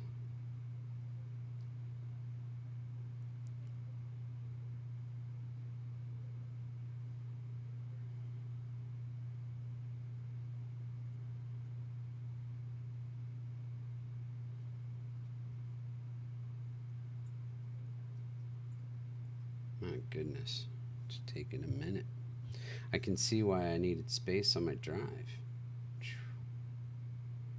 How big of a like a pack?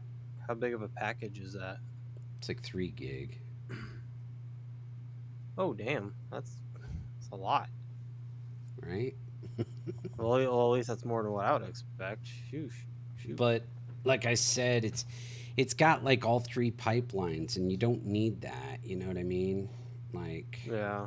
And it doesn't so give you the option of like picking and choosing what you want it to throw in. it does, but I can't figure out. I don't want to like screw it up and get the wrong thing or miss something, so I just hit the whole thing. Okay. So like I said, go through, just look at the HDRP, find what you want to use, move those over into a folder, make a new folder in the materials folder, and then we'll delete this package. Okay. That's my recommendation anyway. Dang, this is like seriously taking a minute.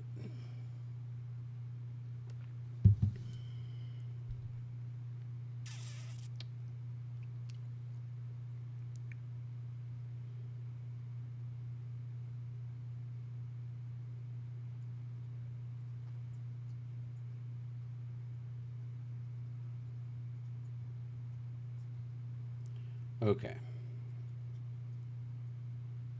Now it's in the project. So now let's go to version control, and let's grab these incoming changes. I love no conflicts. And then pending Right? changes. It's one of the best things. All right, and then I'm just gonna add camera textures and materials package. I know there's more to it than that, but that's fine. Check in. Oh, that's gonna take a minute to push. Shoot. Oh yeah. Shoot.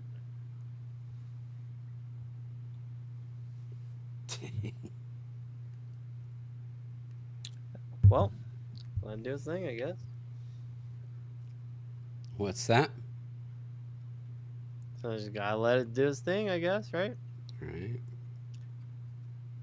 Sorry to distract you from whatever you were doing. Like I didn't think it would like You're fine. stop you from doing all that.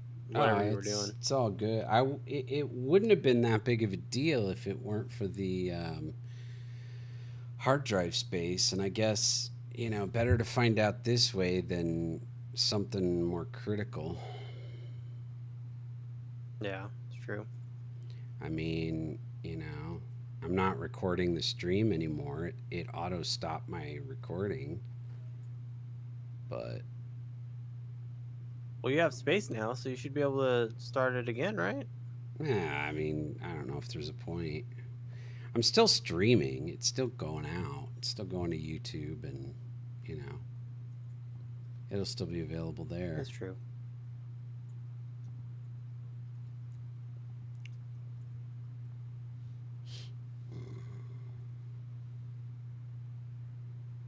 All right.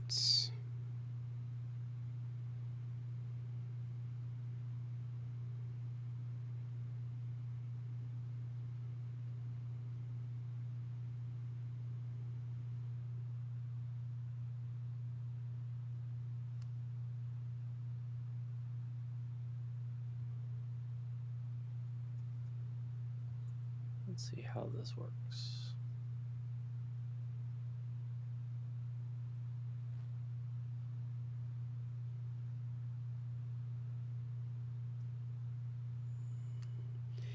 Still estimating another 2 minutes before it finishes this push. Just That's so not you too know. bad.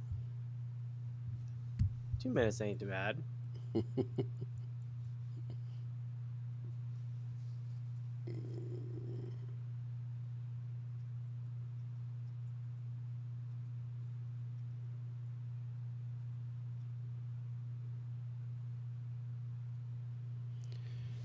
That's going to put the pressure on now. I want to do that project to update my Unity projects. I've been wanting to do that. It's one thing that bugs me is that you have to have all these different versions of Unity installed on your system. I mean, I guess most people don't. That really sucks. An anomaly has been Yeah. detected within range of our scanners. Collecting data now to determine potential threats. I mean, I guess most people probably don't have 20 projects going at the same time. Assessment of potential threat complete. I don't know. There's two of Danger us is minimal. here. Based off Returning to us condition two status meeting and blue. being teammates, I assume that the percentage is pretty high. Yeah. I think it almost comes with the artist mindset or the game developer mindset. When something, I mean, when you look at programmers, for example, it's I imagine, and based off my experience working with programmers in the past, a lot of them will think of something cool to create and they'll go and create it. It's just oh, this would be really cool to create this functionality. New project. Or, oh, I have a really cool idea for something. New project. Or rather, add it to a project. I don't know. It's almost like an artist thinking of something to draw. It's oh, I want to draw this. Oh, now I want to draw this. Oh, now I want to draw this. It's kind of the same idea, right? Oh no. Uh-oh. It says I can't complete the push because I have to resolve conflicts. It looks What? like You said there were no conflicts. there were none. What's going on now? Looks like you pushed another Just override new it, one. whatever it is. It says no conflicts though. I don't understand. Update. This is confusing. Well, take your conflicts. Or, I mean, take your Pending push. changes. Whatever. Does that mean it's not gonna go through all that again, is it? File, save. Please tell me it doesn't have to process. I'm just going to close Unity and wait for that to finish. Are you kidding? It does. It's going to re-push that entire 3 gig. 5 minutes remaining. All right. What? Okay. Well. Ridiculous. Why would it need to do that? Oh, that doesn't make sense. That's ridiculous.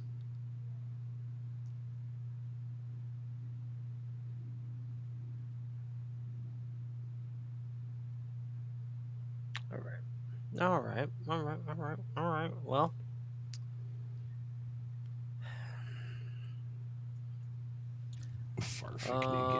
Wait.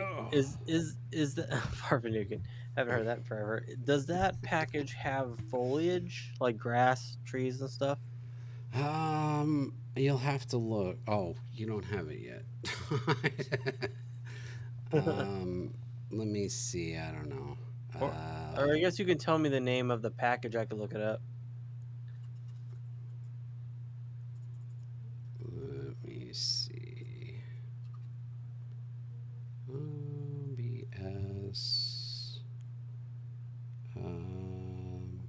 This one, Asset Store. So the name of the package is eluding me. Ultimate. It's called Eluding Me. No, it's called Ultimate Material Library.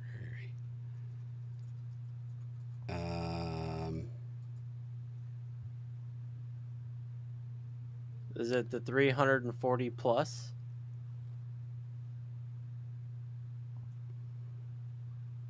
From Green Moss Games. Green Moss Games Ultimate Material Library. Is that it? Yeah. I think so. I don't know what it's got in the way of foliage.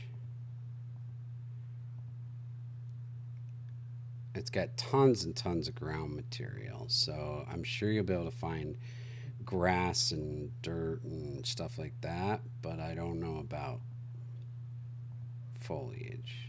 I don't know. Let's see, it's a range of realistic materials, 341 in total. Good lord. All materials are made with 1080p textures and normals. Okay.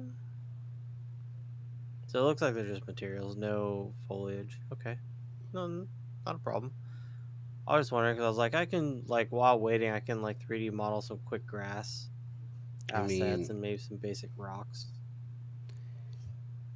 I feel like I got one that had rocks and stuff, but maybe that was in that one that you didn't like. Oh, excuse me. Sorry.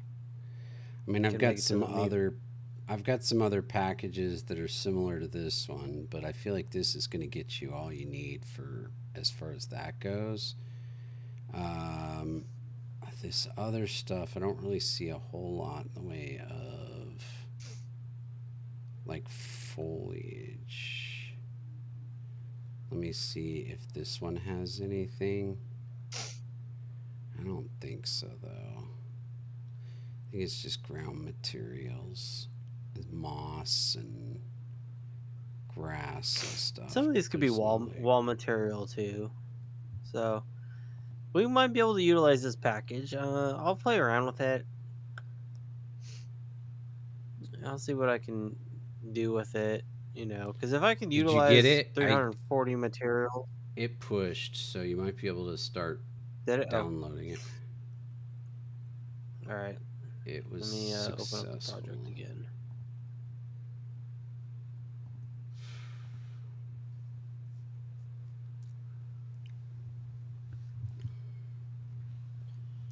Yikes.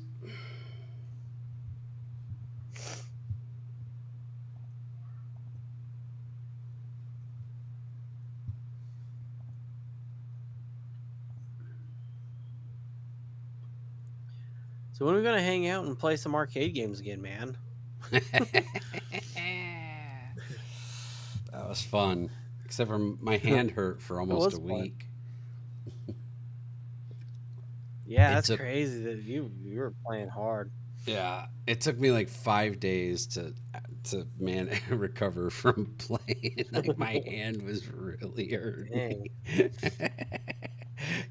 Next time you gotta take it a little more easy, man. That was a good time though. It was fun. We need to hang out and play more arcade games though. That was fun.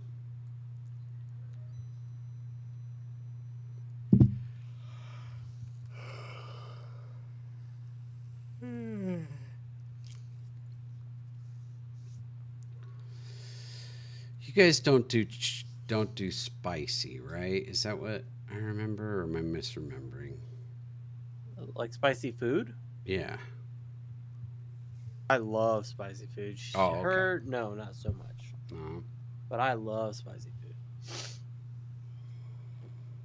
Like, I will go to painful levels if the flavor is there. right? You know, like add spicy without flavor, there's no point. But if there's a Right. good flavor there, I'm all for it. Yeah. Well, it's been so Why do you long. ask? Oh, because it's been so long since I did my white chili. And Ooh. oh, it's so good. It's like ridiculously good. And it's pretty spicy. But the nice thing I about want it to try is it. you make like a crock pot full of this stuff. And so it's ready. So, you can play some games and just eat however you want Yeah. throughout the day. And I got the new Mario Kart too. I got the Switch 2 with the new Mario Kart. I'm Nice. gonna pick up another I've, controller and I saw a video today from that guy. I don't know if you've ever seen his stuff. He always busts me up. I like it. It's shoot, what let me see what his name is. Dark no, wait, no, what is it? It's doggone it always comes up on my feed. I think I'm actually subscribed, so let me see. Void Dark, DRC. Void Dark. And he does all these little shorts where he just on YouTube where he just makes kind of jokes, makes fun of himself and players and games, and like NPC players in games, or what it's like to play Minecraft with the guy who's a perfectionist, or what it's like to play such and such a game when you've completed all the side quests, or like it's this whole comedy. He's hilarious. He really is. He puts together some quality little shorts, and Sounds awesome. the one I saw today from him was him doing Mario Kart on Switch 2. Are you still there?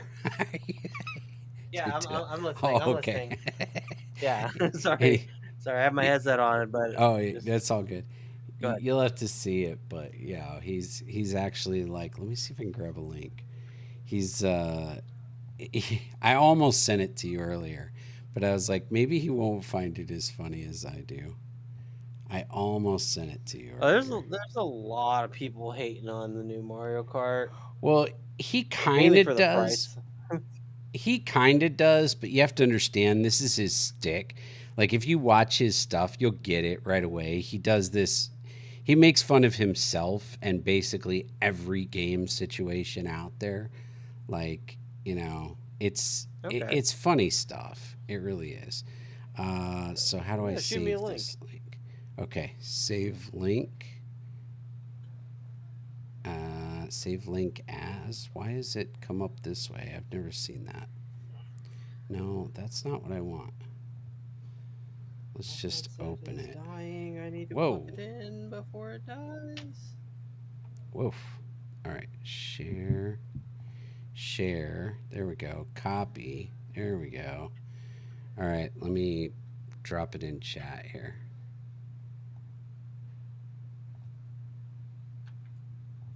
All right, there you go. It's in the chat. All right, give me a moment. Let me plug in my headset before it dies, because I'll be screwed. But I've subscribed to his channel though. He's hilarious. He's got so many good little videos. Wait, hold on. Did my headset die? Hold on. What happened? Are you back? Oh, there we go. Okay, I hear you now. Oh, okay, cool. Okay, what were you saying? Sorry. Oh, I was just saying I subscribe to his YouTube channel. I watch his stuff all the time. It's just so hilarious. It's good stuff. All right, let's see what this is all about. I'm gonna watch this really quick.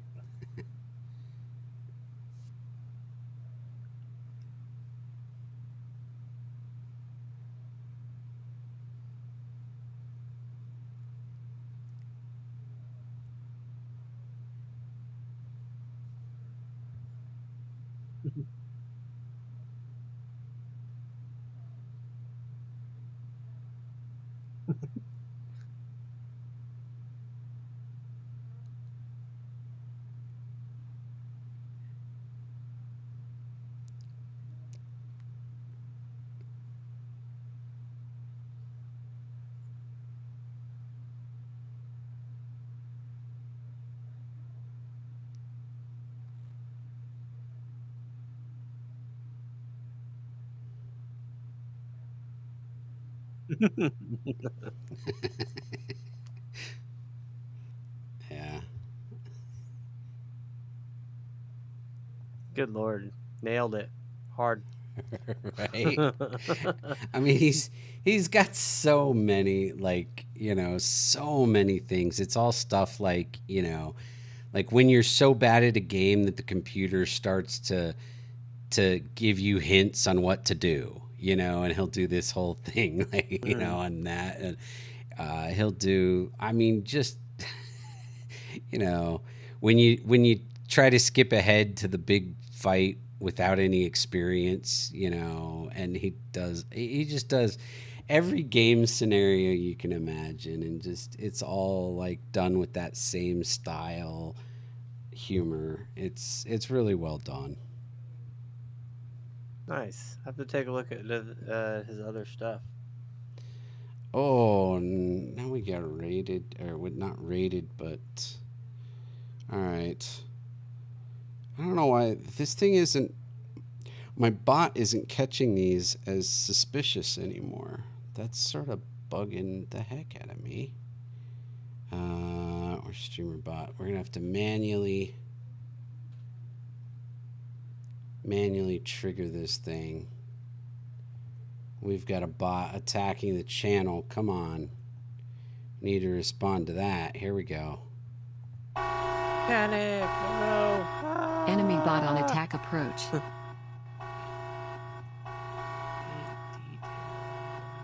Enemy bot has been eliminated. All right, we got rid of them. Nice. Taking out those Cylons.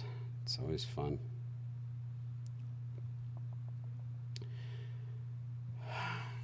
All right. I think we're in the clear. We can downgrade again to condition blue. Thank you, Jetsia. All right. Very cool. I think I need to turn this one on. Maybe again. Let's enable that one.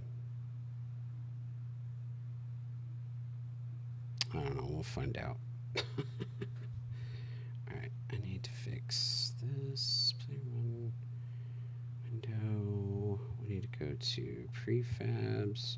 Did you get the? Did you get the materials? Oh yeah, it looks like it. Yeah, I did. Kind of like one, I have to learn how to use it appropriately. Apply different terrain layers and stuff like that. And go from there. But yeah, I'll let you know what to keep, what not to keep. Well, no, you just keep. Or should I just delete them from just Just like right click make. delete, or like Just make a folder under the. I already created a materials folder, so just create one inside materials that's like for your. You can call it landscaping, or I don't know, whatever you want to call it, and then just save whatever materials, drop whichever HDRP ones that you need into there, and then okay. delete that entire folder, the Green Moss Games. Just delete that entire folder once you've transferred out what you're going to use and keep. Okay. Gotcha. Will do. Thank you. Cool. No, thank you for throwing it all in there. Yeah. I mean, it already looks awesome just looking over it. Like it. Right? Like that changes it a lot. I had to Yeah. adjust the tiling by 100, but hey, you know what? You gotta do what you gotta do sometimes. Right. Wait, create a layer. So yeah, I don't know. I mean, just given what this looks like, that's a good start. So Yeah. I think I don't know. There's Let's so see. many, dude. I know, Holy right? crap. Grass And I mean, I path. guess we can keep it in there for a while if you want. Like if you're wanting to go through and look at bricks and stuff like that. But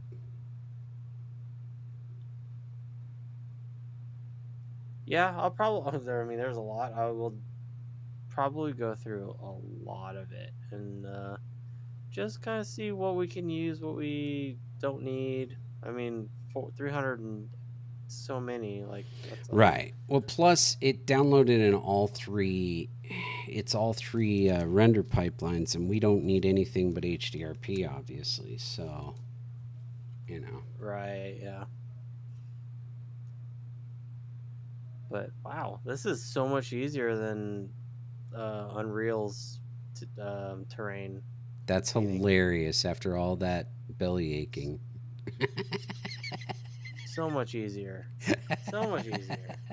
Like the terrain layers, well, because like in Unreal, what you have to do is like you have your landscape, but you have to create a material with the layers in it. So, like you have to create the material, and then you take the diffuse, the normal, the mask, or whatever, or the ambient occlusion, that texture. Then you have to go and you have to create a layer blend for each texture, and then you have to go and apply that to each node in order for you to have to paint on the landscape. And it's such a pain in the ass. It really is. Where it's all here in the inspector. I can attach the normal map to whatever layer this is here. Like, this is by far a lot easier when it comes to the texture element of a terrain. By far. Cool. Like everything that I've done just now would take me like at least 30 minutes just to set up in Unreal. So, not bad. Not bad. I'm not complaining.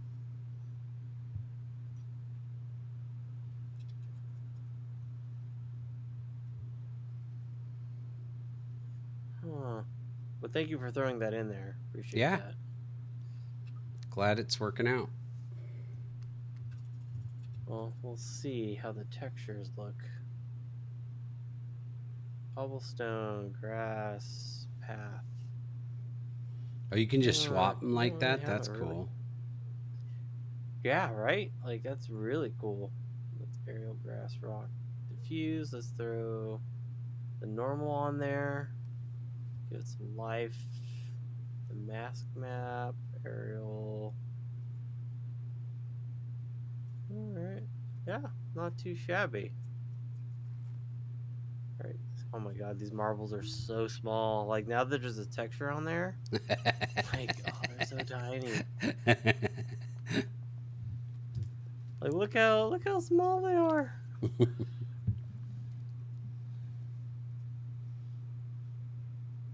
I think it's cool. I Yeah, kind of dig it. I really do. yeah, just like how tiny they are to the world. Like if you just kind of look, it might be hard to see on your screen with me zoomed out like that, but like they are small.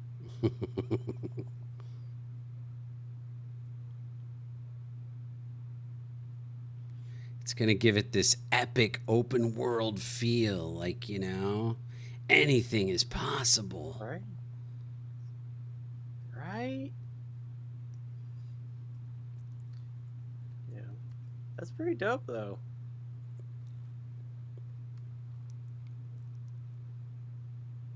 It helps that they're pink so I can see them. Right?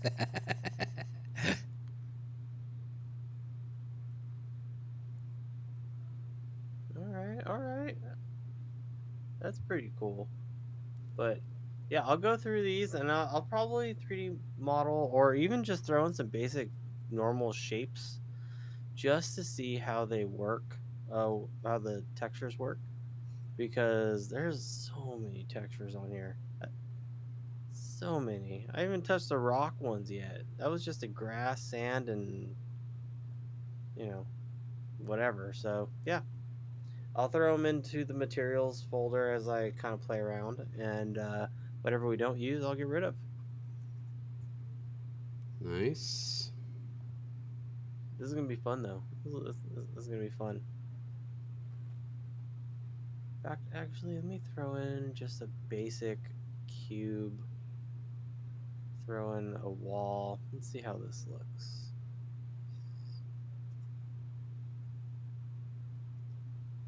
Just to see. All right, let's see. So we got wood, concrete, brick, and stone. Let's see. Oh, why are they all pink? Why can't I see what they look like?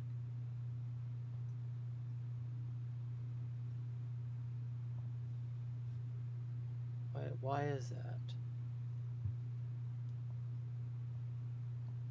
Let's see, brick wall, standard. Do I have to set it to HDRP then?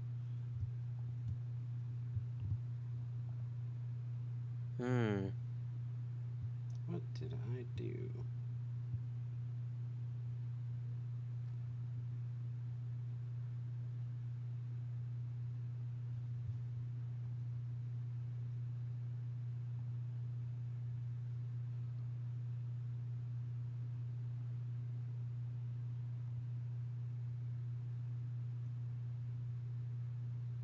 Screen space overlay.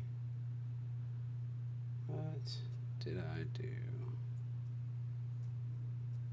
Broadcast screen. I think I jacked this up. Okay. Delete.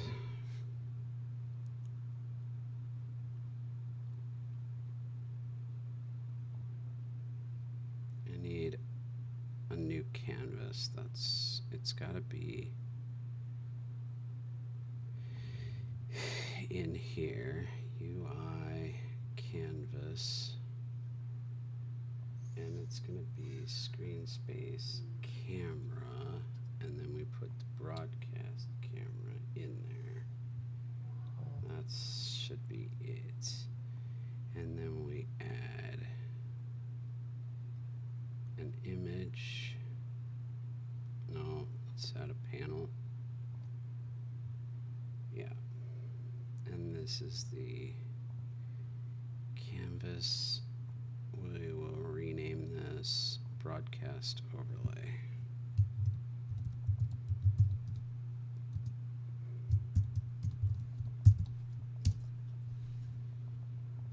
Okay. And then let's duplicate this and call this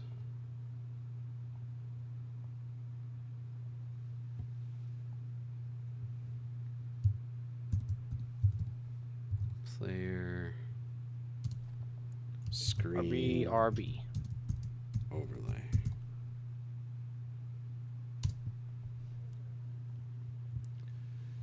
And we're going to change the camera to this one.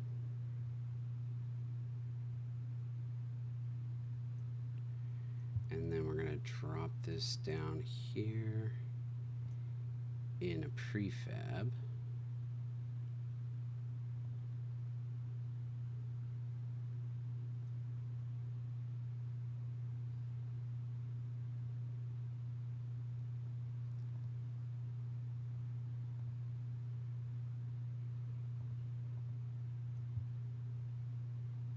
And then we can drag this in.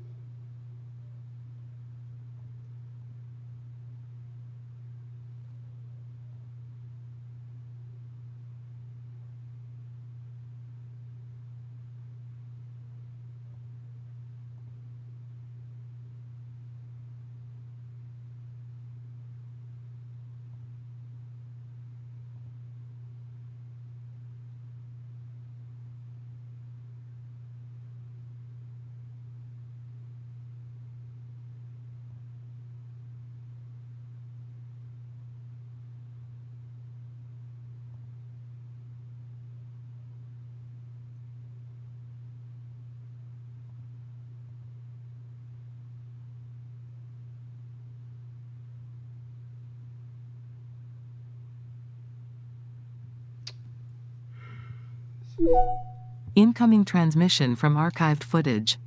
Boom, boom, When was the boom, last boom. time you had Water, water. What can you do with water? What's the last time? You What? need water for the dishes, You had water water. for your hair, water for I the mean, fishes, and I've been water for the drinking. clothes that you wear. Boom, boom, boom, Have boom. you? Yeah, I Making got sure. Just looking out. Yep. I got this bottle of tea. Cheers, by the way. That's almost gone. That I Cheersies. grabbed when I grabbed my pasta, and then I Okay. got this bottle Just of making water. sure. I just want to Not make too sure you're far keeping gone. hydrated. A little bit. Making Yep, sure. yep, Just yep. looking out for you. Thank you. Appreciate it.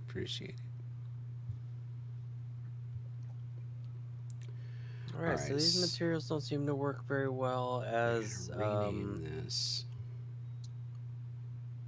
like wall textures and stuff. We're gonna rename I don't know if this. it's What the are we gonna call HDRP this thing or not. broadcast screen? We're gonna call this the HDRP.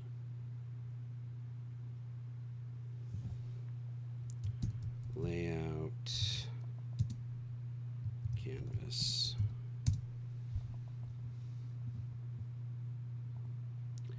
And then we'll do the broadcast overlay, the player screen overlay. Yes, that's what we want. So then here within this is, what is this? This is a,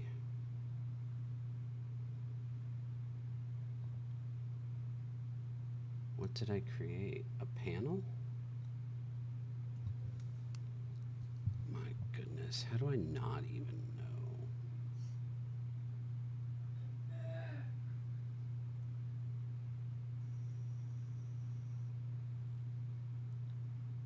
Panel with a raw image. So we want to go on layout canvas and add a panel.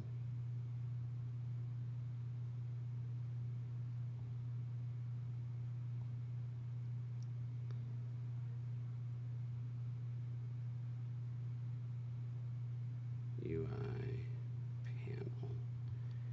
And we're going to call this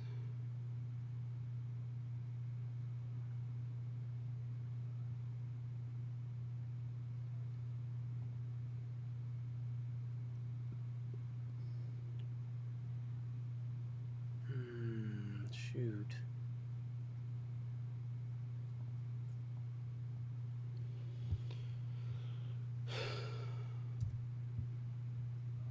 All right, so I guess it's not that big of a deal if we can't use these for objects in the world. can't use what? Which means we probably. Well, because a lot of these materials don't seem to work. Because I created a basic like cube to see like how the cobblestone or like the bricks look, Uh-huh. but it doesn't seem to work Really? with objects. Like it works for the terrain, which is kind of weird, but like Are you I in the made, like, scene or are you in the terrain builder? well, it's still in the scene. Like the terrain Oh. builder is just part of the scene. Oh, okay. Because like when you select the terrain, then the terrain tools come up, but it's still kind of, part of the scene. So like I can go and let's say like a brick and stone. I can pick one of these, any of them, and like when I throw them on there, it stays pink, right? Are you sure So you're the grabbing? shader's standard, but when I go like the shader, it defaults to standard. I'm like, okay. So if I go to HDRP, Yeah. oh, go ahead. Maybe you could. You should be grabbing the HDRP one in the list. There's going to be 3 of every single one. And if you're grabbing the one from the standard shader, it might not work. Like you got to, it's probably, each material is probably in that folder 3 times. But it's not. So okay, so there's an SRP folder, and I was expecting That's an HDRP folder, but there isn't, yeah. right? So An there's the anomaly has been SRP detected folder, and I'm within like, range of okay, our we'll scanners. try that. Collecting data now And to the determine potential SRP threats. material or textures work for the landscape, but not for So, like the cube. Assessment of potential So threat I was like, okay, complete. well maybe it's Danger is because minimal. the material Returning is to set to condition status standard. So blue. when I go to HDRP and I set the material to standard, mhm. it's still like the shader. It still doesn't work. When I put it to like lit, it just turns to like a gray cube. Yeah, when you go to the ultimate like the Green Moss Games folder and then Ultimate Material Uh-huh. Library folder, there's a Yeah. scene HDRP. Did you try opening that? There's a scene. Yeah. SRP is the only I one. don't have that. You don't have that. In the like if you open I Green Moss Games, uh-huh. then it should just have one folder inside of that, right? Ultimate Materials All right. Library. And if you Correct. open that, you should have 3 folders, 2 scenes, and a README file. I have demo materials and textures. Yeah. That's it. Oh, you don't have HDRP. No. In the materials folder, I only have an SRP folder. Correct. It says in the README, it says SRP is I don't even have a extracted by README. default. You have to. Oh, there's a README. Okay. Okay, I see. Okay. Let's see. Materials texture their corresponding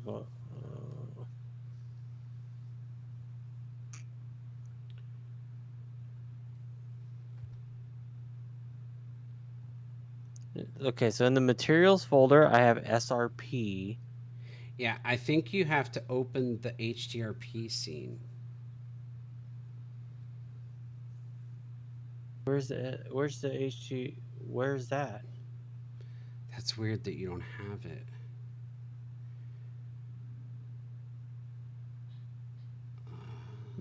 That's really weird that you don't have it.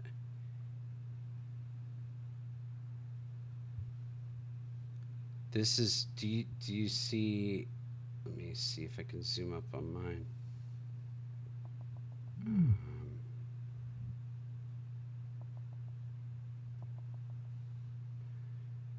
See right here.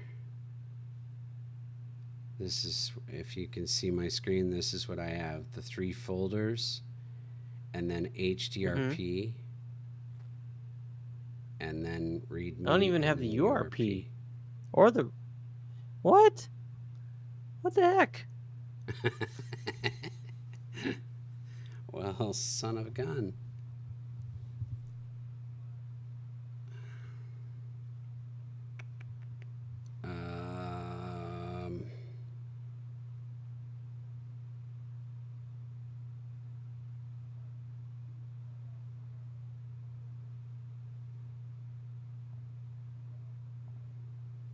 I don't know what to tell you.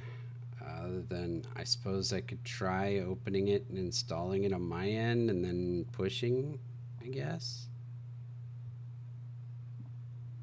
Huh. That's weird. Why don't I have it? I guess you could try that. I really don't know. I don't either. Oh, that's unfair.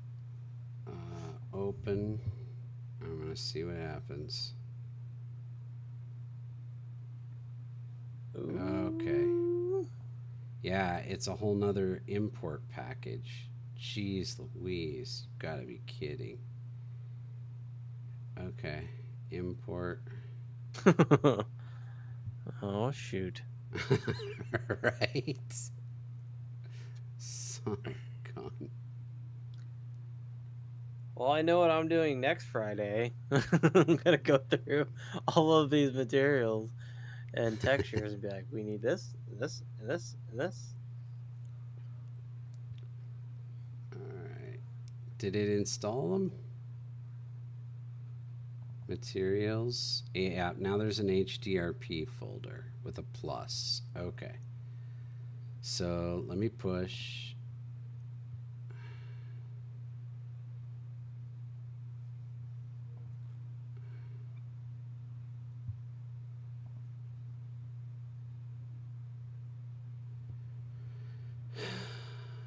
Okay.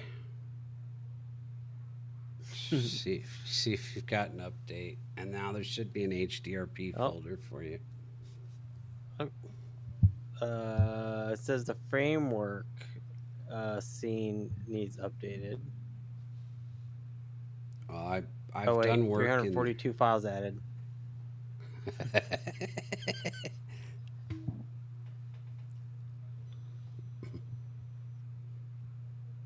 All right, let's see. Materials, HDRP. Okay. All right. Okay. Break this down. Let's try this again. Cube. Bring cube in here. I'm surprised that those worked on the terrain. Right? Like, that's why I was confused. I was like, they're working on the terrain. Right. Let's see, castle brick. Okay. Yeah, that worked. All right. I kind of like the gray better that you already have than that one. I mean, I suppose you could. Tiles. Oh, see, now that one was all right.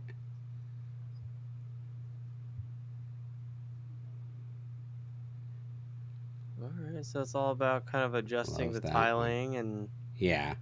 Oh my gosh. Oh, there's so many. Medieval blocks. Medieval blocks 3. Oh shoot. Nice. Well, I'm gonna have my work cut out for me.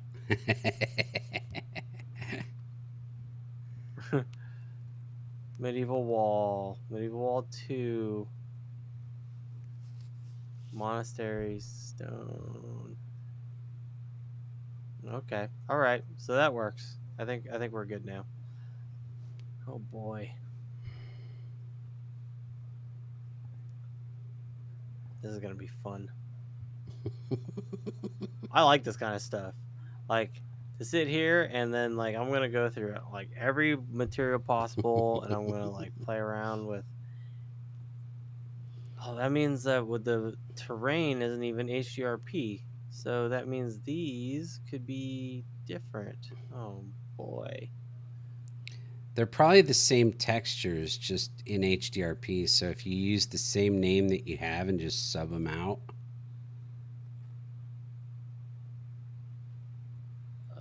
Let's see, select.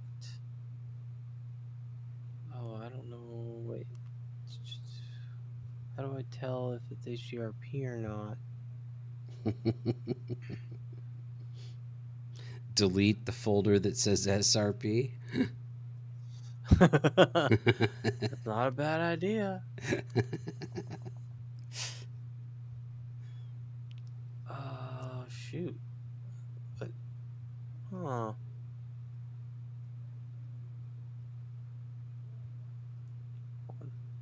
Remove layer. Brand new. Create layer. So then can I go and just drag the texture on it? So many questions now.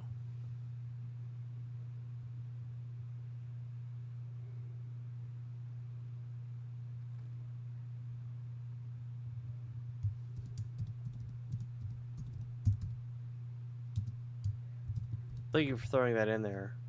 Yep. Glad it worked. Me too.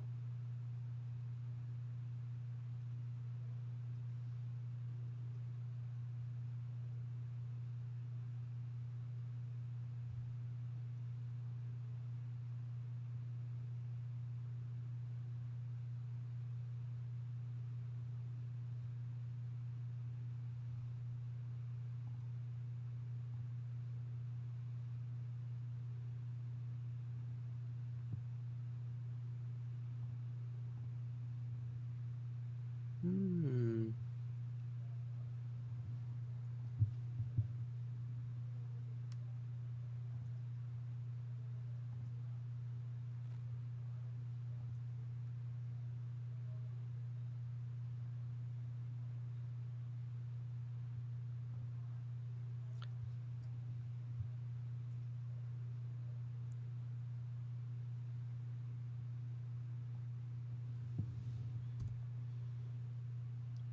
Oh my gosh, let's see. Pavement, plaster, red dirt, stone, rock.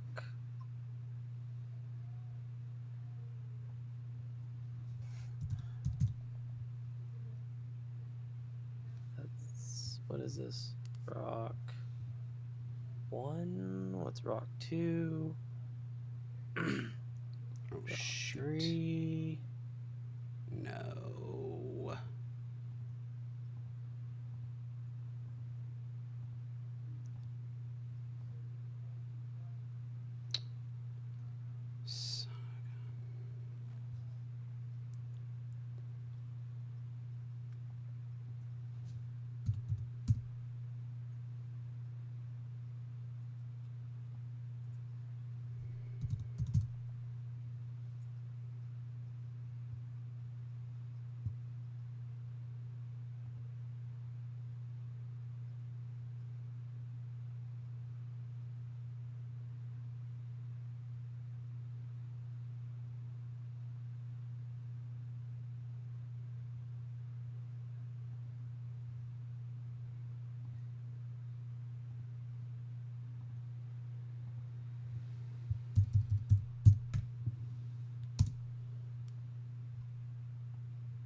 Why can't I rename this?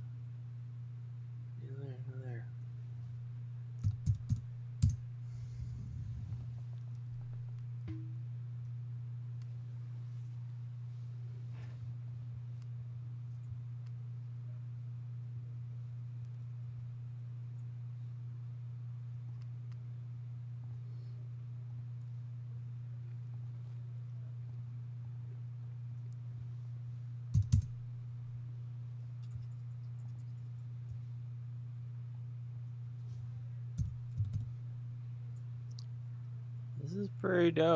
This is pretty dope. I'm digging this. This is cool.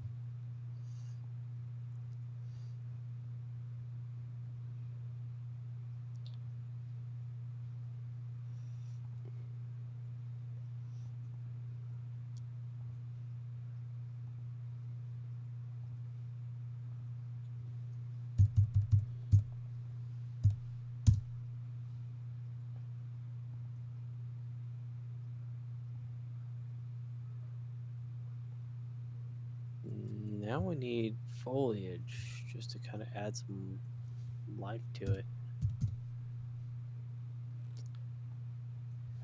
Grass.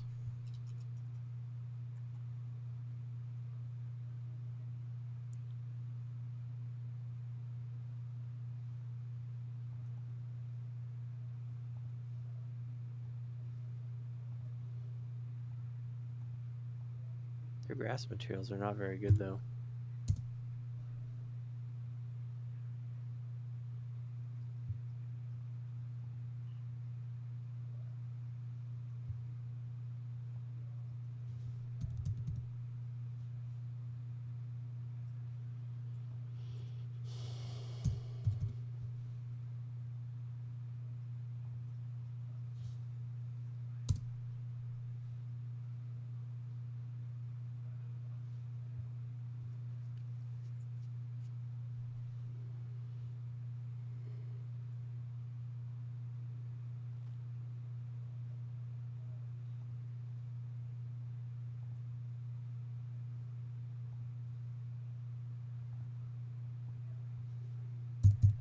We can work with this though. We can work with this. I'm digging this. I'm digging this. I think we'll be pretty solid with this.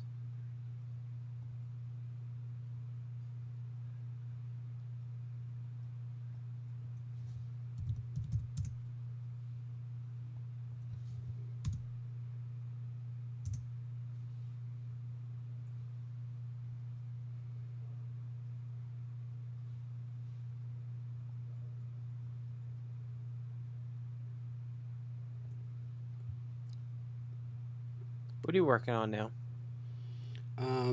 Finishing up getting this base UI format all laid out with the new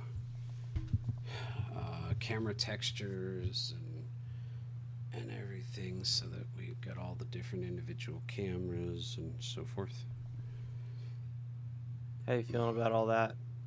Pretty good. Good. I mean, it's tedious, but I'm getting it set up in a much better way, because before I had it, I don't know, it was okay and it worked, but this is now going to allow me. I'm creating. I'm doing and following the same advice that I gave you when it comes to the prefabs. I'm trying to do it with the UI elements. So I'm creating a prefab, and I'm creating an overlay for each camera, instead of trying to create a single canvas that has everything built in. I'm creating like an overlay for each window, so that I can, I don't know, I think it's gonna come together a little easier and better, and be able to function smoother, be able to modify as we move forward. Nice and quick and easy changes when we want to add things to the display or pop up new messages in the screen. I'm visualizing, like, on down the road, this is going to become very versatile and allow us to do some good stuff. That's good. Good. Yeah. So, let's see. 1, 2, 9. I want to create an empty game object in here. Create empty. This is going to be screens 10 through 16. And then we're going to take this, duplicate it, and drop it into this. Rename as 10. And then we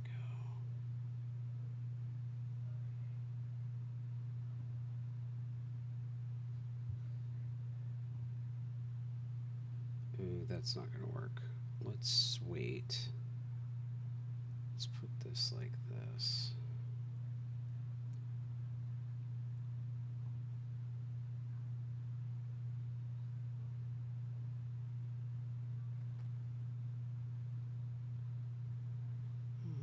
Just zoom this out all the way. And then it should be the same. Yeah.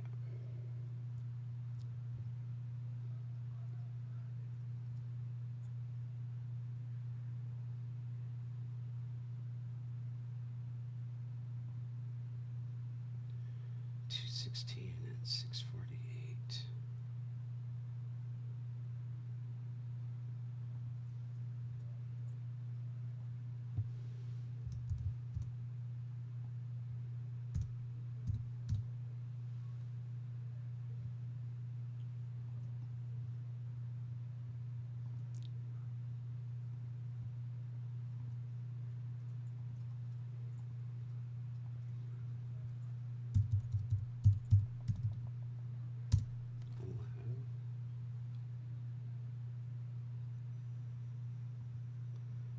$4.32 and $4.32.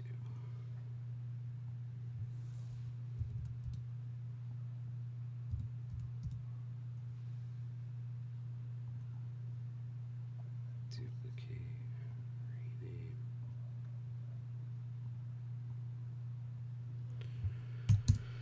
$12, $6.48, $2.16,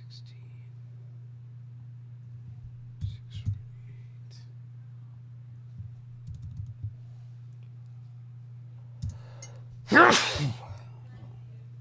Thank Bless you. you. Thank you. Oh, shoot. Ooh, bless you. Thank you.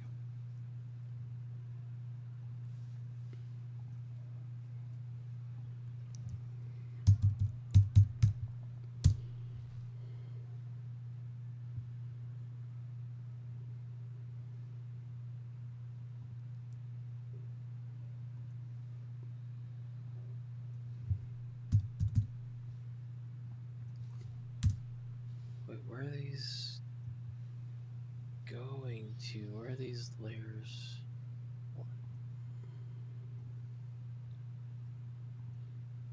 All the SRP grass.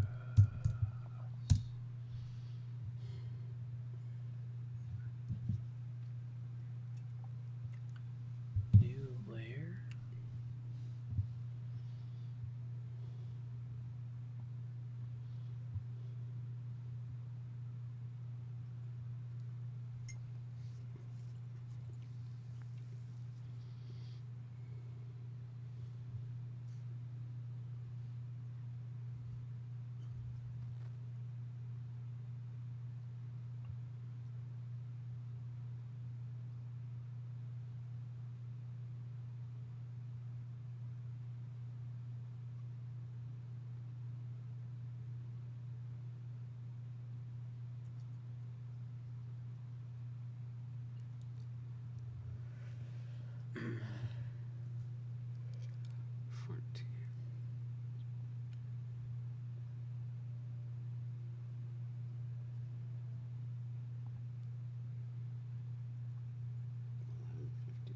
$384.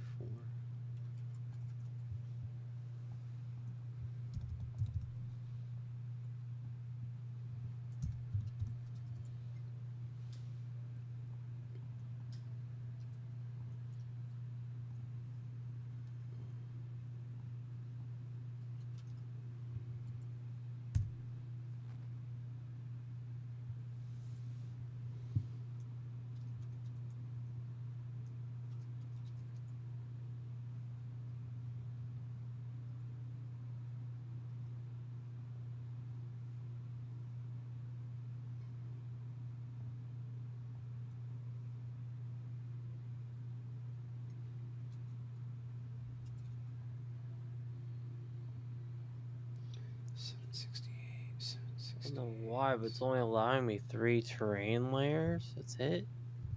I mean, I created 4, but the 4th one isn't showing up. I'm afraid I can't help you with that. I've never used it. It's something I've always That's all been good. interested in learning was the train system, but I haven't dug into it. All good, all good. I just want to know why.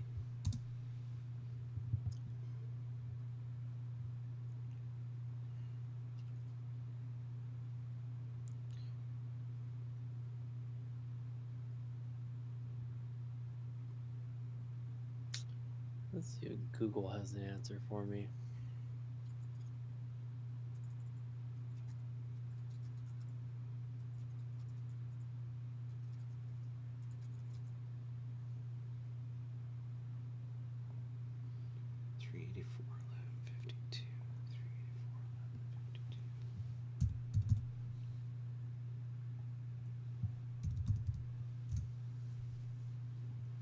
Okay, cool.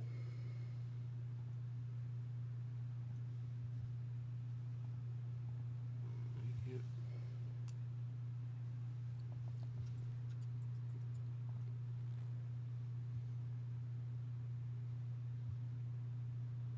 Probably should have done that. Oh well.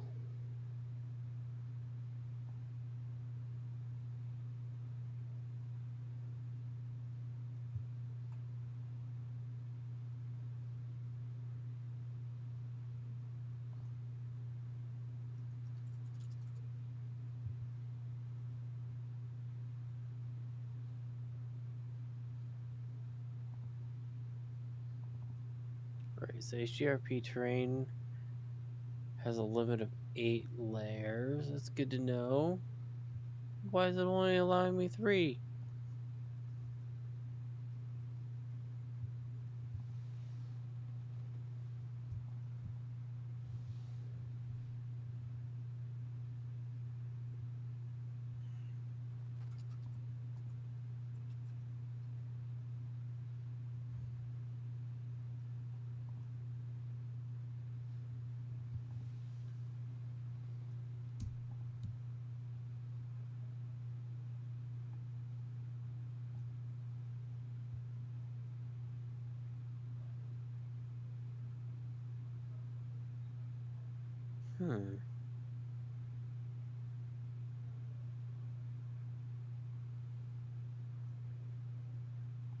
Oh, now it decides to show up.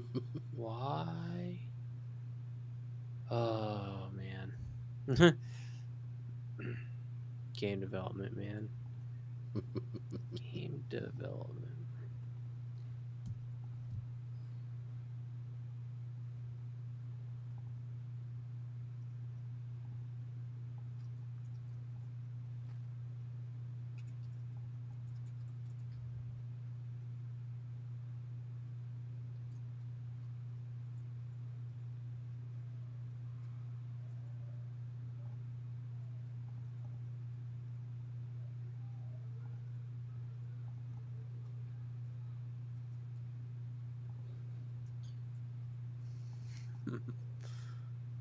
Whatever, it's working, so I ain't gonna complain.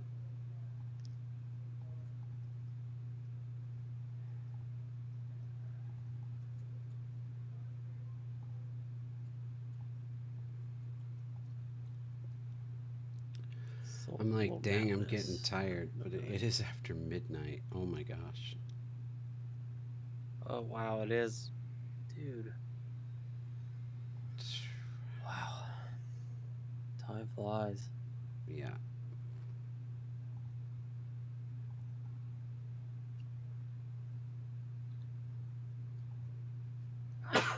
Oh, excuse me. Bless you. Thank you. Well, do you want to call it? I don't know. I kind of want to get to at least a better stopping point. Still feel like I'm in the middle of completing a task.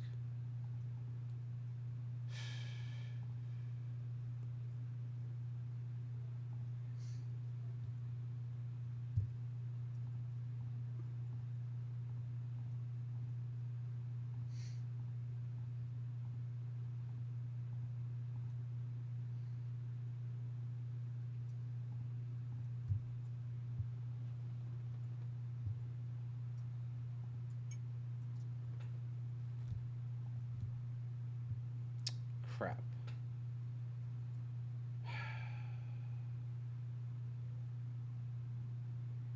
Three, two,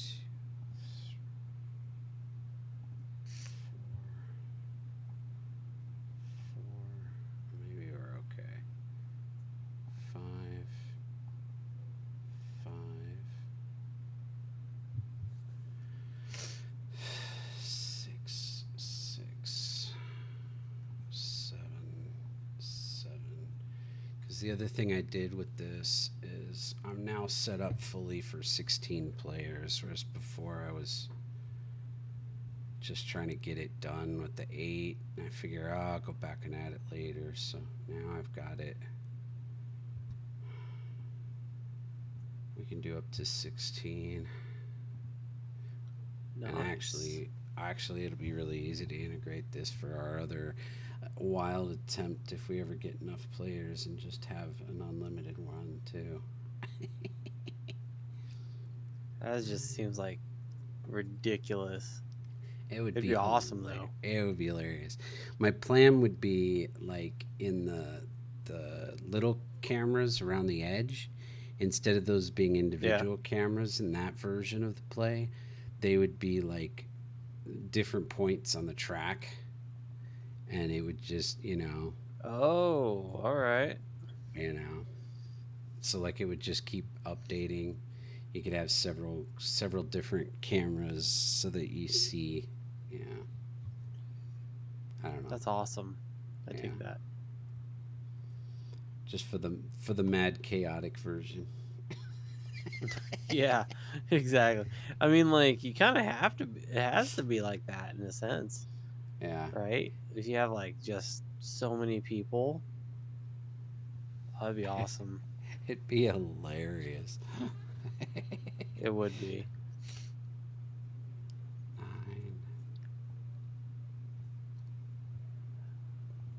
10. Get to that point, making some decent money too. Right.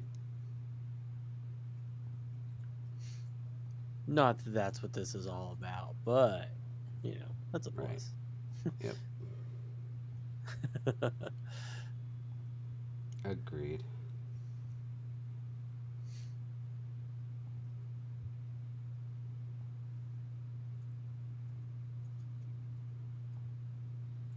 All right, there we go. All set up for up to 16 now. Got that. And then this turns off. All you have to do is turn off that one switch and it deactivates all those cams, all those screens. It's perfect. All right. And then this screen overlay is what we're going to use in our prefab. That'll be nice.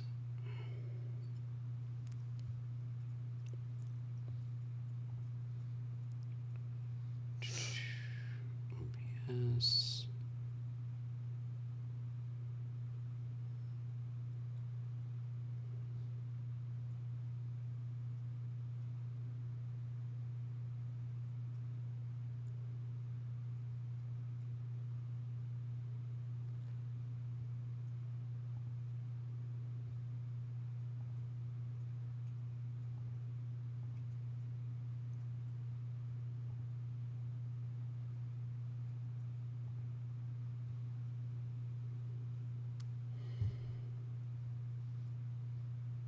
Okay.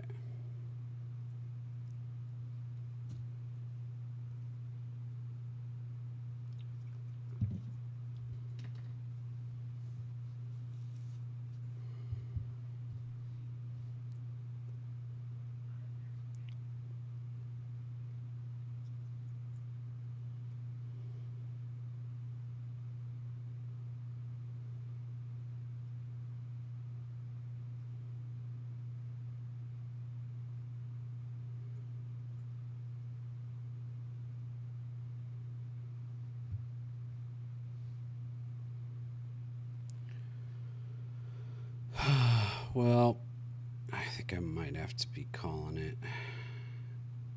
Yeah. I Feeling it. am pretty tired. I really wanted to get further along in this process, but Made good headway though. Like, I mean, yeah, I think so. I think, like I'm not fully restored. Like we can't run this. but Yeah. I've got all the I've got all the managers brought over. Oh, not all. There's a couple. I still missing the music manager, um, but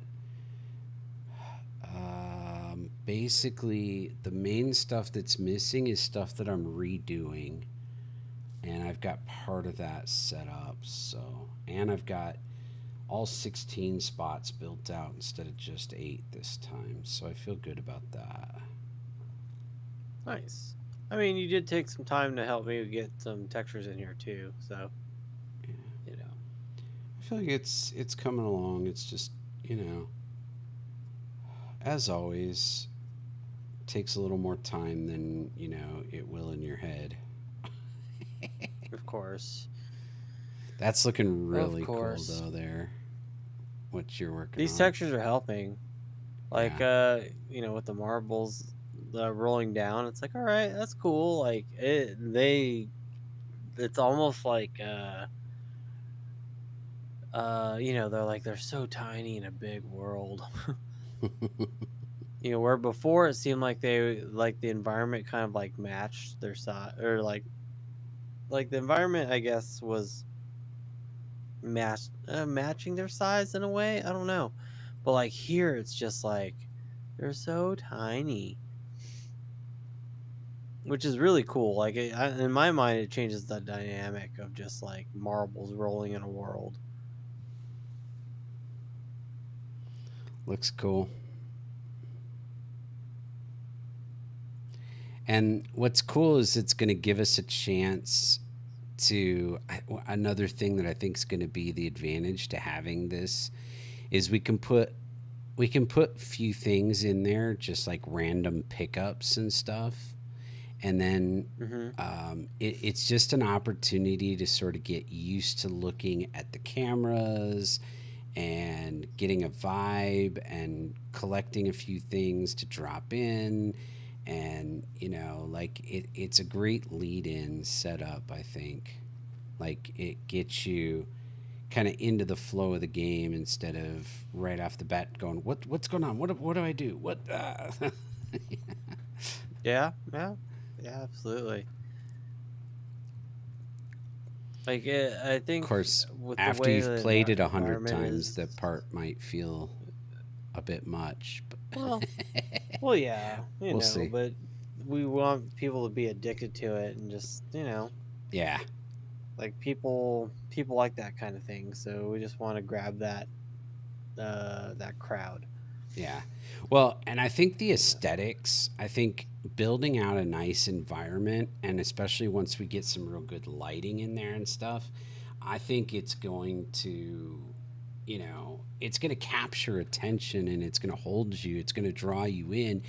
Like, even in those moments where you're not making a decision or something, you're going to be like, oh, look at that. That's cool. Yeah. Mm-hmm. Be just visually entertaining, and it'll be Yeah, I good. mean, and fun for It'll be people who aren't even playing in the game to watch. right. I think that's one of the bigger things we should focus on is like if you're not playing, we need to make sure that it's entertaining to watch when you're not Yeah, involved. yeah. Cool, cool. We'll get there. We'll Oh get yeah. there. But Oh this is yeah. I think this is a good step forward though, I don't know how it is on your end, but just having terrain, being workable and stuff. Like Oh yeah. I look forward to next week where I can continue building towards, more and just kind of, you know, getting a better vibe for the environment. The pacing and like the speed of the marbles as they roll through this area, because you can tell at the end they like slow down pretty hard. They didn't even make it to the end over there. That's a bit Oh of a okay. problem, but we can work with that. Yeah. Unfortunately, these terrains, like you can only go so low.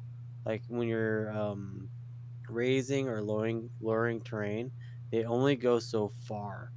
So I didn't know that, but it's like this is as low as the terrain will go. I can't go any lower than Gotcha. that for some reason. So it's like I think I have to take the terrain and raise it up in order for me to keep that downward momentum going. Unless we were to throw in like, like momentum boosts or something along the path to kind of push them forward. We could add something down there where we need it, maybe, or something. But let's see. All right. It's Yeah. something to think about. Here's. I can show you this. It's pretty. It's a lot less exciting to look at than yours, but I can show you. Let me swap screens here. I'll put mine up there where you are, and we'll put you down. Oops, where'd it go? 2, Control 2. There we go. Put you down below me there. Okay. So here, if I maximize this, you can see it a little better. Oh, but I won't be able to manipulate it. So I've actually got 16 cameras around the outside of this. And so then this is the broadcast camera here in the middle part. And then all I have to do now, the way I have it set up, is just simply change. So like this one. Okay. So this is the 16 view. And all I have to do is turn off, switch it to this, and turn off this. And voila, now we've got the 8 with the bigger view screen like that. Nice. All right. Nice. So that's in there. Simple toggle on and off kind of thing. Yeah. And then I've got this down here. This is my prefab that I created, and right now there's nothing to it, but this is where I'll add. I have this overlay, and you can see as a sample, I just cover up this first window. And so this is where I can put in basically the, player name, score, all your, your stats. We can put messages over here like, flashing at the player that they need to do something or whatever we need to. And it'll be really easy to code because I can just send it to the individual player overlay. But for all the stuff that's going to look the same, I only have to change it in this prefab so that it stays consistent in the look around all 16 of them. So nice. Seems efficient. Yeah, it should be. And then the balls, I've got, I created 9 that we have right now. I've got over here, I've got this little script where it stores the base color and the logo color and the material. And so then it can just grab these and assign whichever ones. And so then all I have to do, the code's already in place, is as we create new ball materials, is just add them in here, drag and drop, and set these 3 items, drag the material into this, and set the 2 colors, and that's it. And now they're in the game and available and in the mix. So that's all set. That's awesome, dude. Easy. And I've got all the camera brains there. Some basic stuff. But yeah, it's going to take some work to next week to get us back to the playable state. But that's okay because, without any track, it's tough anyhow. Yeah, without any track. Yeah. Which hopefully by next week we'll have a little more track. Yeah. I learned a lot about the terrain today, so that was really good. Yep. Very cool. I think we'll have a fun week next week, getting this kind of put together from a fresh perspective. Yeah, I think so. Cool. And I'm going to push what I have right now, and then that way you can get it Yeah, I can do that too. I should wait though, so we don't get that same Pushed. error. I think that was the Yeah, I pushed. problem that I had last time, is that we both pushed at the same time, and I think that's what screwed it up. Okay, I got yours, and there's mine. Boom. Update. Got it. Nice. All right. Cool. Good working with you, sir. Your work looks awesome. Yeah, it was- I love that terrain you put together.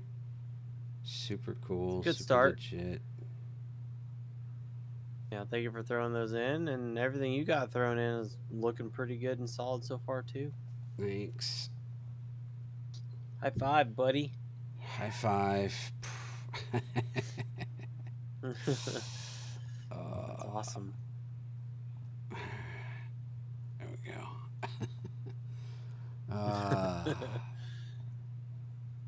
I You guess all right I'm gonna there? have to. You sounded What's tired. that? Yeah, I'm So, tired. you okay there? You're sounding tired. I am feeling it for sure. I'm definitely feeling it. Well, be Yep, sure to get yep, some good yep. sleep. Oh. All right. Well, thank you for a good working night. It was fun. Made some You good too. progress. Thank you, everybody who showed up. Yeah, thank you all for anybody watching this on a VOD. Good luck on your own stuff. Hope you can swing back by sometime. Pretty quiet night altogether, but yeah. Yeah. Party hardy. All right. See you all next week. Cheers. Cheers. Sleep well.